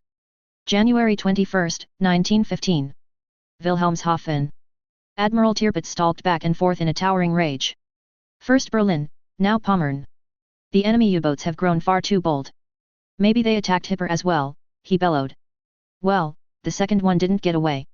Pointed out von Muller, and now we know that the depth charges work, though we need to get the hydrophones built to better direct the drops. Perhaps what is positive, Admiral Karls pointed out thoughtfully, is that the first enemy U-boat that we dropped depth charges on didn't get away. They won't be warning anyone about it. Humph. That is so. Tirpitz allowed. When will Z21 or Z22 be available? One or the other could be available with a few days. You are thinking to sweep the bight for enemy U-boats? Asked Karls. Exactly. I know one of those ships cannot sweep the entire bight, and neither can two, but it would be good to start making the enemy U-boats uncomfortable. Tirpitz replied. When sufficient depth charges are available, they can also be put on Zeppelins and patrol aircraft. Offered Admiral Karls. I understand that aircraft can sometimes spot submerged U-boats. A fine idea, at least when the weather allows. Tirpitz approved. I trust our U-boats are attempting to make the British position equally untenable, asked von Muller. By the Kaiser's express wishes, they attack only warships. With the blockade able to be broken at will, the All-Highest has no desire to risk alienating any neutrals. Then the last ship sunk was the London class from the beginning of the year, asked Karls. Last reported, yes, acknowledged Tirpitz. I understand it can be quite difficult to attack warships, especially when they are alert. Mused Karls. They will, however, reduce the morale of the enemy fleet. It is most uncomfortable to be hunted like game. Well, as has been demonstrated, the hunted can become the hunter. Noted Tirpitz. That certainly can happen. Agreed Karls. The same can happen to our U-boats, though we are ahead of them on that. January 22, 1915. Wilhelmshaven. SMS Stuttgart and Stettin leave port. They will be sprinting out to the blockade line to meet up with the returning Kaiser Wilhelm II, just in case some of the blockaders are back. While no one thinks that the AMCs inhabiting the blockade line can catch the swift liner, no one wishes to take the chance that she might get slowed by a lucky shot from one of those tubs. Intelligence has indicated that the British do have battlecruisers available, though it is thought unlikely that those will leave to intercept a liner. At any rate, the Grand Fleet had been spotted leaving Scapa Flow heading south, and had not returned, which adds to the thought that the British battlecruisers will not be able to stop the Kaiser's mission. Initial reports have the mission having been a huge success, though it is planned to wait until a full report before arranging another mission. January 22, 1915. Old Admiralty Building. Marvelous. Simply marvelous. Balfour grumbled. The bloody Hun got a liner full of their propaganda through to the United States. As if that wasn't bad enough, apparently, they sent pictures. Pictures of Royal Navy battleships burning and sinking. If possible, this liner needs to not make it home. The Huns simply cannot be seen to be able to waltz through the blockade line as if they rule the bloody waves. The American station cruisers are going to try to intercept them. Fisher noted, but it's quite unlikely. The ship was identified as Kaiser Wilhelm II. Splendid as it would be to burn or take that ship, she's quite as fast as any cruiser we have, saving only the most modern light cruisers and the battle cruisers. Even the Invincible has only a slim margin on her. I suppose sortying the battle cruisers is out of the question, asked Balfour hopefully. Absolutely. I've already ordered Hood and Arbuthnot to not attempt it. The entire Grand Fleet would need to come out in support, and we are not prepared for another general engagement yet. It's estimated that, with the mysterious 15 ships the Germans have, we are actually outnumbered. We are also unsure of how many ships that the Germans have ready for action. I cannot see looking for a general engagement until all ships are repaired and the warspite has worked up. Even then, the screen will be weak. Fisher stated. So, the Kaiser owns the seas until then, asked Balfour, aghast. No. The seas belong to no one right now. The Kaiser's fleet cannot keep on station. The seas are no man's land until all of our ships are repaired. And even then, we will be ready for an engagement, but not seeking one. Not until more of the Queen Elizabeths join the fleet. However, time is on our side, not the Germans. Presuming no more ships appear from the mystery shipyards that spawned the others, by end of year, I hope to add 5 new 15 and 114 dreadnought to our fleet. The Germans are likely to add only 1. Fisher growled. Note 1. No progress on finding that so far too, lamented Balfour. How is the new rangefinder working out on HMS Agincourt? Hamilton asked. There will be a shooting competition between her and one of the other 12 battleships that has the system in February. Replied Fisher. Will use the results of that test shoot to determine which is superior, and by how much. Presuming the new system proves superior, we'll also be raising the maximum elevation of the main guns to take advantage of the new system.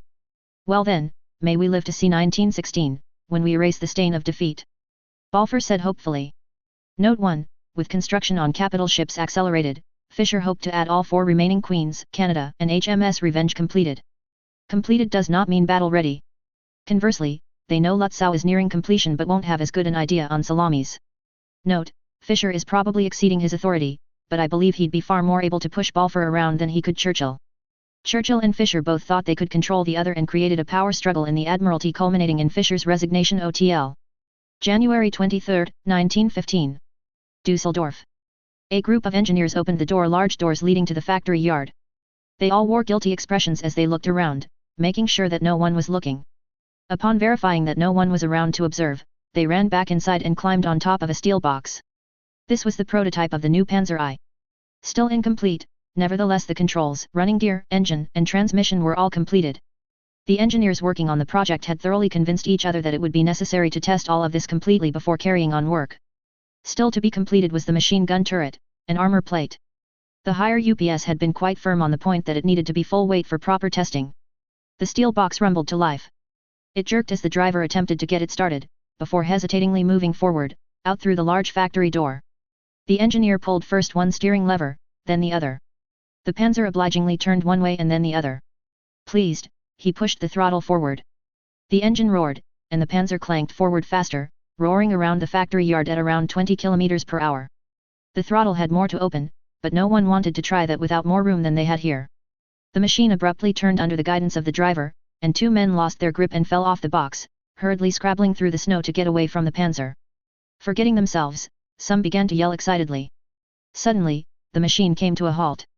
Standing in the factory doorway was an imposing-looking figure, glaring at the Panzer. Silently he stood aside from the door, and pointed in. Meekly, the Panzer was driven back into the factory, followed by the 2 snow-dusted engineers that had fallen, who closed the doors. The machine was parked and the engineers, all looking thoroughly chastened, quickly began checking it over. The manager cleared his throat noisily. The engineers started. "What is it exactly that you were doing?" asked the manager, voice as cold as the snow outside. The engineers looked at each other beseechingly, before one finally replied. "We were running tests on the completed tracks, engine and transmission, sir. All tests were passed with flying colors. The Panzer runs well, steers and moves beautifully." "I'm glad that's what you were doing," replied the icy voice. "Because if you were simply taking it for a joyride, you might find yourself in a trench instead of a factory." His voice rose to a roar. "Now," he continued, his voice more normal, "there's still work to finish on this project, I believe." The engineers scrambled to get back to work, under the steely gaze of the manager.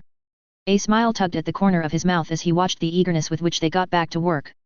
There was progress to report. January 24, 1915. Wilhelmshaven.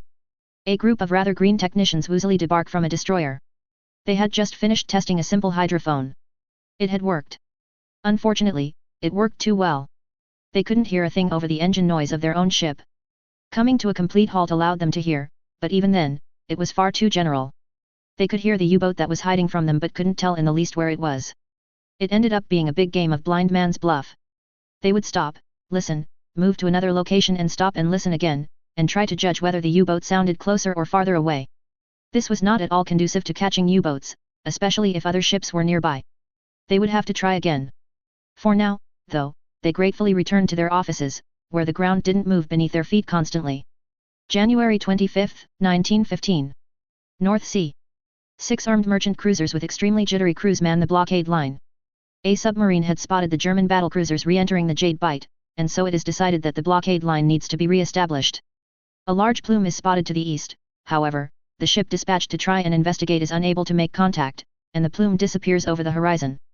The blockade line is extremely porous now, until more AMCs can be armed and deployed to the line. The Admiralty has specified that ships with maximum speeds of less than 18 knots will not be considered. It is appreciated that these ships still cannot flee real warships, but they have more of a chance than slower ships and represent the best compromise between fuel use and speed. Several ships are recalled from distant stations to man the blockade line. So, for the next month or so, the line will be thin. Several submarines have been sent to stiffen the blockade line, but no one has much hope of those accomplishing anything. Suggestions had been made to use the 11th Cruiser Squadron, currently based in Ireland, but that suggestion is put off for the moment. After the abuse that the North Sea had inflicted on the Edgar class, it is not expected the antique Eclipse class will do any better. Regardless, the line is re-established for the moment. January 25, 1915. Elswick. The 2 Bjorgvin-class coastal defense ships are officially gifted to the Netherlands, as replacement for the destroyed ship from the air raid. The Dutch ambassador officially renames them. They become the HNLMS De Ruyter and the HNLMS Aert Jans van Ness. The ships still have about 6 months of work until completion, but to placate the Dutch, they are officially allowed to rename them. The Dutch seem mollified, and the Foreign Office is able to remove one more crisis from their list of ongoing issues. Note, I figure the GHG is completely beyond short-term building, but hydrophones are relatively easy. I don't know what's actually mounted in the ships, but I doubt the manuals have a full breakdown of why things are built the way they are, and thus the engineers have to discover that themselves. January 26, 1915. SMS Delphin, formerly Pommern. Captain Schmitz of the Delphin was relieved as they sailed through the mid-Atlantic. The trip through the blockade line had been nerve-wracking. He had been told that the blockaders were off station, but the Royal Navy had no shortage of ships. He also had some doubts about how well his disguise would hold up. Some clever soul in the Admiralty had ordered that the ship disguise as a Dutch vessel. She flew a Dutch flag, and all of the crew were fluent. He had been ordered to play up the injuries inflicted on the Dutch by the English if stopped. It was hoped that, between playing up a potential international incident, and pretending to be neutral, they would get past cursory inspection. Not that all that cleverness would help if someone peeked into the deckhouses that contained their cannons. Somehow, he doubted that any amount of explanation would be able to justify 2 10.5 cm guns. They'd been drilling heavily ever since they had reached the mid-Atlantic. Changing the flag, dropping the sides of the deckhouses, and orders to surrender. They would have to get close to actually hit anything, but that wasn't going to be a problem generally. Sailing ships like his would often pull up to steamers to exchange news, or trade for sundries like tobacco or alcohol. With luck, he'd never have to fire a shot. His orders took him to the Pacific to try and disrupt the nitrate trade. And to keep a low profile prior to that. Which did not translate to no prizes, but only prizes with no wireless capability. Like that schooner over there, flying the British flag. January 26, 1915. Hamburg. Admiral Scheer was eased out of her dry dock. After finishing a quick shakedown cruise, she and Admiral Graf Spee had a mission. They would be sailing out to fulfill their design function, long-range raiding. This mission would have 2 parts. First, they would sail to the blockade line and break it up again. It was hoped that with their radar, they would make a cleaner sweep of the glorified ocean liners that were trying to strangle Germany. Then they would sail out into the major trade lanes, and burn, sink and destroy all British, French, and Russian merchants that could be found. For this mission the 2 ships would be sailing together. Captain Langsdorff of the Admiral Graf Spee remembered too well being taken down by a pack of cruisers, and while less likely to happen at this time, it was felt that the 2 ships together were a match for a battlecruiser, much less a collection of the older iron that would be likely to stand in their way. Despite the attrition already inflicted upon the Royal Navy, there was still no shortage of ships. There were still at least 2 cruiser squadrons that could potentially run into them. Of course, they didn't have to fight unless they wanted to, but the possibility was there. At any rate, the 11th Cruiser Squadron in Ireland was obsolete even for the current time and would probably roll over and sink if they so much as spotted the 2 Panzerschiffs. The North American station cruisers were tougher, but still no match. Not to say they couldn't bite if they got close enough. The 2 captains looked forward to carrying out this mission. January 27, 1915.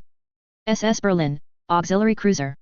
Captain Fundheller reveled being back at sea again, feeling the motion of the deck under his feet. It was so difficult to coal in areas without real facilities like that, under the fear that the Royal Navy would descend upon you at any time. Well, he had made good use of his time there. He had approached a good-sized fishing village and talked to them. First pretending to be the captain of a tramp steamer, looking for places to sell. He soon found that the locals had no love of their Portuguese overlords and would be quite happy to help him out and stay mum. As well as warning him of any snoopers, British, Portuguese or otherwise. The expressions that had appeared on faces when he had offered the cargoes were priceless. The Cape Verde Islands were not paid much heed by their colonial masters these days, and much of the Icelanders lived subsistence existence, outside of Mindelo. The lumber was much needed for various repairs and enhancements, and it appeared that beef must be nearly unheard of. In return for this bounty, the locals were also willing to help with the difficult and dirty business of coaling when that time came. It was looking like this could be quite a profitable relationship. January 27, 1915. Kiel. Several marine drafters stood beneath the massive stern of SMKMS Scharnhorst, busily measuring, writing, and drawing one of her massive screws. Without some testing they couldn't be sure, but they were positive that these screws did constitute an enhancement over anything currently mounted on the high seas fleet. Note 1. Certainly, it was worth making some screws to these specifications, appropriately scaled, to try on other ships. Particularly Lutzow. With the return of some of the skilled dock workers from the front, construction on her had sped up considerably, and it was now expected that she might be ready as soon as June. A ceremony had already taken place on that ship, changing her name to Rune, as the name Lutzow was already occupied. That, however, was not the concern of the engineers. These ships had been fascinating, some things being proven in execution, other things being completely different than expected. One man, whose work was played out in these ships, was currently working on the radar systems these ships mounted. Christian Hulsmeyer was currently in the closest approximation to heaven he could imagine. Note 1, propeller shape is still being played with. I'm unsure of the amount of enhancement gained, however the US replaced screws on some German liners obtained during the war, expecting to get increased speed with no additional power. Unfortunately, I couldn't find results on what speed was actually gained. Pacific, January 22, 1915, Singapore Naval Base. Rear Admiral William Pakenham arrived at his new post in Asia late last night. His appointment as commander of the China station by the Admiralty was virtually unanimous and no one objected. Lord Fisher and First Lord of the Admiralty Arthur Balfour believed that Pakenham was the best possible man for the post. One of the main reasons for appointing Pakenham to this position was the very good relationship between him and the Japanese. Mainly the new Minister of the Navy, Admiral T.G. Hatcher. Pakenham developed this friendly relationship with the Japanese during the Russo-Japanese War, when he was a naval attaché to their fleet. His pro-Japanese statements were notorious, and he was also the one who considered Russia to be an enemy not only of Japan, but also of Britain. The First Sea Lord made it clear to the new commander of the Chinese station that at the moment, due to the serious military situation in Europe, he could not count on any significant reinforcements. And he has to make do with what he has now. The only other new warship to move to the Pacific was the light cruiser HMS Chatham. He transported the Admiral here from Europe. In theory, Rear Admiral William Pakenham could also use the light cruisers HMS Astrea, Hyacinth and HMAS Pioneer, which were stationed in the Indian Ocean. However, these were very old and slow vessels, whose military significance was very limited. John Fisher had no illusions about the situation in the Pacific. He knew the enormous problems the Germans and their fleet had caused there, but he was above all a realist. Until the situation in the North Sea is under control and the Kaiser-Lykan Marine is significantly weakened, the RN will not be able to do anything more for the Pacific area. Nevertheless, he promised to send the modern light cruisers HMS Dartmouth and Weymouth here if possible. When it will happen and if it will happen at all was the question. A meeting was convened on the afternoon of January 22, 1915, where Rear Admiral William Pakenham wanted to familiarize himself not only with the military situation that currently prevailed here, but he also wanted to get to know his subordinates. When the Battle of Hong Kong ended and the Entente fleet managed to evacuate most of the troops, the surviving warships took refuge in Singapore, the main naval base in the area. Many warships were damaged, mainly destroyers, other ships needed maintenance. Commodore John Green, who was the temporary commander in the area, spoke very matter-of-factly and tried to convey as much as possible all the problems that the RN and the entire Entente now faced. So if I understand correctly, the Germans sent another convoy to the port of Surabaya, sinking or capturing about half a dozen Entente freighters along the way, and you did nothing? You let the Germans and their convoy sail to Tsingtao without any harassment from the RN. So now the German fleet has not only fuel but also a lot of other things that the Dutch sold them. Plus, of course, the cargo on the ships they managed to capture. I will want an explanation why you allowed the Germans to achieve such a great victory. Pakenham. We didn't have enough military resources to stop the Germans from doing what they did.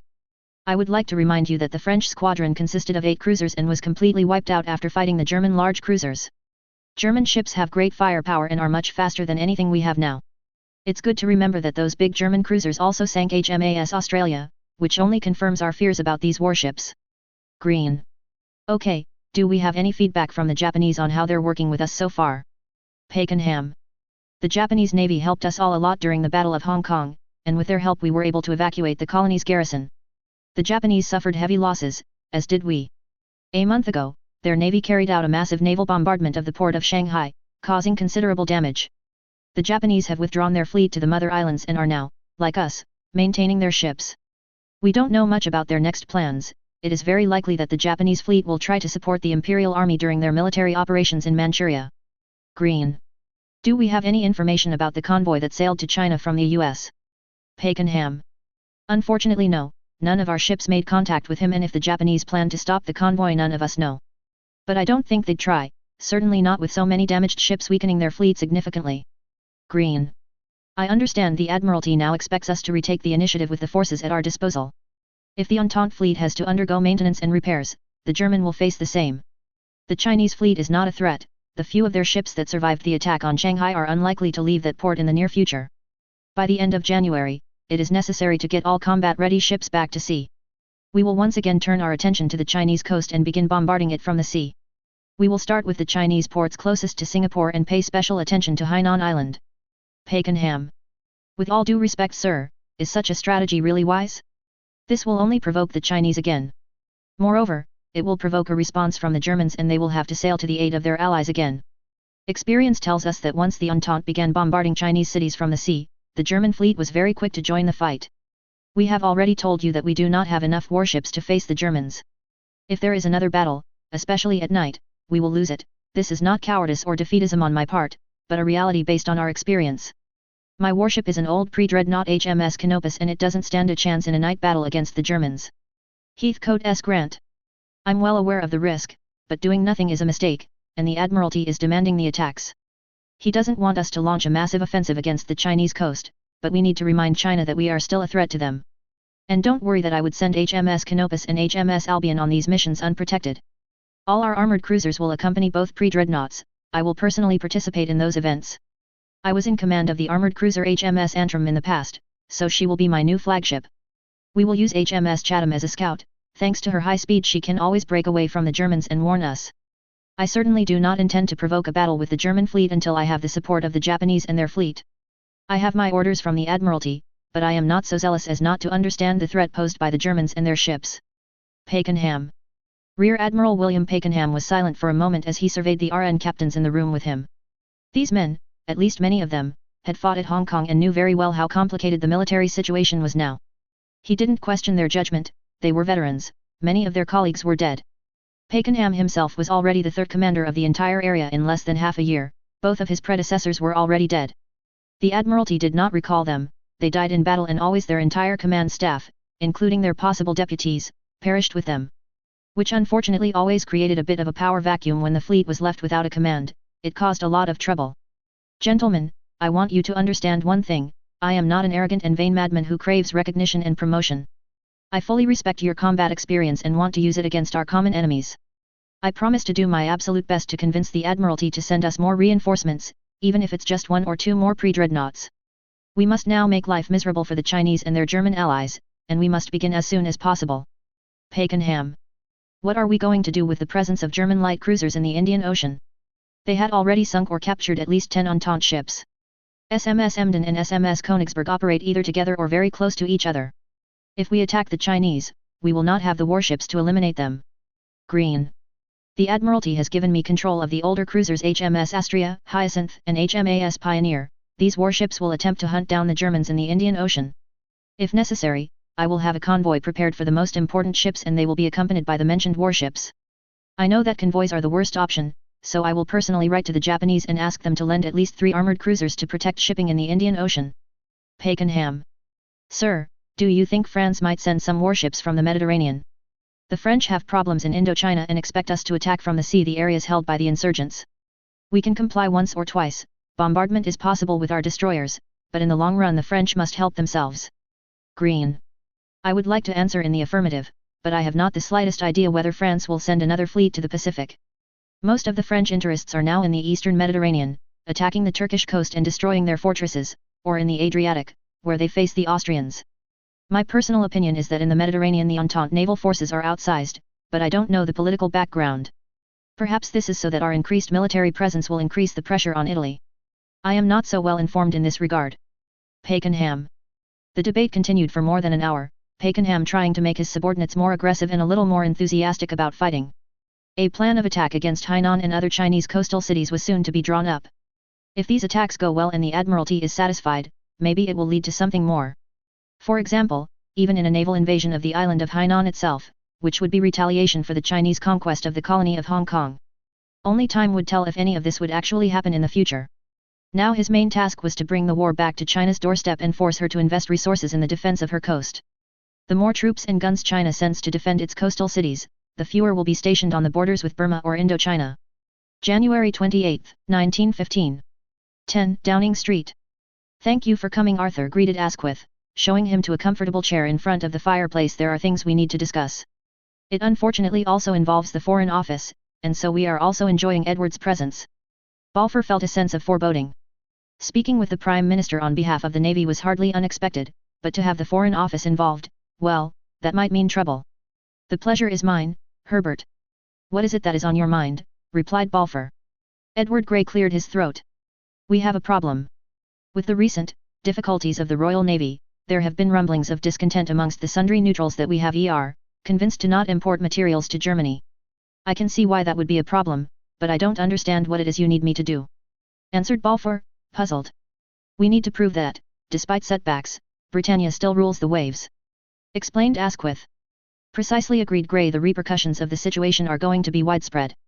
The Americans are already casting their greedy eyes upon Neptune's trident, now that it seems to be in doubt. So, the Navy needs to do something to prove that it is we that still hold that trident, and we will not relinquish it to any, finished Asquith. Balfour stared for nearly a minute into the fire before responding. I would like nothing better than to deliver such a victory. He said finally. However, we are in a bind. The Germans outnumber us in fast ships. We have 4 battlecruisers. They have 8, 4 of them with larger guns than anything excepting only the newest ship in the fleet. Now, more than before they can pick and choose, only coming out when it suits them, and leaving when it doesn't. Victory need not be in the North Sea. There are difficulties there, no mistake. Indeed, delivering a victory elsewhere in the world might help more than in the North Sea, to show that the sun doesn't set on the Empire. Offered Grey. We could try attacking with aircraft AGA, began Balfour. Good Lord, no, interrupted Grey hastily. We only just got the mess from the last air attack cleaned up. I think, Edward, that you were wanting to get supplies delivered to the Russians, asked Balfour. Yes, that's right. Confirmed Grey. Lord Fisher thought that the Duncan-class battleships could have a bit of extra plating put on their bows, and act as icebreakers, to lead and protect the cargo through the ice to Archangel. I believe that ships are being assembled even now to take to Russia. Would that answer for a victory? Inquired Balfour. Note 1. It shows support for our ally, though it would be well to show that we can still fight too. Grey stated coaxingly. Balfour sighed. I'll put the question to the Admiralty. He said, they'll know what we can do. The arm of the Royal Navy is still strong enough to strike the Hun. Splendid, splendid, beamed Asquith. I eagerly look forward to seeing what plans you at the Admiralty can come up with to show that we are still not to be taken lightly. January 29, 1915. Harbors on the United States East Coast.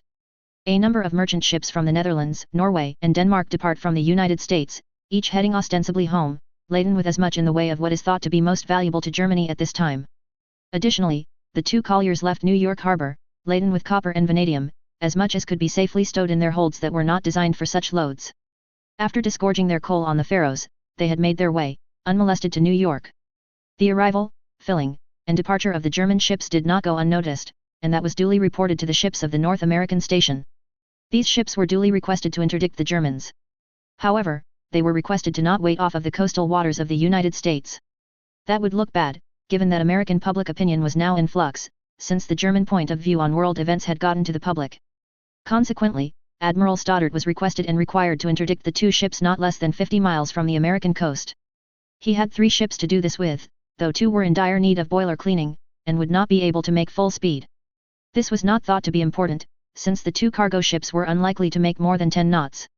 January 30, 1915. SMKMS Admiral Graf Spee. Admiral Graf Spee and Admiral Scheer head out towards the open sea at 20 knots.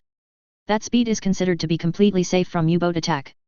Z-21 had been scouring the Bight, but no one could think that one destroyer would be able to actually clear the entire area. It just had to be good enough.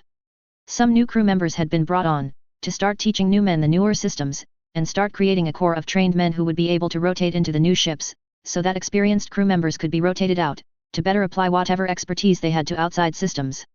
Since this mission was expected to be as much of a milk run as is possible in wartime, it was deemed ideal for working up new crew members. Shooting up armed merchant cruisers and taking defenseless merchants would allow familiarity with the guns and other systems without being in danger.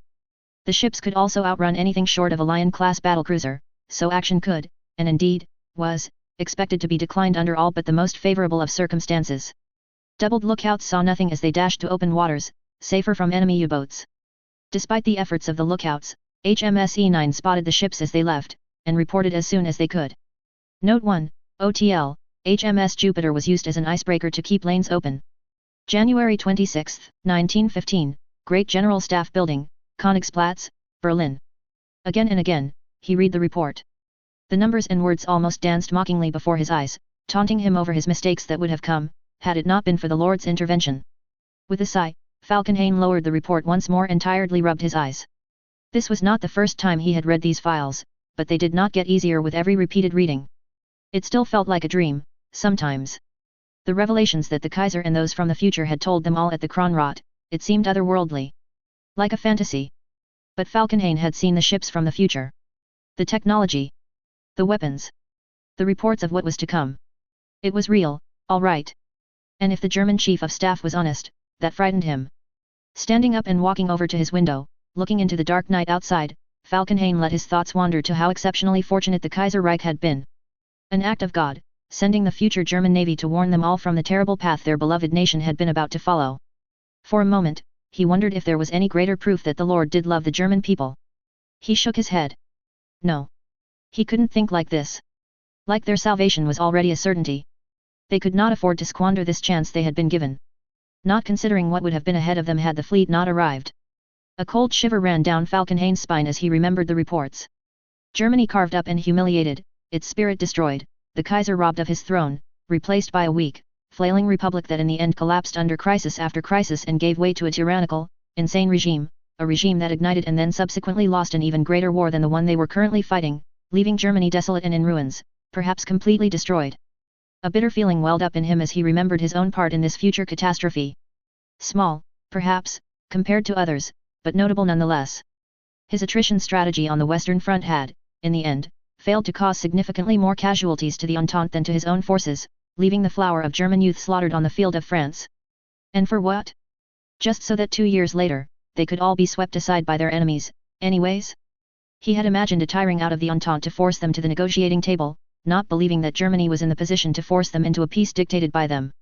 And while that may have been true to an extent, it was clear to him now that this approach had been severely flawed, especially regarding the demands he had placed on the soldiers.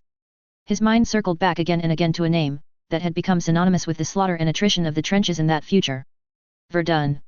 He had heard the name before, a French fortress along the front line, though until now, he hadn't paid it too much attention. But in that future, apparently it had been the centerpiece of his plans for the Western Front, and their subsequent failure. Falkenhayn shook his head as he once again recalled the casualty numbers and outcome of the battle he had been shown. Had he truly been willing to just throw so many men into a meat grinder, just to bleed the enemy out? Apparently, he had claimed as much after the war, but had that only been him trying to save face over the defeat or the truth? Had he actually planned to take Verdun and then force the enemy into counterattacks that he could destroy and counter himself, setting the stuck front in motion once more? Perhaps it did not matter. Whatever his plans had been, he had failed, and done his part in bringing his beloved nation to ruin. Falkenhayn grit his teeth and chewed these dark thoughts out of his head. He had been given another chance. He and all of Germany. Whatever part he had played in the ruins to come, it could be stopped. Already, things were going much better than they had in that other time. The Entente blockade had been shaken, if not entirely lifted. International opinion was still in the balance, instead of on the Entente's side. China had joined their alliance and was pushing the enemy back in Asia. Vladivostok had been taken, worsening Russia's position even further. The Kaiser himself was doing his best to earn back goodwill and bring the war to a swift conclusion. Things could change. Granted, he doubted the war would end as soon as the Kaiser wanted it to. The Entente had to suffer major defeats, first. And with the knowledge and technology from the future, the German army may be able to actually inflict these defeats, instead of having to fall back on a war of attrition. And it would be his and his staff's task to devise a way to victory. Falkenhayn frowned as he paced up and down in his office, his mind working hard. He agreed with the Navyman from the future, Russia had to be prioritized first. If they truly were as weak as that other future told, then the Western Front should be placed on a purely defensive strategy and all the striking force of the Empire turned eastwards, preferably with these new panzers that were being developed. Those should prove quite useful on the open plains of Eastern Europe. In addition, Russia had been forced to draw much of their forces to the east to act against the Chinese, or at least guard their shared border. That weakened their own forces in Europe. In combination with the already started motorization of their own forces, perhaps this would be enough for the German army to replicate the encirclement movements it had achieved during that Second Great War in the other time against the Soviet Union. And even if the motorization would not be fast enough for that, maybe they could achieve a similar breakthrough in the West as that other Germany had, later. If they could knock Russia out of the war much sooner than in that other time, it would greatly alleviate the pressure on the Central Powers. Granted, they may not be able to push as far as that Germany had, but maybe that was for the best. Falkenhayn had never shared the ideas of conquest some other generals had for the East, and as far as he was concerned, the tales from the future had proven him right in this. Major concessions would have to be taken from the Russians, yes, but not so much that it collapsed their state. He shivered as he recalled this Soviet Union from the reports of the future. No, better to leave a weakened former enemy behind than try to destroy them completely and inadvertently give rise to such a monstrosity. But of course, that still left the Western Entente. They would not sit by idly as Germany advanced eastwards. They would do all in their power to take pressure off of their Russian allies and begin a major offensive in the West for that purpose sooner or later. Meaning that the defenses there could not be weakened too much, or else they risked the front collapsing. But the more troops stayed in the West, the less could go east, slowing down the war there and placing ever-growing pressure on Germany. Falkenhayn shook his head, sitting down at his desk again. He and his staff would need to plan and organize not just a successful offensive strategy in the East, but a defensive one in the West as well. All with a limited number of resources. Add to that all the new ideas, technology, and tactics from the future, the tanks and planes, strategic bombing, motorizing their forces, the uncertainty when and if these things would be viable for use in this war, their intel on the Entente and their plans, resources, and numbers. He almost didn't know where to start formulating an effective strategy that took all these factors into account. And in the end, they would need to push in the West again to bring the Entente to the negotiation table, since they were unlikely to just agree to peace if Russia fell. Not that they would wait for it to fall, no, they would launch attacks like the one that had begun at New Year on the German defensive lines and. Falkenhayn's thoughts came to a halt and his eyes widened. All of a sudden, an idea had come to him. He was almost tempted to dismiss it immediately, but then he thought about it some more. Could it be possible? His eyes wandered back to the name of Verdun in the report again, his mind hard at work. Was it doable? To take his greatest failure in that other time and learn from it to deliver a genuine victory to the Kaiser Reich? Could he replicate this Battle of Verdun in another place, but with the Germans as the defenders? Reverse it so that it would be the Western Entente that was blood dry on German defenses even stronger than the French ones had been, softening them up for the eventual final blow after Russia was beaten? France, Belgium, and Great Britain would keep attacking in the West if Germany focused on the East. They had no other choice. So could this perhaps be turned to their advantage, with the help of the new tactics and technology that the Navy from the future had delivered them? Set up a trap for the enemy that would leave their army weakened and ready to be crushed by a renewed offensive? Falkenhayn narrowed his eyes. Right now, this was just an idea. One he did not know for certain would even be feasible. He would have to run it by his staff, the Kaiser, and especially the Germans from the future. Perhaps it would have to be dismissed as too risky, or unfeasible. But if not? He went back to reading the files, his mind turning and twisting in thought, determined to serve his nation and Kaiser to the best of his abilities and not waste this chance he had been given. January 31, 1915. HMS Alsatian. Blockade line. Admiral de Chair reluctantly gave orders to the 10th Cruiser Squadron to abandon the blockade line. Several ships had been redirected to be inspected in port since he had gotten on station, all neutrals, the worst being an extremely truculent American, who had claimed right of passage with his cargo of cotton and had denied the right of any lime-sucking bastard, as he said, to give him commands on the high seas. They'd actually had to put a shot across his bow, as the old tub had no wireless, and ignored other attempts at communication. It was so bad, that Admiral de Chair felt inclined to actually include a prize crew to make sure that the American didn't steer straight to the Netherlands, his claimed destination, the minute he was out of sight of the blockade. The boat crew that dropped them off reported that the officer in charge of the prize crew was already enduring a torrent of verbal abuse from the ship's master upon being dropped off, demeaning his parentage, intelligence, likely sexual preference, and choice of footwear. The other ship's masters had expressed expected irritation and sailed in the ordered direction. Now, they were cutting and running after receiving a wireless warning of warships leaving the Bight. Given the Kaiser's public promise to break the blockade, and what had already happened, none in charge had any doubt but the blockade line was about to be revisited. Right now, they couldn't afford to lose any more merchant cruisers, so they were ordered to retire at best speed. There were whispers among the men. Morale was taking a huge hit, the Royal Navy fleeing the seas because of enemy ships. Of course, no one in a glorified ocean liner wished to encounter real warships, but the fact certainly was that the Germans were now coming and going as they pleased. Admiral de Chair sighed, as HMS Alsatian sped towards safe harbor. Horatio Nelson must be rolling in his grave, if he was seeing this from the great beyond. February 1, 1915. Scapa Flow. The Grand Fleet made its return to the former anchorage and moored. With the repair of the majority of the battle fleet, Rosyth was growing too cramped, and so they were retaking residence in Scapa Flow. The battlecruisers joined them, finally led by HMS Lion again, triumphantly back from repairs, though they still numbered but 3, with HMS Indomitable having immediately gone into the yards for a desperately needed engine refit.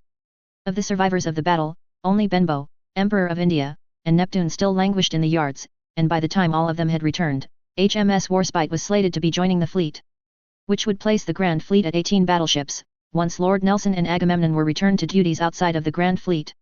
News had come that German ships had left the safety of their harbors, and it had electrified Beatty and Arbuthnot. However, their desire for action was not to be, as it was pointed out by the Admiralty that the Germans were only sending out fast ships, and the battlecruiser force was far too depleted and too valuable to be allowed to go herring after raiders. Warnings were already being sent out, any ship with a wireless was to seek shelter in a neutral harbor, and anything that didn't have a wireless probably wasn't all that valuable. Regardless of how much he chafed under orders to stay in safe harbor, Admiral Arbuthnot was determined not to show that to the men. Additionally, to keep troubled minds too busy to worry, he had declared a gunnery competition, now that there was room to target practice here in Scapa Flow. 2 different competitions would be held, one for secondary batteries, one for the main batteries, with the prize to be a trophy, to be held by the winning ship until such a time as they were outshot by another vessel, and, at Beatty's suggestion, but only reluctantly agreed to be Arbuthnot, double rum rations for the winning crew for a week, providing it didn't interfere with their duty. Admiral Arbuthnot was extremely gratified with the enthusiasm shown by all crews in honing gunnery skills. Nothing like a little competition to encourage the men. February 2, 1915. Dusseldorf. The completed Panzer I prototype rumbled to life, and gently clanked forward out of the factory. Waiting nearby was a railcar, waiting to take it aboard, to be transported to testing grounds, where the vehicle would be tested in conditions approximating those found on the Western Front. Pits, trenches, barbed wire and other barriers would be in place, to see if the Panzer could make it through. The engineers were quite proud of the steel beast they had constructed, the more so because they had beaten Daimler in getting their tank to testing. Daimler's tank had actually been completed a day earlier but had thrown a rod in the engine when preparing to load onto the flat car, thus Rheinmetall's machine would be there first. Note 1. After being thoroughly chastened for antics with the Panzer a week and a half ago, the engineers had thrown themselves into finishing it with a great will. Riveting the 13mm armor on had been fairly fast, though getting the turret right in all respects had nearly caused them to tear out their hair. Still, it had a turret with 2 machine guns, and though it didn't rotate terribly fast, it was judged to be good enough. It had armor judged sufficient to be immune to rifle-caliber bullets, and all in all, it was agreed that it was as close to the pictures as they could reasonably make it. Before sending it out, one of the engineers had painted on the front a fair approximation of Willie from the Willie and Georgie puppet shows, only he was gripping a machine gun instead of a boat. Beneath the picture in block letters was written Kaiser Willie. The Panzer was loaded aboard the railcar and dogged down with chains quite thoroughly. Behind the flat car upon which the Panzer was secured was a boxcar, filled with spares, tools, and anything else that might be needed to keep the machine running. Behind that was a coach, into which the engineers trooped, ready to keep their new creation running. The train slowly pulled away from the factory. Note 1. Internal combustion engines are in their infancy. Sudden catastrophic failures aren't uncommon and can be from a multitude of issues. Still, better in a factory yard, than in an airplane in the air. February 3, 1915. London. Edward Grey buried his head in his hands. He wasn't sure if he should scream or burst into tears over the contents of the dispatch in front of him. A dispatch from Scapa Flow. According to the cursed document, an American shipmaster had died while in the custody of the British Navy. If the report was to be believed, he had died in a fit of apoplexy. Note 1. The man had been furious at the British naval officer aboard his ship, taking the vessel to Scapa Flow for inspection, and had, according to the report, very vigorously informed the officer about this fact, over the course of several hours. At the end of that, his speech had apparently begun to slur, but was ignored, as it was suspected that it was the result of having consumed alcohol. Similarly, when he had collapsed to the deck, the lieutenant had paid no heed. Until one of the Americans had stated in alarm that the master wasn't breathing. Edward sighed, and stood up to walk around, to ease the tension he felt. It really was unlikely to be a major issue, these things happened, but the timing was poor. He could easily do nothing, unless the Americans complained, then offer the standard apology, and perhaps offer some stipend for the next of kin. That was probably the best course of action at this time. First of all, they should buy off the cargo of that ship at double market value, then quickly send the ship on its way. The reaction of the crew couldn't be controlled but could possibly be minimized. Nothing more would be done, unless official complaints came through. Given the world situation, a single man shrieking himself to death might be beneath the notice of the American government. Navigating neutrals was hard enough without incidents. The peace offers through the Vatican, and the constant nattering from President Wilson might soon become problematic, with Brian having point-blank asked what more they wanted from the war. It wouldn't do to be seen as the warmonger in all of this. He sat down, having come to his decision. The ship would be unloaded and turned around as quickly as possible. Any available cargo that they wished to carry back would be loaded, and the ship would leave at best speed. The crew would have to be kept busy, so that they wouldn't have time to slip to an American diplomatic mission. The longer this kept before becoming public, the better. February 4, 1915. Occupied Belgium. The group of pioneers sweated nervously as they approached the house. The newest orders from on high were not understood, and the pioneers hoped that it didn't result in them getting shot, stabbed, or otherwise dispatched. The orders were that they had received from on hand presented a completely new approach in dealing with the Belgians. For starters, they, and some other pioneers, were to start going around to damaged houses and repairing them. Nothing and no person were to be touched while doing so, except as necessary. If the occupants of the house did not wish for their assistance, they were to offer to leave materials that appeared to be necessary for the repairs. If that was denied, they were to politely thank them and leave. The Kaiser had been adamant that they had to rehabilitate their image in the world, and the best way to do that would be to start fixing what they had broken. He also had ordered that the occupation was to be made as light as possible. Belgium was not going to be annexed, they did not need to Germanize it. All looting was to cease, and the Belgians were to be allowed to go on with their daily lives to the greatest extent possible. There were exceptions to this, armaments factories would remain idle, but not looted. The spokesman of the group nervously swallowed, feeling naked. Orders had also specified no weapons on these missions. He knocked on the door. A few seconds later, a frightened-looking man opened the door. Behind him peeped a small child, and a nervous-looking woman held another child. "What is it?" the man asked in a quavering voice, looking at the group of soldiers. "Please, do not be alarmed," the spokesman said, his own voice shaking. "We are here to repair the damage to your home, if you so desire it." He indicated the tarpaulin over a portion of the roof, and other assorted damage, simply covered for the moment. "If you do not, we can leave materials to allow you to make the repairs at your own leisure." The look of surprise, then suspicion crossed the man's face. "What charge for this?" he asked, his voice laced with suspicion. "None.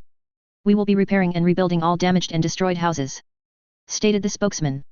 The Belgian regarded them with astonishment for several moments before nodding his head. February 5, 1915. SMKMS Admiral Graf Spee. At sea. Captain Langsdorff huffed in frustration. Here they were at the blockade line, supposedly to destroy the blockaders, and start familiarizing the officers of the high seas fleet with new technology, and the sea was empty. Nothing on the radar, not even on Admiral Scheer's newer, better set. Despite both ships carrying admirals, the admirals were there as supernumeraries, and not in charge. Though in practice, ignoring even the unofficial advice of an admiral tended to be unhealthy for one's career, it was made clear that this would not be the case. Someone with a sense of humor had assigned the admirals. Aboard this ship was Admiral von Spee, and aboard the other was Admiral Scheer. The crews thought this was hysterical, and for the first few days, and reference to Scheer or Spee would be followed up with the question, the admiral, or the ship. However, this had gotten old and was no longer being done. The seas seemed to be completely empty. Since setting out, only a lone Swedish steamer had been seen. The ship had not been stopped, but it was suggested to them that, if they were headed to the UK, they might instead go to Germany, where the prices for their goods could be better. The ships continued prowling the seas, searching for any prey. February 5, 1915, Japan. What is to be done? While a lull started to envelop the active theaters of war as the world entered into the year 1915, and a tentative stability settled over the frantic high-intensity war of maneuver, in the case of the Japanese Empire, it was anything but. The Japanese entry into the global conflict was met at home with mild support, with the general expectation that it would be a short, island-grabbing war, not impacting the life of the average citizen. Unfortunately for the elite in charge, the debacle at Tsingtao and the one in China bashed those expectations on their head. With the Chinese entry into the war, even if the Japanese authorities managed to spin the narrative towards their favor, it did little for their economy. The economic growth experienced during August to September stalled by November, and by December outright fell, leading to high inflation and decline in the living standards of the working class. This was due, in part, to the closing of the Chinese market and, to a lesser extent, the difficulties of trading with the British Empire and their Commonwealth as a result of the commerce war the Germans successfully conducted. In the Chinese case, Japan made up around 40% of Chinese imports and exports, reaching majority in some areas like textiles and fertilizer. Obviously, the closing of this market was disastrous to both the Japanese and Chinese, but, compared to Japan, China had enough internal resources to ameliorate any kind of food or manufactured goods shortages, even if their second largest importer and exporter was the British Empire. The Americans were more than happy to replace Britain as the major trading partner of China. Japan had no such reserve as the Chinese, and the first region affected was Korea, a large food producer that thanks to Chinese fertilizer managed to fulfill all regional needs and export not an insignificant amount of rice to the home islands.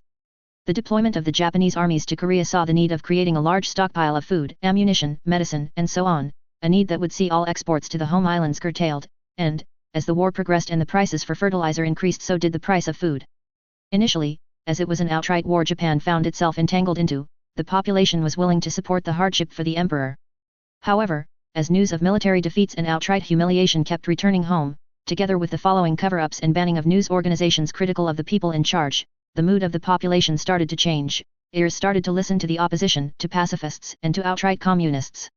This tension slowly built up over the following months as the needs of the military far outstripped the industrial capacity of peacetime Japan and forced the Zaibatsu elite to increase the daily work hours while keeping the workers' salaries the same. The worst aspect of this need to increase productivity was the cost-cutting measures for women workers who were living in factory-controlled boarding houses that were inaccessible to labor organizers and had no legal protection against women exploitation.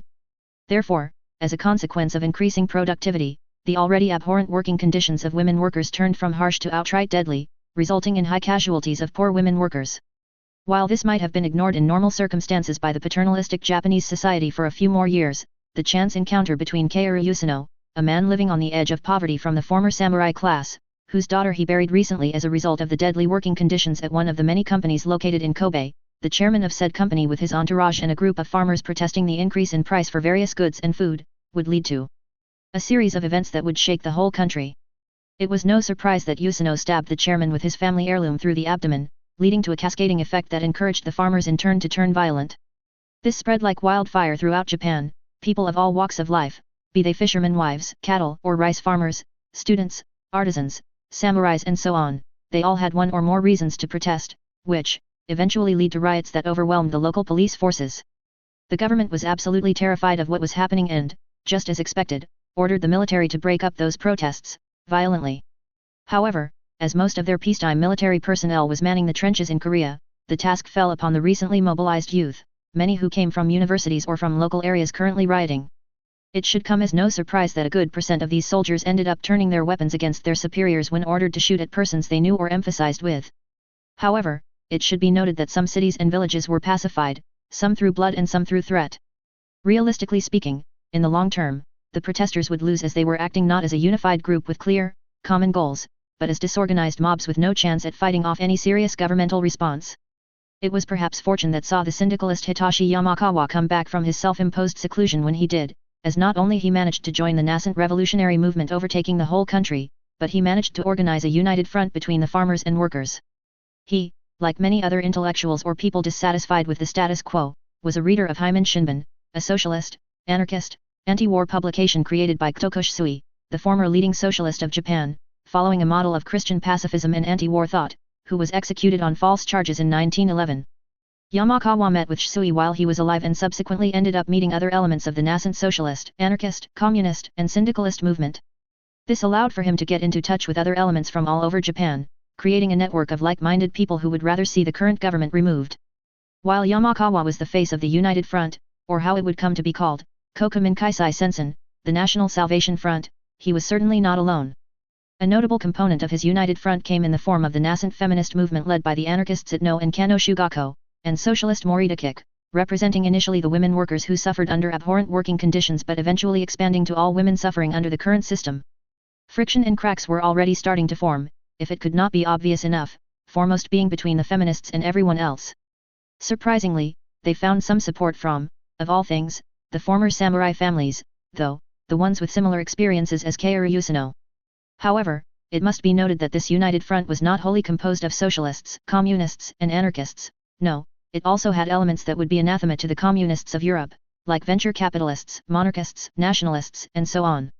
That was in large part because the Japanese intellectual class did not view Marxist theory in the same way as their European counterparts, with many having a more Christian pacifism view on the subject, believing that while there existed a class struggle, it was more a follow-up to the westernization that Japan undertook during the Meiji era, themselves lacking the animosity that existed between the Western capitalists and Marxists.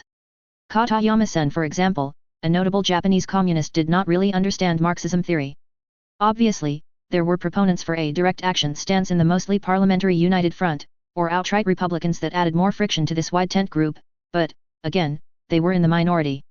Any disagreements were not enough to stem the tide, or save Kumishijinobu's government, who was doing their best to put out the fires, even recalling troops from Korea to their aid, but it was too little, too late, as on the 5th of February, the Japanese government in Tokyo fell into the hands of the National Salvation Front, while overseas, other socialists, communists and anarchists turned their attention to the land of the rising sun, notably, Leon Trotsky, Nikolai Bukharin and Katayama Sen. As Lenin put it in his 1902 book, What is to be done? February 6, 1915. Hamburg. SMKMS Bismarck is carefully eased out of the tight dry dock.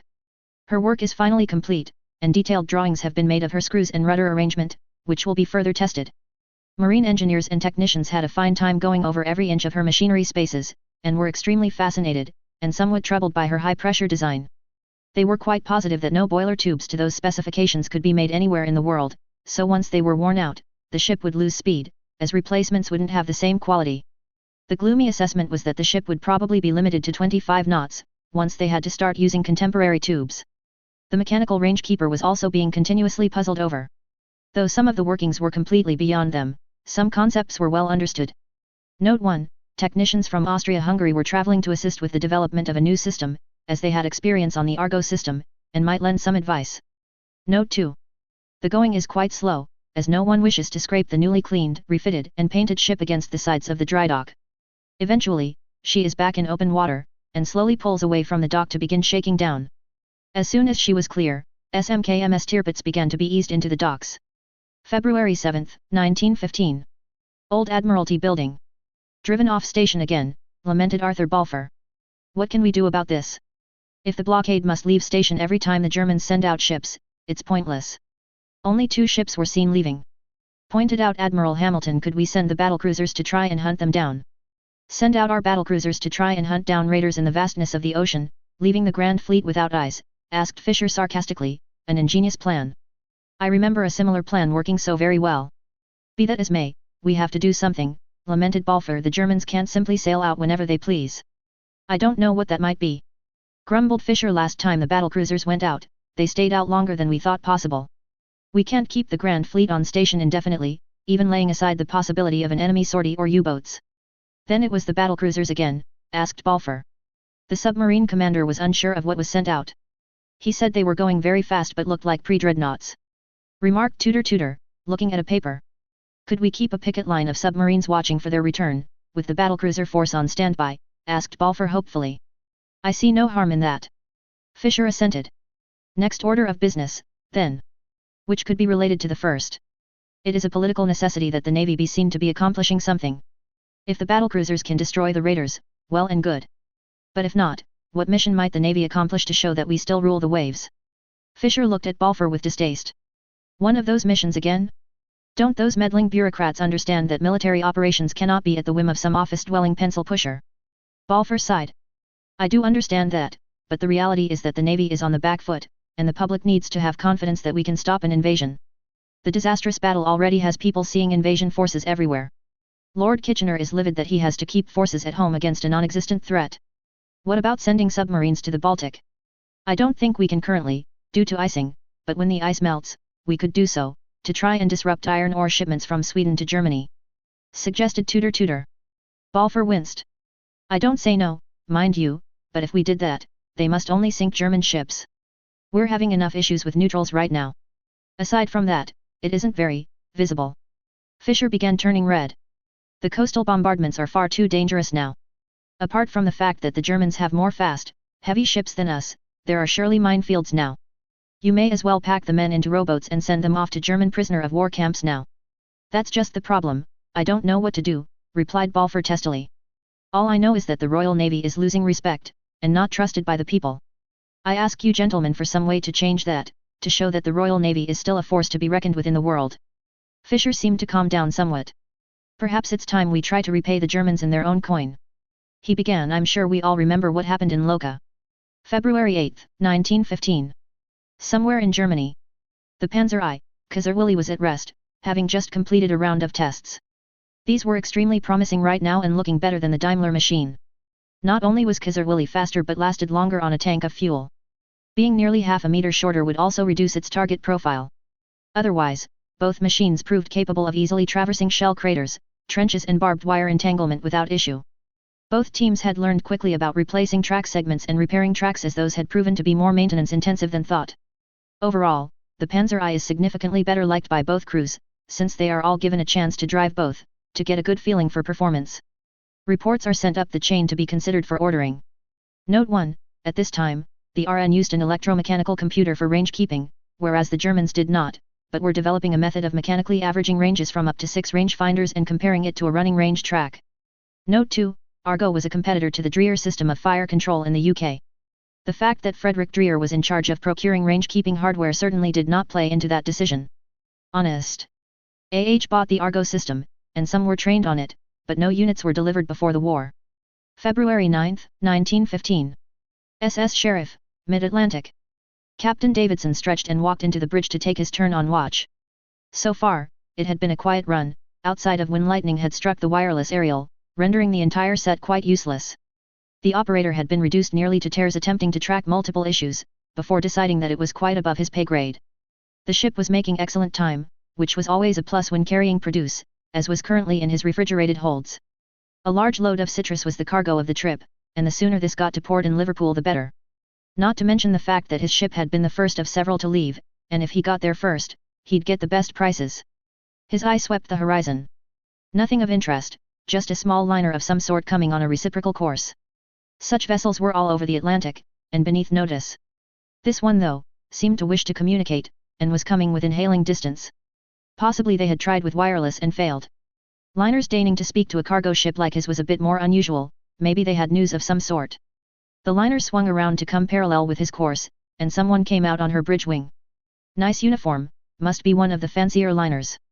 The liner was a typical two-stacker that crawled all over the Atlantic. He idly wondered why she had deck cargo. What master of a clean liner would consent to carry cargo on deck, disrupting her beautiful lines? It made as much sense as putting a soldier's knapsack on a lovely woman. Must be exigencies of war. He glanced back along the ship, and his mouth went dry. A German battle flag was at her flagstaff. Before he could say anything, the crates on the front of the ship collapsed, and 2 enormous cannons swung towards him. A voice echoed between the 2 ships. Heave to. No wireless, or we shoot. Davidson gave the orders, and the sheriff blew off steam. A boat put off from the German liner and bobbed across the intervening water to the pilot's ladder. Perhaps 18 Germans, most with carbines, came aboard. The officer approached him. We apologize for the inconvenience. If you and the crew would be so kind as to enter our boat, you will be given comfortable lodgings aboard SMS Berlin until we can arrange to put you aboard a neutral vessel. He said most politely. Can I get some personal items out of my cabin? Asked Davidson, without much hope. These pirates would probably plunder him and his crew. By all means. Please limit yourself to 15 minutes. Davidson left to get a few items from his cabin, while behind him, the German took command of the bridge. His bridge. He had a pistol in his cabin, he briefly considered resisting. No, retribution would be swift. Those cannons on the German ship would quickly settle anything. It would not do, he'd not execute his crew like that. He gathered a sea bag with what he wanted and joined his crew in the German's boat. As they pulled away, he watched his ship slowly gather way, sailing without him. February 10, 1915. Düsseldorf. An order for 300 Panzer I is received. Plans for the Panzer I are also to be sent to Krupp and Daimler, as they will be manufacturing these as well. It's expected to take several months to tool up to begin production, though in the interim, some will be built by hand, in order to get some vehicles to begin training men in using the Panzers. February 11, 1915. HMS Charwell, near Borkum. Lieutenant Charles Lightoller climbed down into the bobbing boat, preparing to pull to shore. He was thrilled to have been selected for this mission, and to finally be starting. The Charwell had been laden with extra coal and extra marines for this mission, and at the beginning of the voyage had rolled alarmingly, with so much extra weight being carried high up in the ship. Even an old hand like Lightoller found the motion of the little ship to be sickening. Luckily, it improved as coal was burned off, and the deck cargo was moved below. They had made their way off the coast of Borkum, thoroughly violating Dutch waters along the way, expecting at any moment to blow up from a mine, where, with darkened ship, they were staring at the target of the raid. 20 sailors and 20 marines were going to land and destroy the Borkum Great Light. The men splashed ashore and snuck towards the light. Darkened, due to the war, it still loomed high above the island. No one seemed to be around. The sailors came to the base of the lighthouse, while the marines fanned out around to cover the approaches, particularly towards the town. The door to the lighthouse was checked and found to be locked. The sailors, whipped by the icy offshore wind, got to work. Muffling tools with cloth, they first began drilling holes at the corners of several bricks, before carefully working the mortar around them out. Once brick was gotten out, it was easier to get more out, and finally they had several respectable holes. These were packed with explosives. Just before they had finished, a call was heard, followed the sharp crack of a marine's rifle.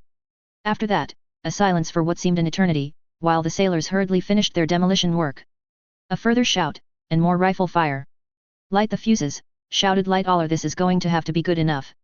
"Marines, let's go," he called. The fuses were lit, and the sailors scrambled back towards the boats, while the marines came behind slowly, still firing at something. Lightoller glanced back just in time to see a marine fall. He boarded the boat, with the sailors. He waited as long as he dared, as rifle fire drew ever nearer. Finally, they began pulling back to the ship. Figures loomed up on the beach, and were briefly illuminated, with the crack of a rifle shot reaching them a moment later, followed by the cry of a sailor. A flash suddenly lit up the lighthouse, followed a moment later by a massive report. Kaboom! The silhouette of the lighthouse seemed unchanged for a moment, before slowly disappearing from the skyline, with a massive crashing sound. Finally, they got back aboard the Charwell. Lightoller counted his men, as Charwell began steaming for home at her top speed. Well, steaming for Dutch waters. He was missing 3 sailors, and 1 injured sailor in the boat with a shattered shoulder, and 6 marines. Lightoller went forward to make his report. Note, yes, that Lightoller. February 12, 1915. SMKMS Admiral Graf Spee. Irish Sea. Captain Langsdorff sighed in frustration. Even here, prowling the very backyard of the British Empire, the seas continued to be frustratingly empty. 7 sailing vessels had been taken, and 5 steam freighters, but nothing very new. The cargoes were absolutely nothing of interest, so the crews had been removed, and the ships had been consigned to David Jones' locker. The seas near Ireland showed plenty of fishing vessels, from small, frail-looking schooners to newer steam trawlers, but they weren't molesting those. The positive part on this cruise was that it allowed full use of the radar, and ample opportunity to discuss and demonstrate it, without being in danger. Though it was true that so far that had mostly been using the radar on the SMKMS Admiral Scheer. Wooden sailing vessels didn't have a good radar return. Well, if they couldn't do their job of attacking the British commerce, they'd attack something else. He looked at the list that he'd been provided of targets that he might be able to visit yet. February 13, 1915. Early morning. Whitehaven. Billy Slater pulled his father's greatcoat a little closer around him, trying to keep the razor-sharp ocean wind from slicing through him. Most of the militia formed up after the previous attack had given up in dribs and drabs, and stopped doing the meetings and patrols as the weather had gotten more unpleasant. But not him. Unlike the children that had joined up for the adventure, he knew his duty. The early light of dawn was beginning to illuminate the sea, bathing everything in grey light. A light drizzle began to fall. Out to sea, the first rays of the morning sun began appearing over the horizon, fully illuminating the mostly empty sea, that was calm as could be. Assorted fishing boats were already out on the waves, and 2 large vessels could also be seen in the distance. The Royal Navy must have finally sent the patrolling battleships back. Right after the first raid, a few battleships had been regularly seen moving up and down the coastline, though about 2 months after, they had disappeared, and not been seen since. It was good to see that they were back. There had been talk of installing a coast defense gun, but so far nothing had come of that, and it would be good to have something to shoot back at ships with. That, and it would be significantly more comfortable to sit in a gun emplacement, and possibly get to use something more impressive than his shotgun. Billy pulled out a spyglass, borrowed from an old salt in town, for the price of listening to interminable sea stories for a few hours, and trained it on the ships. They were different than the ones he had seen before, lower, more dangerous looking somehow. He swept the spyglass up and down the ships, admiring the look of the vessels. Truly, Britannia built the most handsome of. That flag was wrong. That was no British ensign, it was a black cross on white. As he watched, something detached from the ship and swooped upwards. He was unable to follow the object with his spyglass to see what it was. A buzzing noise broke the morning quiet. He caught a flash from the ship. A moment later, an echoing boom came across the water. They were shelling him. He dove to the ground behind a dry stone wall and covered his head with his hands and waited. A distant rumble followed a moment later by the echoing boom, then another. After a minute, he stood back up and looked through his spyglass again. Both ships were firing regularly. From the north, Loka, came a massive explosion, and as he watched, a huge cloud rose up into the sky. The two ships ceased fire and continued on their way. Billy ran all the way to the telegraph office. He burst in and gasped, "Call the Navy. The killers with the cross are back." Too late. The telegraphist was already tapping out a message, while a group of men were organizing an effort to go help out in Loka. February 13, 1915. SMKMS Admiral Graf Spee. Having completed bombardment, the two ships now sped away at 20 knots, after collecting the spotter aircraft. The Loka plant had not survived their attentions this time, to judge from the massive explosion. The spotter from the observer had reported being unable to see anything through the pall of smoke. Note 2. It was time to leave, before more attention came to these restricted waters than they were prepared to deal with. February 13, 1915. Artillery Testing Grounds, France. 5 Debange 155 mm cannons opened a deliberate fire on the target. Note 2, each sent 3 rounds downrange towards the target area, before falling silent. These were special rounds, and the guns had been carefully zeroed on the target, as they could not be wasted. A group of observing officers began walking to the targeted area, where a replica trench and blockhouse had been constructed. Within the trench and blockhouse were a dozen pigs, all with captured pickle hobs strapped to their heads, staked to the ground in order to actually get a good test. A group of officers stayed behind, just in case there were problems, while the rest slowly approached the trench. At the bottom of the trench, all save one of the pigs were laying down, apparently sleeping. As they watched, first one, then another went into violent convulsions. One had broken its tether and was nowhere to be seen. One officer descended into the trench, to examine the pigs, but quickly got back out, complaining of feeling lightheaded. The blockhouse had unfortunately been hit directly, and the pigs within were dead, probably struck down by the concussion, since the blockhouse seemed intact. Regardless, this looked promising. A report detailing the findings was sent up the line, where a large batch of these carbon tetrachloride shells were ordered, to be used in battle at first opportunity. Note 1, the Loka plant produced mostly toluene during the war, needed for explosives. Note 2, the Debange 155 is obsolete in WW1, but still used. Note, carbon tetrachloride is an anesthetic. Dosage does matter. February 14, 1915. German Admiralty. The Borkum Lighthouse destroyed. 2 dead, 5 wounded, 3 of them civilians. Tirpitz snarled, "It appears that the British have decided that it's time to start destroying civilian infrastructure." Note 1.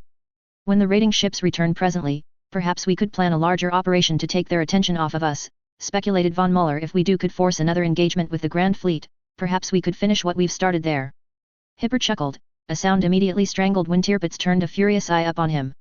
"The British attacks on us fill you with mirth, do they, you despicable hyena?" he shouted.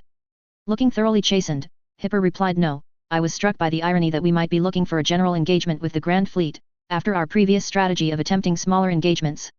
We finally have the numbers and opportunity to go head-to-head, and reasonably expect victory. At any rate, the loss of a lighthouse not being used is more important for the fact that the British managed to pull it off again. We need to increase patrols in the area. Perhaps install a few coastal guns, to show the civilians that we are doing something to protect them," offered Admiral Karls. Tirpitz grunted noncommittally. "An easy enough thing to do," he acknowledged. "We should see where the Royal Navy might most easily descend upon our coast and keep patrols in the area. The destruction or driving off of one of these raids would have significant morale effects on the population," noted Marshall. That should not be overlooked in this. On the issue of morale, we have the following request. Tirpitz interjected: the sailing and return of the Kaiser Wilhelm II was a thumb in the eye of the Royal Navy and got our side of certain events out to the world. However, it was of little physical use to the fatherland. Now, the blockade line seems to have been temporarily vacated, and many ships took that opportunity to slip through into our ports. Even now, Dutch, Danish, American and other ships have been entering our ports. Well and good. However, our merchant marine is one of the largest in the world. It has been suggested that we make an effort to get many ships back out to America, and back home, laden with materials, not just for the military, but for civilian comfort. American wheat, cotton, wool, and the like. How would we manage that? Asked von Muller, puzzled. That is what we must discuss, replied Tirpitz grandly. February 14, 1915. Old Admiralty Building. Well, gentlemen, we have good news to give to the press. The raid on the German coast succeeded. The men who pulled that off have been rewarded. Unfortunately, German battleships shelled the toluene production facility in Loka. Began Balfour. To my understanding, that plant accounts for near a third of our toluene production. Reports are it will be at least 3 weeks before they even begin to produce toluene again, and that at reduced level. Note 2. So, the munitions issue, already acute, is about to get worse, asked Hamilton, aghast. Unless the United States can export more toluene to us, offered Tudor. How well will that work with the Germans prancing about the sea as though they own it, grumbled Fisher. On that note, most of our domestic toluene production requires a special grade of petroleum from Borneo. We simply must get the Germans off of the seas, pointed out Balfour. How do you propose to do that? Asked Fisher irritably. Write a polite letter to the Kaiser? Please sir, would you keep your ships off of my ocean? Well, until the Grand Fleet is ready, I had hoped that we could deploy additional submarines to perhaps contain the German raiders, explained Balfour. Fisher's jaw dropped open and worked noiselessly for a moment. Submarines have proven themselves to be able to attack capital ships only when the fate smiles upon them. He bellowed. Be lucky is not a battle plan. Balfour sighed. My thoughts are that we man the blockade line with submarines. Yes, I know they aren't as effective, but they cannot be driven off. At least, not easily. We have to challenge the High Seas Fleet for command of the seas as soon as possible. Or at least, bottle them up properly. When will the Grand Fleet be ready? Fisher glared, a look that could sink a dreadnought. End of March. The last ship should be repaired in mid-March, but all will need a chance to work up. Even then, the screen will be short. The light forces took a beating in the earlier battle. Noted. We'll have to make up the difference somehow. When all of our ships are repaired, how do we compare numerically to the enemy? Fisher pulled out a folder, well thumbed, marked with pieces of paper. The Germans may have as many as 24 battleships and battlecruisers, which includes the 415 armed units. We will have 18 battleships when Warspite completes and 4 battlecruisers. He replied. We're outnumbered that badly. Balfour said with surprise. Quantity and quality, with them having twice our number of 15 ships by then. What can we possibly do to win? Fisher sighed. It is unfortunate, but I believe we must take a page from the German book for the moment. Are you familiar with Tirpitz's risk-float strategy?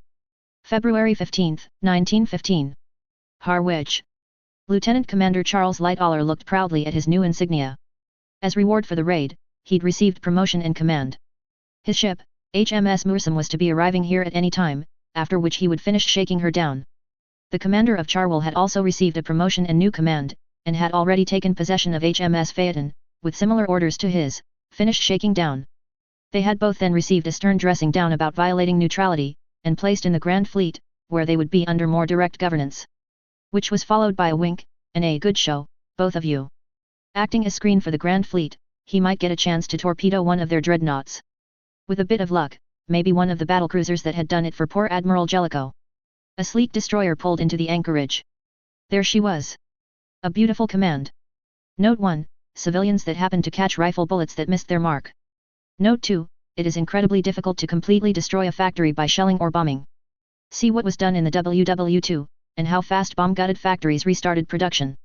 February 15, 1915, Japan, Tokyo. The People's Theatre. What is to be done, then? Are we supposed to let these warmongers and imperialists continue the war from Korea?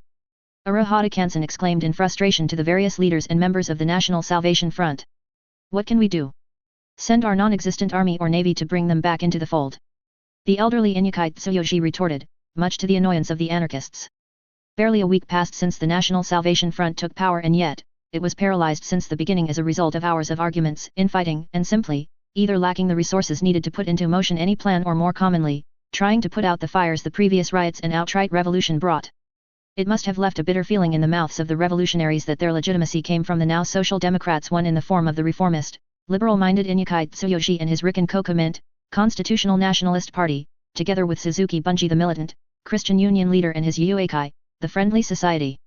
A trade union reaching almost 10,000 members by this time. And lastly, from Emperor Yoshihito. Even if his support was more out of practicality than any trust or sympathy for the revolutionaries. Then we are supposed to let them be? Asked Urahata Kansen with incredulity. What about the emperor? Can't he convince them to stand down? He added. It would be pointless. Tiredly commented Baisu, a Unitarian Christian socialist, parliamentarian and pacifist. As the British relayed to us, Prince Kuni and his junta took over Korea and Formosa. His ilk is not going to give up power so easily. As a Christian, Baisu and his colleagues did not have high hopes for their pagan god, not necessarily because they doubted his influence for the average Japanese people but because the imperialists in Korea and Formosa would not believe a word coming out from the emperor's mouth.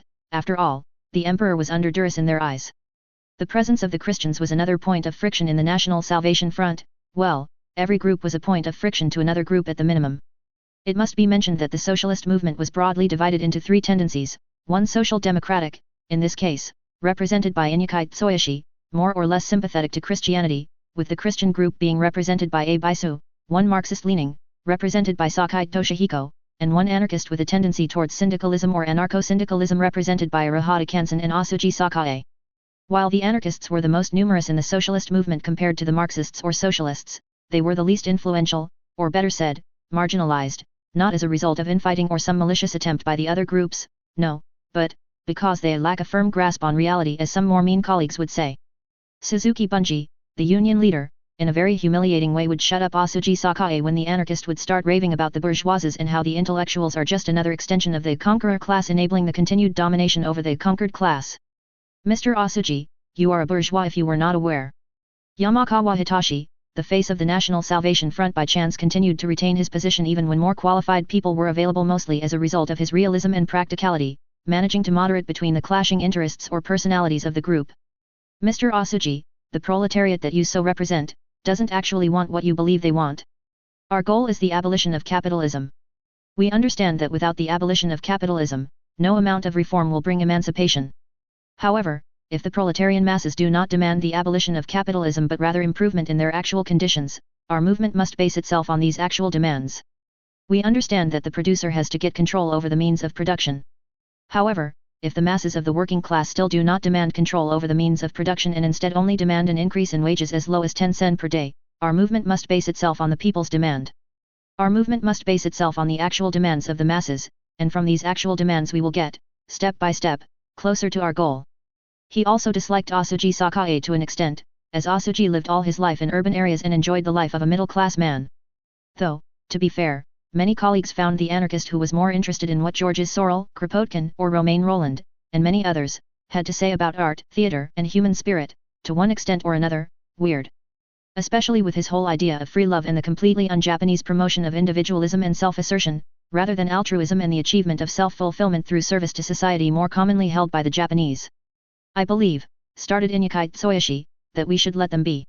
While we managed to keep a portion of the navy in our hands, Prince Kuni has a large enough force that would, if not defeat our navy, it would certainly cripple it and allow them to conquer the home islands. His words met dissatisfied grunts and, from the side of the Christians, sighs of relief.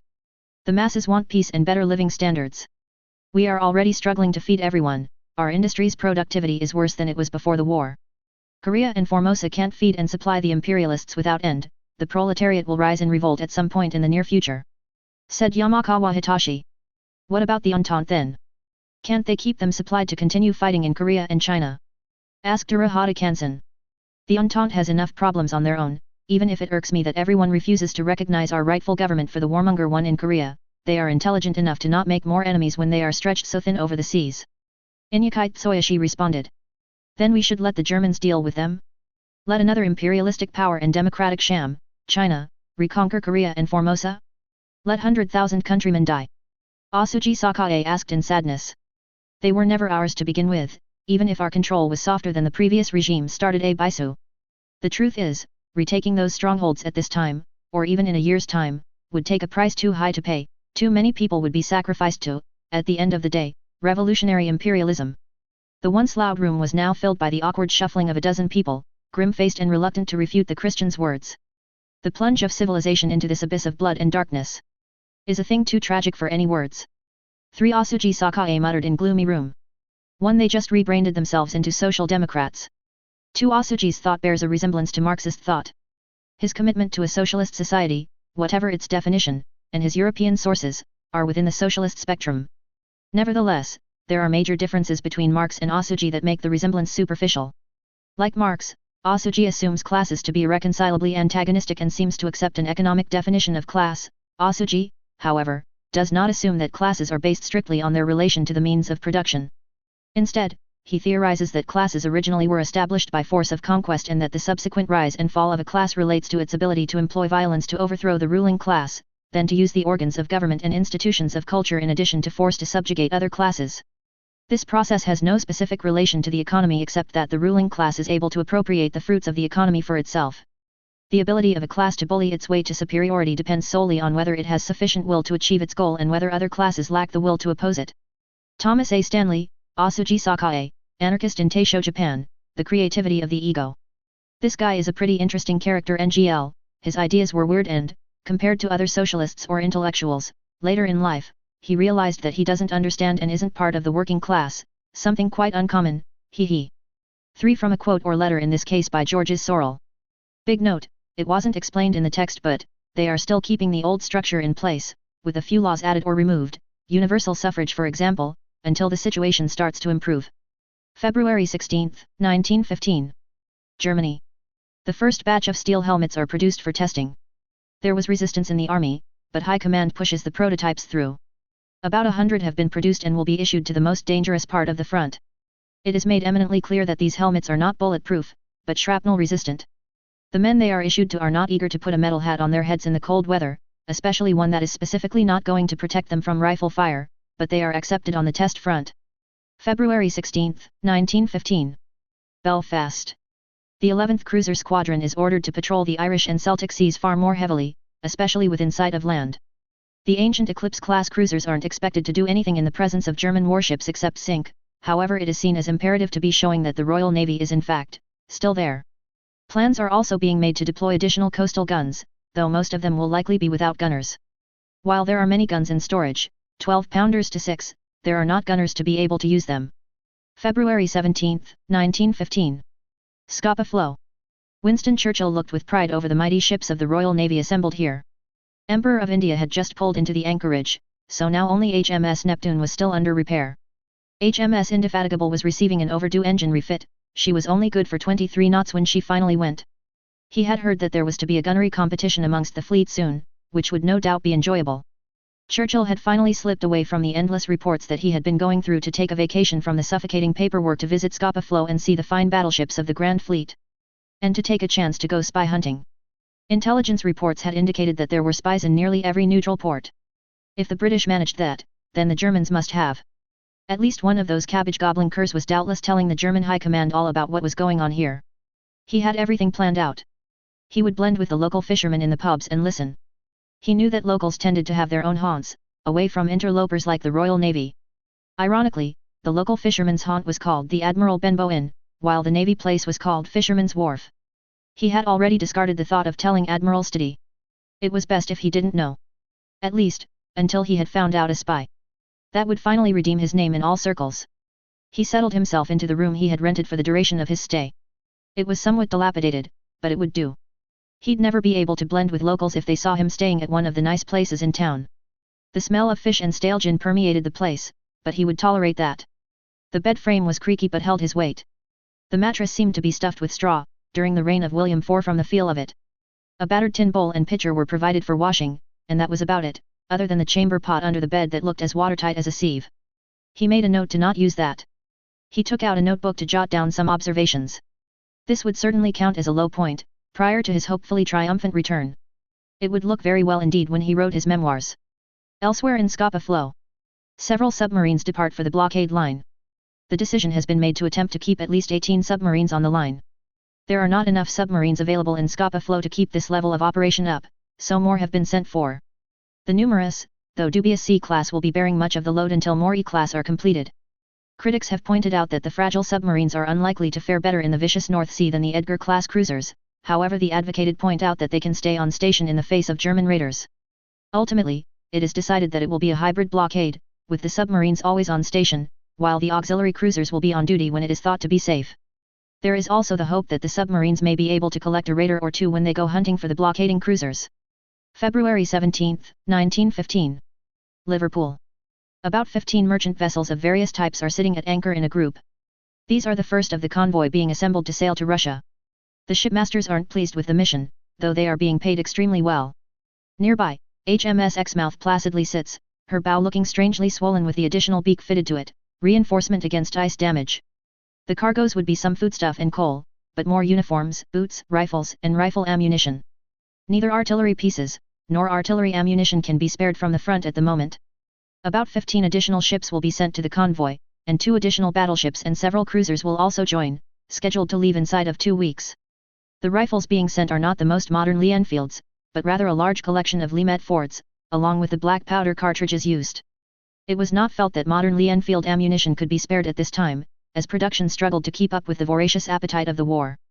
The service life of the Lee Metford isn't as good as modern rifles, but it is hoped that they will sufficiently bridge the gap until ammunition production can be sufficiently increased. There are also no machine guns to send to the Russians, though given that the Russian front had not devolved to trench warfare, that wasn't thought to be an issue. 2 more merchant ships made their way over to the collecting convoy. Note, the Lee Metford rifle is a precursor to the Lee Enfield, using indeed a .303 cartridge, but with black powder. February 18, 1915. Scapa Flow. The 7 turrets of the HMS Agincourt thundered, sending 14 rounds of 12 practice shells down towards the target, 18,000 yards away. The target was obscured by splashes, a perfect straddle. A halt was called, and a boat inspected the target. No hits were noted, but a 5th salvo straddle at this range was very good shooting. Of course, this target wasn't shooting back, and they were stationary, but it was only a test. The boat pulled away, and a signal was given to the other ship at the range, HMS Collingwood. She had an older, smaller rangefinder, while HMS Agincourt tested the newest one. After her 5 salvos, her target had not yet been straddled. Both ships were given the green light to fire 5 more salvos. Agincourt had the range locked in now, and scored straddle after straddle, though from the distance it was difficult to tell how many hits were made. Collingwood finished finding the range and scored 3 straddles. Firing ceased again, and the targets were inspected. Agincourt was credited with at least 6 hits, though given that the target was much smaller than a German dreadnought, it was thought quite likely that some more hits could be credited. Collingwood had scored 3 hits, again, with more probable against a live target. The results were quite striking. The newer system allowed for a far faster getting on target, which would be vital in an actual battle against the high seas fleet. It averaged to a 3% hit rate, and a 5% hit rate again, being generous due to the small size of the targets. It would certainly not prove as effective as that in battle, but it was enough of a margin to grasp it. While the newer rangefinder was quickly approved, problems were immediately identified. For instance, the high-quality optical glass needed for the rangefinders tended to come from a place not currently conducting trade relations with the United Kingdom. What could be produced would be, and the newest, strongest ships would receive priority. The problem of getting the glass would be looked into. Note 1. February 19, 1915. Scapa Flow. A little after midnight. Churchill sighed, and flopped down onto his bed, which groaned alarmingly.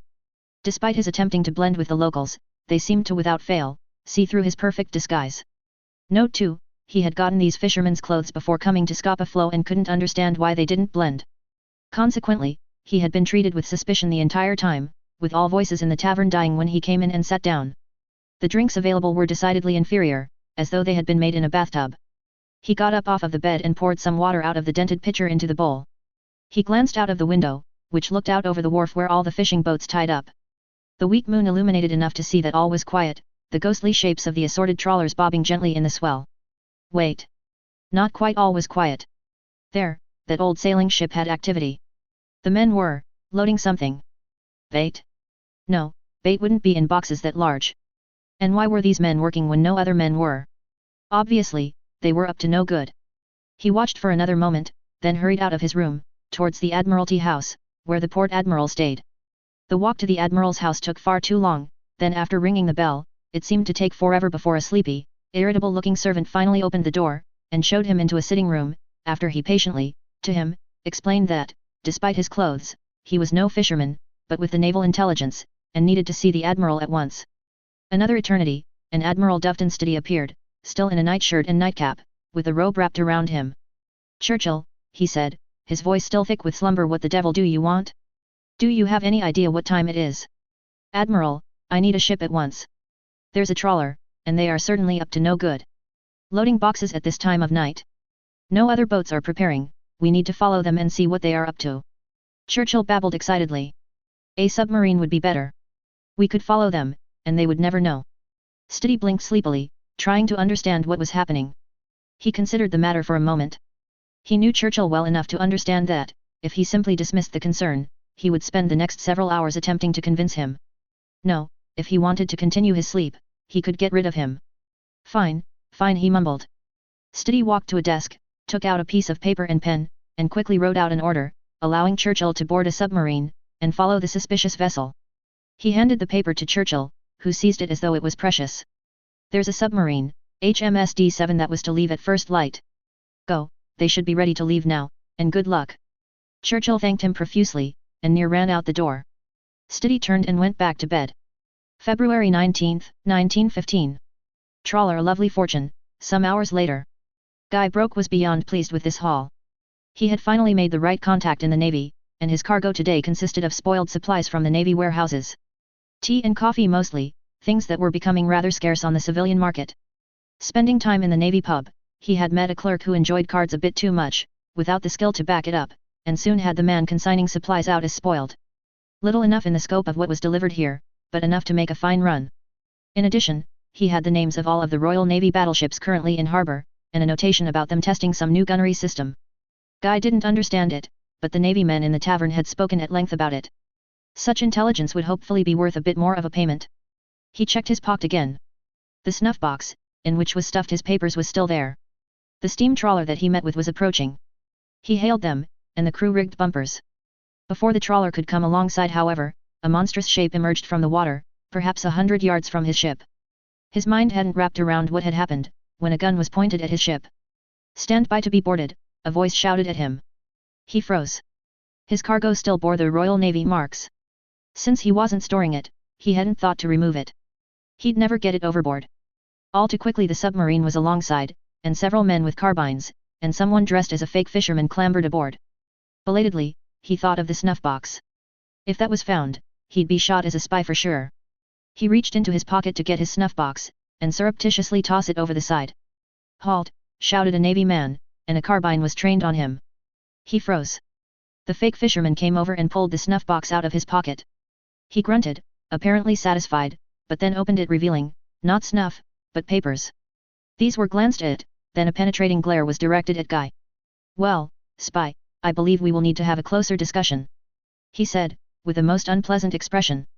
Guy turned, and ran for the railing, thinking to swim to his contact, but a shot rang out, and his leg collapsed under him. "Signal that vessel to heave to as well," the fisherman ordered the officer, ignoring Guy's screams. "Can't, sir. They have a Dutch flag," was the reply. "They are as Dutch as they are innocent," roared the fake fisherman. "Standing orders, sir, not to bother any Dutch-flagged vessels." The steam trawler slowly moved out of sight. Guy was vaguely aware of being moved before darkness took him. Note 1, there was roundabout trading for German optical glass through Switzerland during the war. Note 2, not that Churchill isn't smart, but I suspect his attempting to blend with local fishermen will work as well as celebrities attempting to show that they are normal, doing what they consider to be normal person activities. February 19, 1915. 10 Downing Street. "Thank you for coming, Arthur." Asquith greeted the First Lord, showing him into the sitting room. "We need to discuss certain recent events." Balfour had been expecting this rather uncomfortable meeting and had come prepared for a less than pleasant time. "Yes, though luckily things aren't all looking down," began Balfour. "In fact, I hope you aren't going to bring up that operation that knocked down the German lighthouse," interrupted the Prime Minister. "Destroying a lighthouse does not compare with the Germans destroying an explosives factory." No, not at all," lied Balfour. "We have news of a greater, if less headline-worthy success. Churchill caught a spy operating out of Scapa Flow. Doubtless reporting everything that happened to the Germans. He has not yet been interrogated, but we have scratched the surface of a spy ring, active within the very naval bases of the Royal Navy." "What? A spy? In Scapa Flow itself?" Asquith said with a great deal of surprise. That is very troubling. How deep does the mole dig? Something that will be found out, I'm sure. Replied Balfour. The spy will be interrogated, though, and I have no doubt that this entire spy ring will soon unravel. Well, if our defeats at sea to this point are due to spies after all, and the Germans knowing our moves as we make them, then it will certainly help with the main reason you are here. Said Asquith. A deep foreboding immediately gripped Balfour. A proclamation of that sort could mean no good. As you are aware, the fleet is a political instrument. The defeat, and our subsequent inaction has cost us a great deal of respect amongst the neutral nations. Did you know that a large number of neutral ships made a dash for Germany after the blockade line was attacked? Despite knowing that we declared a blockade, they ran anyhow. The Royal Navy simply must regain control of the seas. Declared Asquith. Having finished his bit, he looked expectantly at Balfour. Balfour's sense of foreboding grew worse. What is it you are asking for, Herbert? He inquired. Victory at sea. A real victory, not the sinking of an isolated cruiser, or destroying a lighthouse. I understand that a complete victory over the German Navy may not be in the cards this instant, but we need to show the home front that we can protect them, that the Hun can't just waltz around the ocean as they please. Explained Asquith. Balfour managed a sickly smile. Admiral Fisher was advocating an attempt to isolate and destroy portions of the high seas fleet. He said, such as one of the battlecruiser or battleship raiding squadrons they've started sending to the blockade line recently. However it's managed, we need to be able to show that Britannia still rules the waves, both for showing to the home front and the neutrals. Declared Asquith. We might need a month to a month and a half to finish bringing up the fleet to strength before we're ready to undertake such an operation. Cautioned Balfour. Grunted Asquith. Well, if that's the case, so be it. Sooner is better, however, we can have no more news of coastal towns being shelled. February 20, 1915. Scapa Flow. When will he awaken? Asked Churchill impatiently, resisting the urge to shake the unfortunate orderly. I simply must speak with him. The orderly shrugged. We can't know. He lost a lot of blood before one of the sailors got a tourniquet on him. He was deep in shock when he got here. In these situations, we just have to do the best we can. He's not come fully conscious, but he has been shouting in delirium. What has he said? Asked Churchill eagerly. I don't know. Was the unfortunate reply. Churchill, aghast, was preparing to further dress down the man, when a shout came from the room where the spy was being treated. Churchill shoved past the orderly and rushed into the room. On the bed, the spy lay, the injured leg removed above the knee, and the stump swathed in bandages that were reddening as the man thrashed, sweat pouring down his face. It came from the Admiralty, shrieked the spy. It's all there. Churchill instantly took out a notebook and pen and wrote it down, waiting expectantly until a doctor pushed him aside and injected the spy with morphine. The spy said something unintelligible before sinking into the embrace of the morphine. What did you do that for? Asked Churchill testily. The doctor glared and motioned to the reddening bandages. He's already broken his sutures. He's feverish, the wound may be going septic. If you ever want him to heal enough to speak with him properly, then we must keep him calm. Churchill grumbled under his breath and left the room, clutching his notebook. Came from the Admiralty, did it? Well, it might be that this investigation into spies might be taking a new turn. February 21, 1915. Listening to the increasingly shrill voices of merchants, the Admiralty releases the ships that had been requested to take cover in neutral ports. The disruption to shipping had resulted in idle dockyards, and angry shippers. To attempt to counteract the possibility of raiders disrupting trade in the immediate vicinity of the British Isles, the Channel Fleet is removed from the Channel and ordered to patrol around the Isles. It's not expected that they can accomplish anything, but the presence of the old ships might deter further action and is a symbol that the Royal Navy is indeed still there.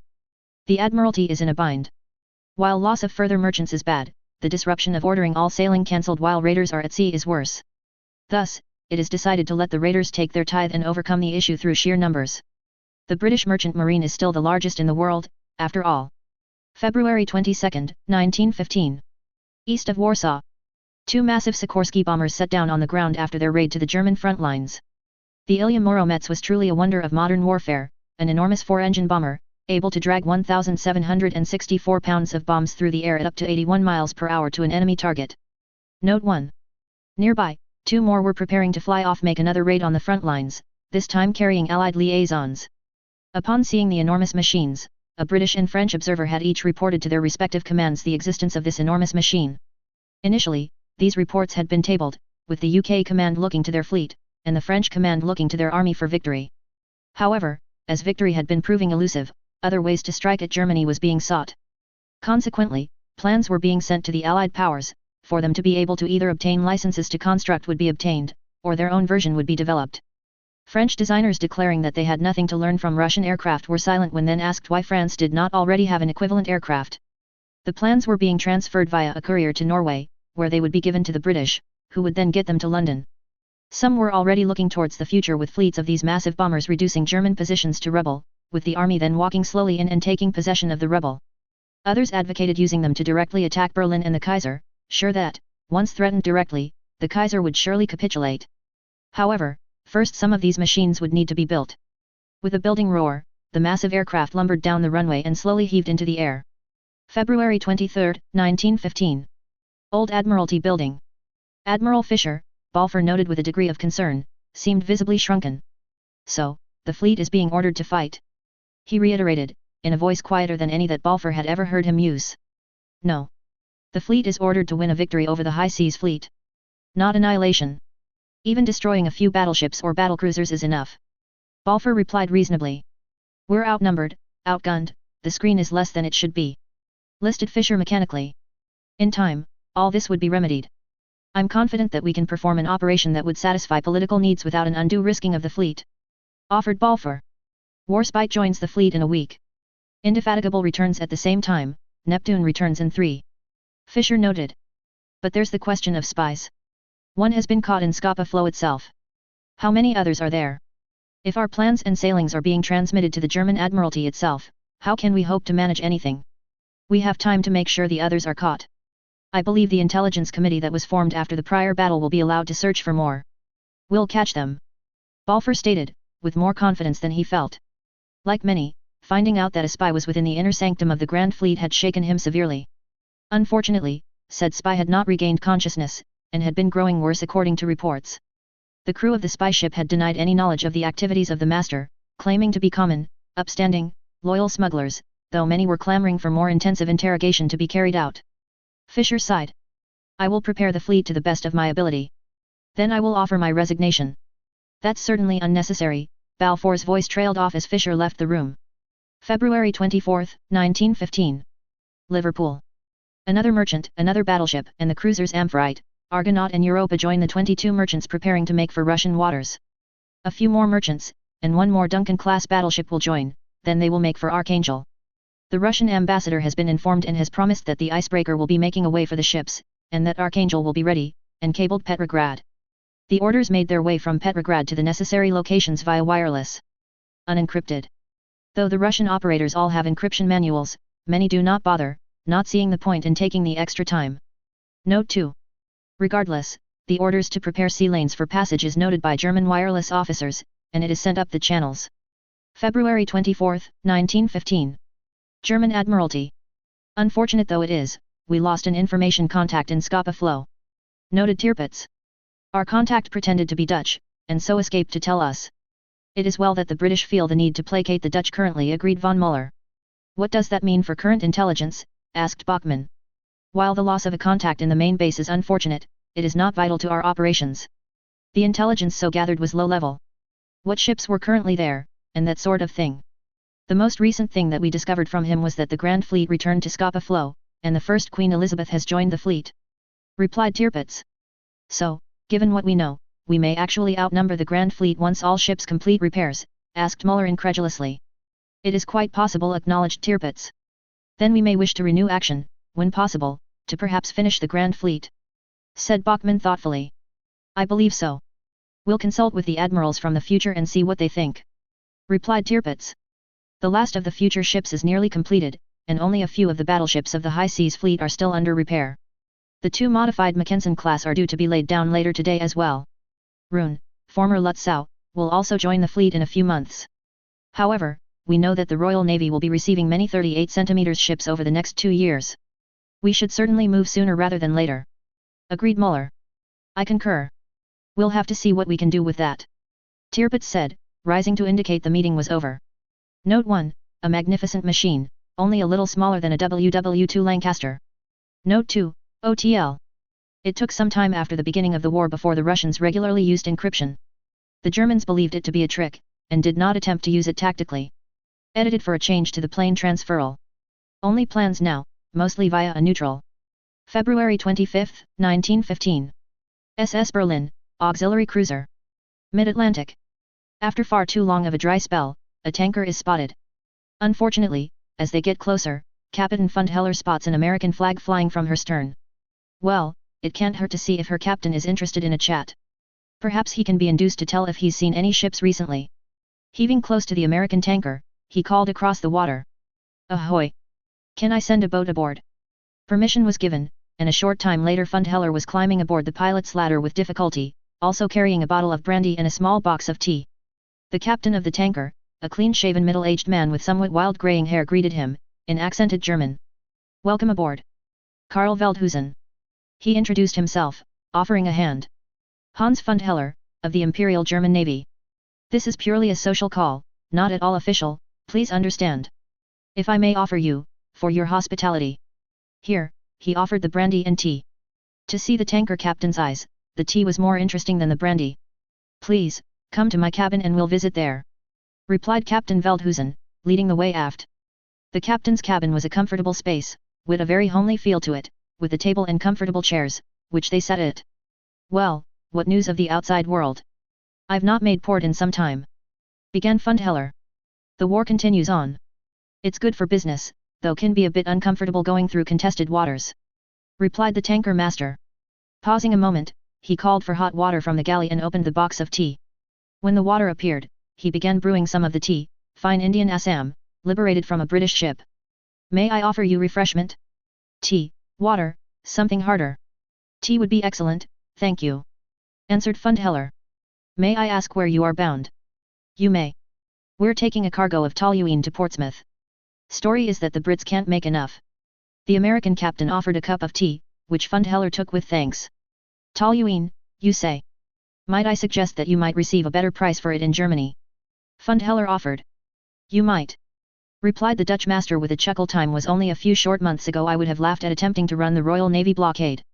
You gentlemen have made life extremely unpleasant for the blockaders, I understand. Can't say as I'm sorry to hear it, with how the British have treated my homeland during this war." Further conversation indicated that the American master had seen no British-flagged vessels on this voyage, which was quite unusual, though there were several in port waiting for something when he left. Turning to a more personal note, the man was Dutch-born, a mate in a Dutch merchant, but had emigrated to the United States after an indiscretion with a married woman made it inadvisable to remain in the Netherlands. Moving to Michigan, one season on the Great Lakes ships had convinced him to never touch fresh water again, so here he was. A most fascinating character. Fundheller wished he had more time to spend with him but took his leave and returned to his ship. Upon returning to Berlin, he sets course to the west, hoping to find some of the ships that have been waiting in American harbors. February 26, 1915. Scapa Flow. Despite the best efforts of the doctors, the captured spy has developed pneumonia. Note 1, he fades in and out of consciousness but has not regained lucidity. His bluing lips and extremities indicate that the end is near. Churchill is frantic, still recording every word said by the delirious man, though nearly every bit of it proves to be nonsense. Churchill, loving a challenge, delves into the sayings, hoping to decode some sort of meaning behind the babbling of the dying man. When finished here, he certainly intends to accost Richard Haldane at first opportunity, in order to gain more leeway in doing a deep dive searching for spies, that must be deeper than even he thought. He wondered who he might trust, in order to start rooting out this nest of rats. February 27, 1915. SMKMS Admiral Graf Spee. South Atlantic. The Admiral Scheer and the Admiral Graf Spee, the ships and the admirals, turn north, beginning the long trek home. The raiding has been nowhere near as fruitful as they had hoped, though they did intercept a good 6 ships laden with Argentinian beef that will now never make it to become bully beef. Instead, the men aboard to 2 ships feasted sumptuously on fresh beef, roasts, steaks, tongues, and every other beef dish imaginable. The admirals were endlessly astounded at the extreme range of the 2 ships, completely outpacing the best ships available to the high seas fleet. Admiral Spee had an idea but had thought little of the fact that he had rarely seen the panzer ships refueling, thinking that it had simply happened out of his sight. Regardless, all are ready to feel solid ground under their feet again and are pleased to be pointed back towards Germany. February 28, 1915. Scapa Flow. HMS Warspite sails into Scapa Flow. Newly completed, her crew is a mix of green as grass recruits, and drafts from armored cruisers and pre-dreadnoughts. Her shaking down will begin immediately, as Arbuthnot hopes to start doing sweeps of the blockade line, with any luck beginning to collect some of the ships sailing through, and with a bit more luck, catching some of the German raiders. Despite Admiral Arbuthnot's eagerness to engage, he is not interested in doing so with green crews, especially on his most powerful vessel. Warspite's crew is told tales of the morning exercises, replete with heavy exaggeration, leading them to look to the following morning with dread. March 1, 1915. Old Admiralty Building. It's not enough. Fisher whispered to himself. He'd been trying to arrange the Grand Fleet so that they could take the Germans on. The screen was actually the easy part, though it required sacrifices. The Harwich force would be folded into the Grand Fleet. Several new light cruisers were available, and a few destroyers. Some older models would be added as well. However, the main battle line, trying to arrange enough numbers to that they engaged the Germans not less than 1-on-1. It couldn't be done. The Germans had something around 8 battlecruisers, 4 of them with 15 guns, and then 16 dreadnoughts. 24 capital ships all said, and the heavily armoured German battlecruisers were fully capable of standing in line. The same could not be said for the 4 battlecruisers available to the Grand Fleet. If he counted Neptune, not yet returned from repairs, and Warspite, not worked up, he had 18 dreadnoughts. If the fast Queen Elizabeths, if placed with the battlecruisers, would stiffen that force, and bring it to 6, but they would still lack numbers and be inferior in gunpower. He looked in vain at the papers again. The Lord Nelson and Agamemnon could be added to the Grand Fleet, they had armour worthy of a dreadnought, but the 2 of them together would only just equal 1 dreadnought. Could foreign dreadnoughts be purchased? Or even borrowed? The French had 4 such vessels, and the Japanese had 2 of the finest battlecruisers in the world. Of course, they were having their own issues with Germans, and there were rumours of instability in the Japanese government as well. Still, just the French dreadnoughts would add additional punch to the Grand Fleet. The Dantons would suffice to keep the Austrians in, not that they had shown any indication that they intended to come out and fight. The South American nations had battleships, built in Royal Navy and American yards. Indeed, the American-built vessels were just completed. If those could be bought, or even leased, the Grand Fleet might again have numerical superiority over the High Seas Fleet. Of course, such ships weren't built to Royal Navy standards, but they might be good enough. Those, however, were political questions. A crafty smile began forming on Fisher's lips. This was possible solution. If it worked out like he hoped, then possibly 8 battleships could be added to the Grand Fleet. Certainly, 4 of them would be French, and manned by French crews, but they might at least draw fire from more important units. If, however, it proved impossible to obtain the extra ships, then in a battle that was lost, it became the fault of his political masters who had refused to provide the Navy with what was needed to win. Fisher chuckled to himself, and hurriedly began writing up his official recommendation.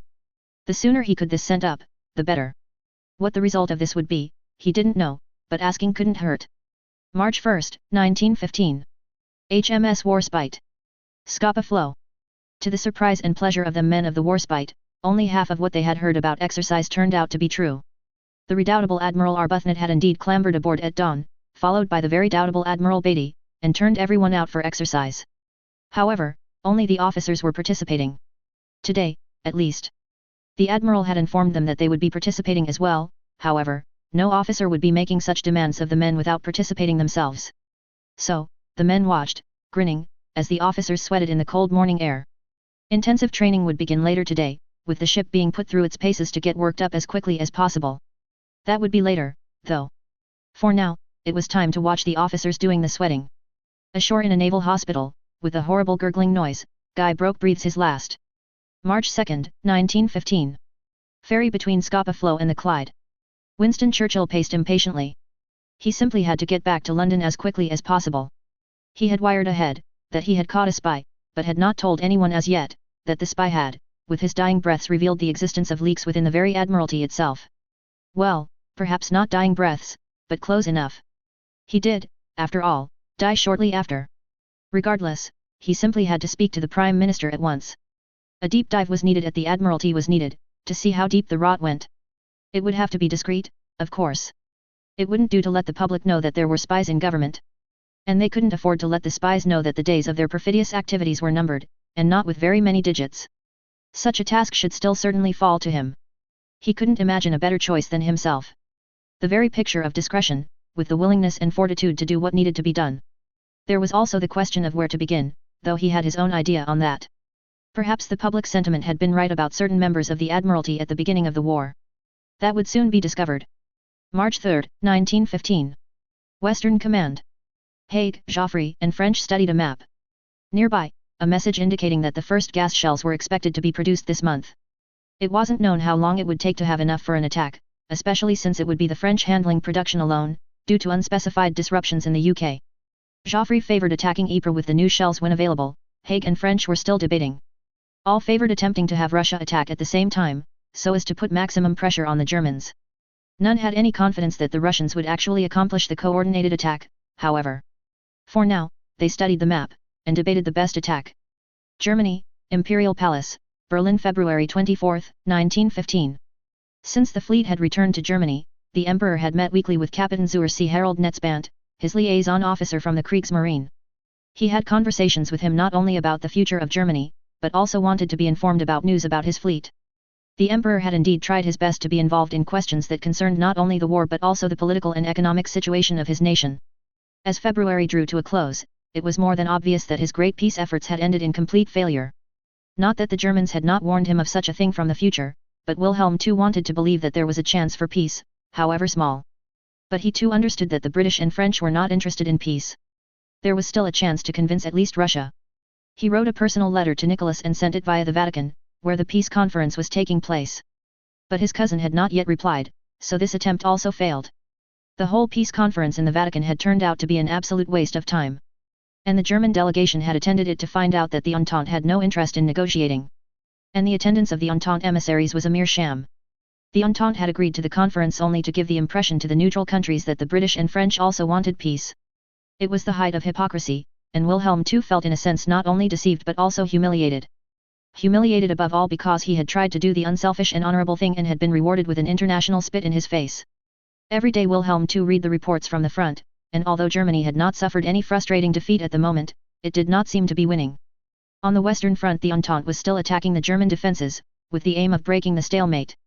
There was relative calm in the East, where the German army was preparing for a spring offensive, which was then to turn into a full-scale summer offensive and knock Russia out of the war. The first offensive operations in the East would begin at the turn of March and April, and would be to search for weak points in the Russian defences. Once the Heer found these weak points, it would strike them with all its might, including new experimental weapons. New combat methods and tactics would be tried, which should lead to the collapse of the Russian defences. Whether this would be so easy, only time would tell, but the view that Russia was weak, or at least weaker than the Germans thought, was increasingly proving to be correct. When Harold Netzband arrived, the Emperor, as always, had more questions prepared for him. He was actually looking forward to these conversations, although today's one would probably not be in as optimistic a spirit as the previous ones. The Emperor was once again accompanied by Admiral George Alexander von Müller. He tried to convince Wilhelm to convey his own opinion, because he was an active naval officer and also an expert. I must return again to the event of February 13 and the attack on Whitehaven, where the Loka chemical factory was destroyed. Was it really necessary to carry out an attack on British soil? During that attack many civilians died, which will damage us in the eyes of the neutral public. Wilhelm too. Sir, I understand your concerns about the negative diplomatic and propaganda effects of this military operation, but it was necessary. It was a key military objective and its destruction will have a significant impact on the battlefields in France and Belgium in the next few weeks. The Entente will use up a huge amount of ammunition in its offensive operations, to attack Whitehaven and destroy Loka, and will save the lives of thousands of our soldiers. If British civilians were killed in the attack, that is regrettable, but in my recollection hundreds of thousands of Germans died of malnutrition and that is much more appalling. I would also like to point out that the Entente is already carrying out attacks against the Chinese coast. As early as February 10, Hainan Island was attacked and the damage was very serious and the death toll runs into the hundreds if not thousands of Chinese civilians. Many of the targets attacked were completely undefended and of relatively little military importance, yet the RN bombed them. So our attack on Loka is actually just a retaliation, because an attack on our Chinese ally is an attack on Germany itself. Harold Netzband. You can't compare an attack on British soil, Harold, with an attack on some Chinese coastal city that almost no one has ever heard of. Most people don't even know where Hainan Island is, Wilhelm too. That's all possible, Your Highness, but we are allies of China and it has been attacked.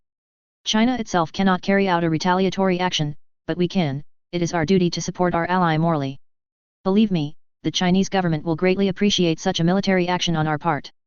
Moreover, as I said, there were not only political but also military reasons for destroying Loka.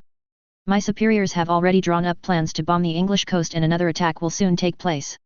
Again, a purely military target will be chosen and we will do everything we can to keep civilian casualties to a minimum, but even with modern technology, there is no guarantee that there will be no civilian casualties. Harold Netzband. I know about these plans, Admiral George Alexander von Müller has already informed me about them. You want to provoke the RN to go to sea with all its strength and then my navy will completely destroy it. I understand the advantages of such a plan, but I don't like the fact that the Fleet High Command is willing to risk everything like this. I have been told that the Kaiserlichen Marine could lose up to 1/3 of its strength, maybe even more, even in the event of our victory. In the event of defeat, it will be even worse. Your Admiral Hermann Boehm, who came with you from the future, proposed a battle of attrition and mentioned in that report that the loss of 1/3 of the fleet is an acceptable price for the success of this very ambitious operation. This man is willing to sacrifice up to 10,000 of his countrymen. Do you know him personally? Has this man gone mad? Wilhelm too. Yes, I know Admiral Hermann Boehm well. I personally served under him when the Gneisenau was his flagship at the beginning of World War II. He is not a madman, Your Majesty, just a pragmatist. The battle, despite our certain advantages, will be extremely bloody and brutal. The idea that we will achieve a total victory without suffering heavy losses is very naive. We must strike the RN as soon as possible, while it is weak and we have the advantage of technological superiority and the moral factor. The longer we hesitate and keep postponing the battle, the stronger the RN will be and the weaker we will be. The British may even ask the MN to send their battleships and reinforce the Grand Fleet in the North Sea. The French ships are not particularly good, but they are still dangerous. Moreover, practically every new British battleship that enters service is armed with 381mm guns. We have only 2 such vessels and it will be at least a year before we get a third. Harold Netzbant. In reality, no one in the German Navy command believed that the British would be willing to stoop to asking the French for help. Such a thing was unlikely, since the RN and MN had never cooperated on such a close level. From the German point of view, the addition of French battleships to the Grand Fleet was rather counterproductive. However, it could easily happen and Netzbant had to mention it to the Kaiser as a possibility. Although from his point of view, such a thing would only be a demonstration of the Entente's desperation. Your Majesty, Captain Netzbant is right, time is of the essence now. If we want to not only weaken the RN but to crush it, we must act quickly. The British are replacing their losses more easily than we are, and our main resources will now be focused on modernizing our land forces and air force in order to defeat Russia as soon as possible. The Kaiserlichen Marine will cooperate in defeating Russia, but the Heer must deliver the death blow to the Russians. Once our great summer offensive against Russia begins, we must weaken the Entente in the west as much as possible. We will try to send large convoys to the USA, perhaps as many as 50 ships, which our fleet will protect. And we certainly will not be interested in the RN harassing these convoys on the way. I would like to recall the success of the defenders of Tsingtao, who managed to get a convoy of supplies from the USA to China. This despite the Entente naval forces in the area. They were able to do this mainly because they had previously weakened these naval forces immensely and forced them to disperse. The supply of raw materials from the USA must be secured in sufficient quantities for our economy and military machinery in the summer of 1915. This is the duty of the Kaiserlichen Marine. With the RN still strong, it is impossible to attempt such a thing. Admiral von Müller. I would prefer if there were another way to defeat the RN and my fleet was not so terribly reduced. There are many other proposals, such as using our submarines and the new type of magnetic mine, which is said to be a literally miraculous weapon. Wilhelm II. No, I am very sorry, but at the moment we have no other alternative than the one put forward by Admiral Hermann Boehm. Our submarines, despite certain technical improvements, are outdated and the development of new submarines, and especially their construction, is a very long way off. Magnetic mines are truly an almost miraculous weapon, but at the moment we have only 12 of them, the rest being Tsingtao. Germany does not have the industrial capacity to mass-produce this revolutionary weapon. And given the priorities of our current war needs, it will not have it for a long time. To bring the British to their knees, we will need 25 to 30,000 of these mines, and that is unrealistic to produce at the moment. One can only consider using them against the RN, but even then we will need at least 2,000. Our industry is not able to implement all our requirements and will not be able to do so for a long time. Harold Netzbant. Nothing the Emperor had heard today pleased him very much. On the one hand, he understood the logic of all these arguments, but all that logic seemed terribly cold to him. He knew very well that hundreds, sometimes thousands, of soldiers were dying every day on the land fronts in this war.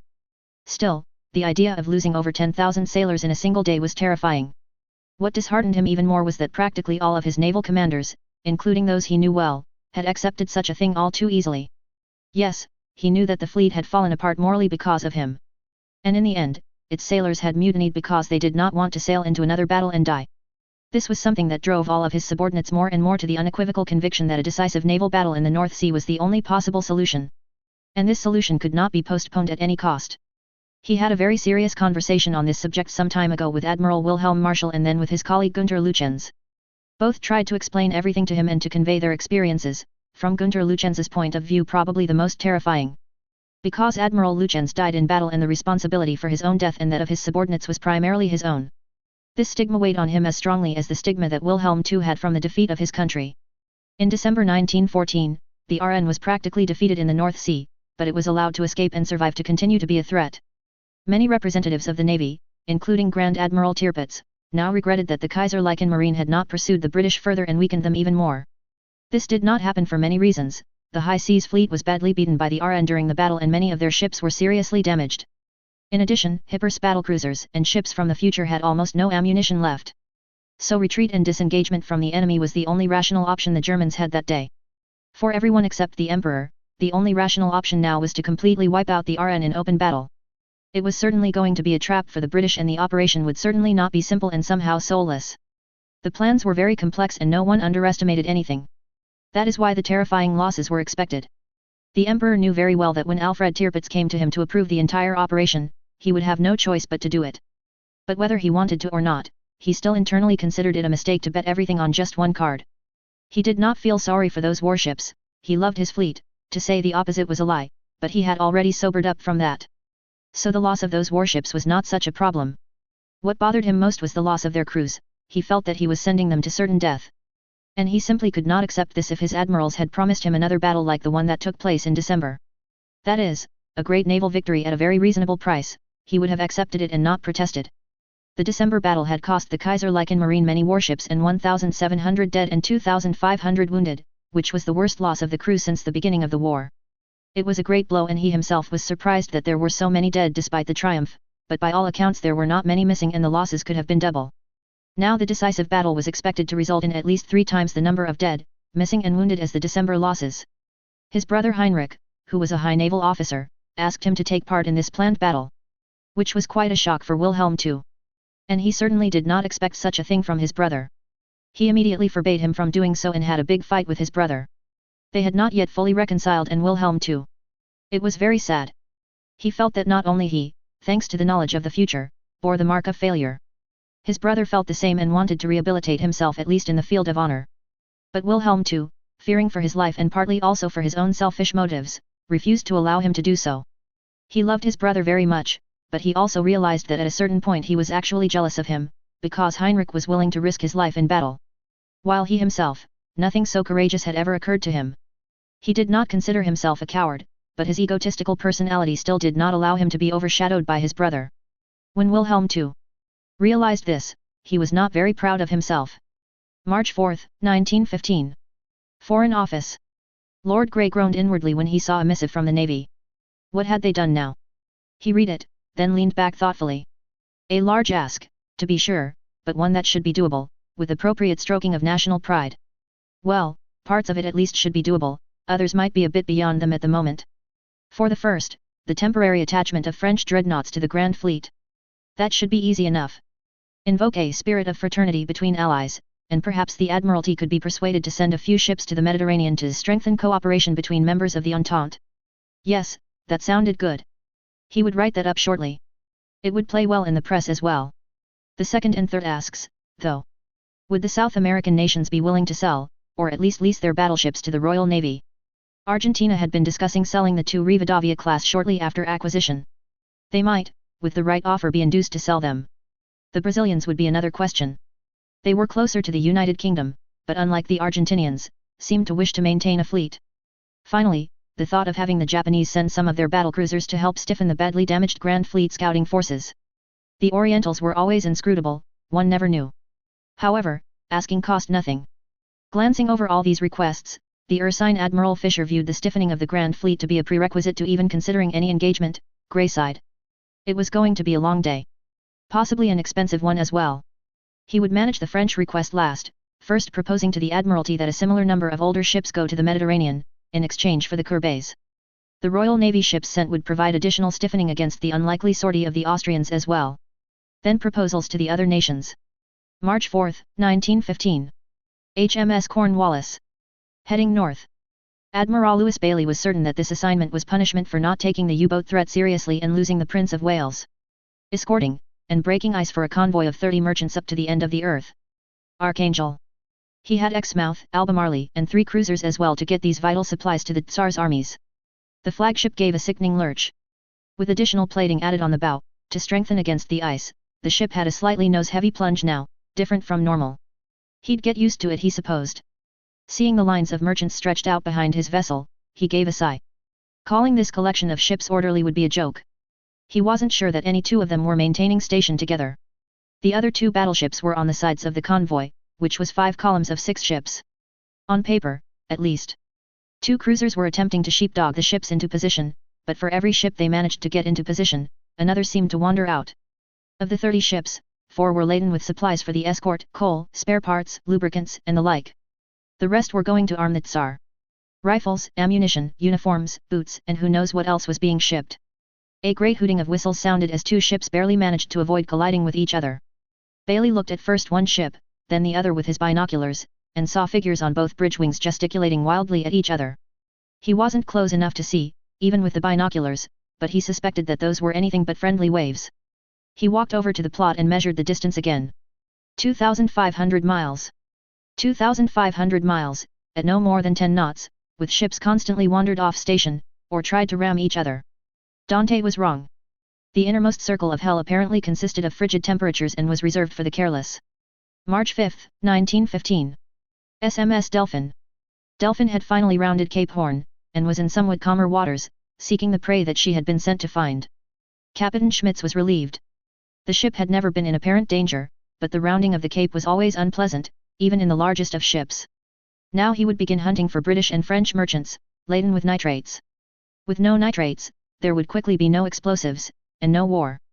Not that one ship would make much of a dent in the nitrate trade, but it would stretch Entente navies further if they sent ships to find him. A ship loomed over the horizon. Captain Schmitz gave the orders, and they closed slowly, not wishing to arouse suspicion. From their mast flew the Red Duster, the ensign for the British merchant fleet. Sail vessels were still ubiquitous the world over, and so he should be able to close in on the steamer, apparently seeking news, or trade for items. The ship was a steamer, an old one.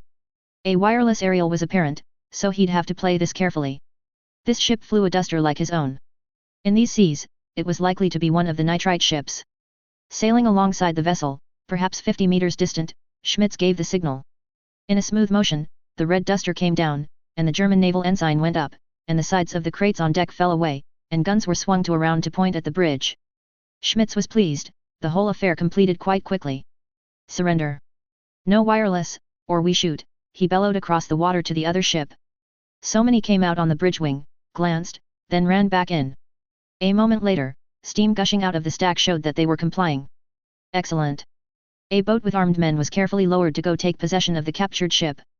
Note: Argentina really did consider selling the ships, and rumors flew that the UK or Germany or several other powers might try to buy them. Ultimately, nothing ever came of it.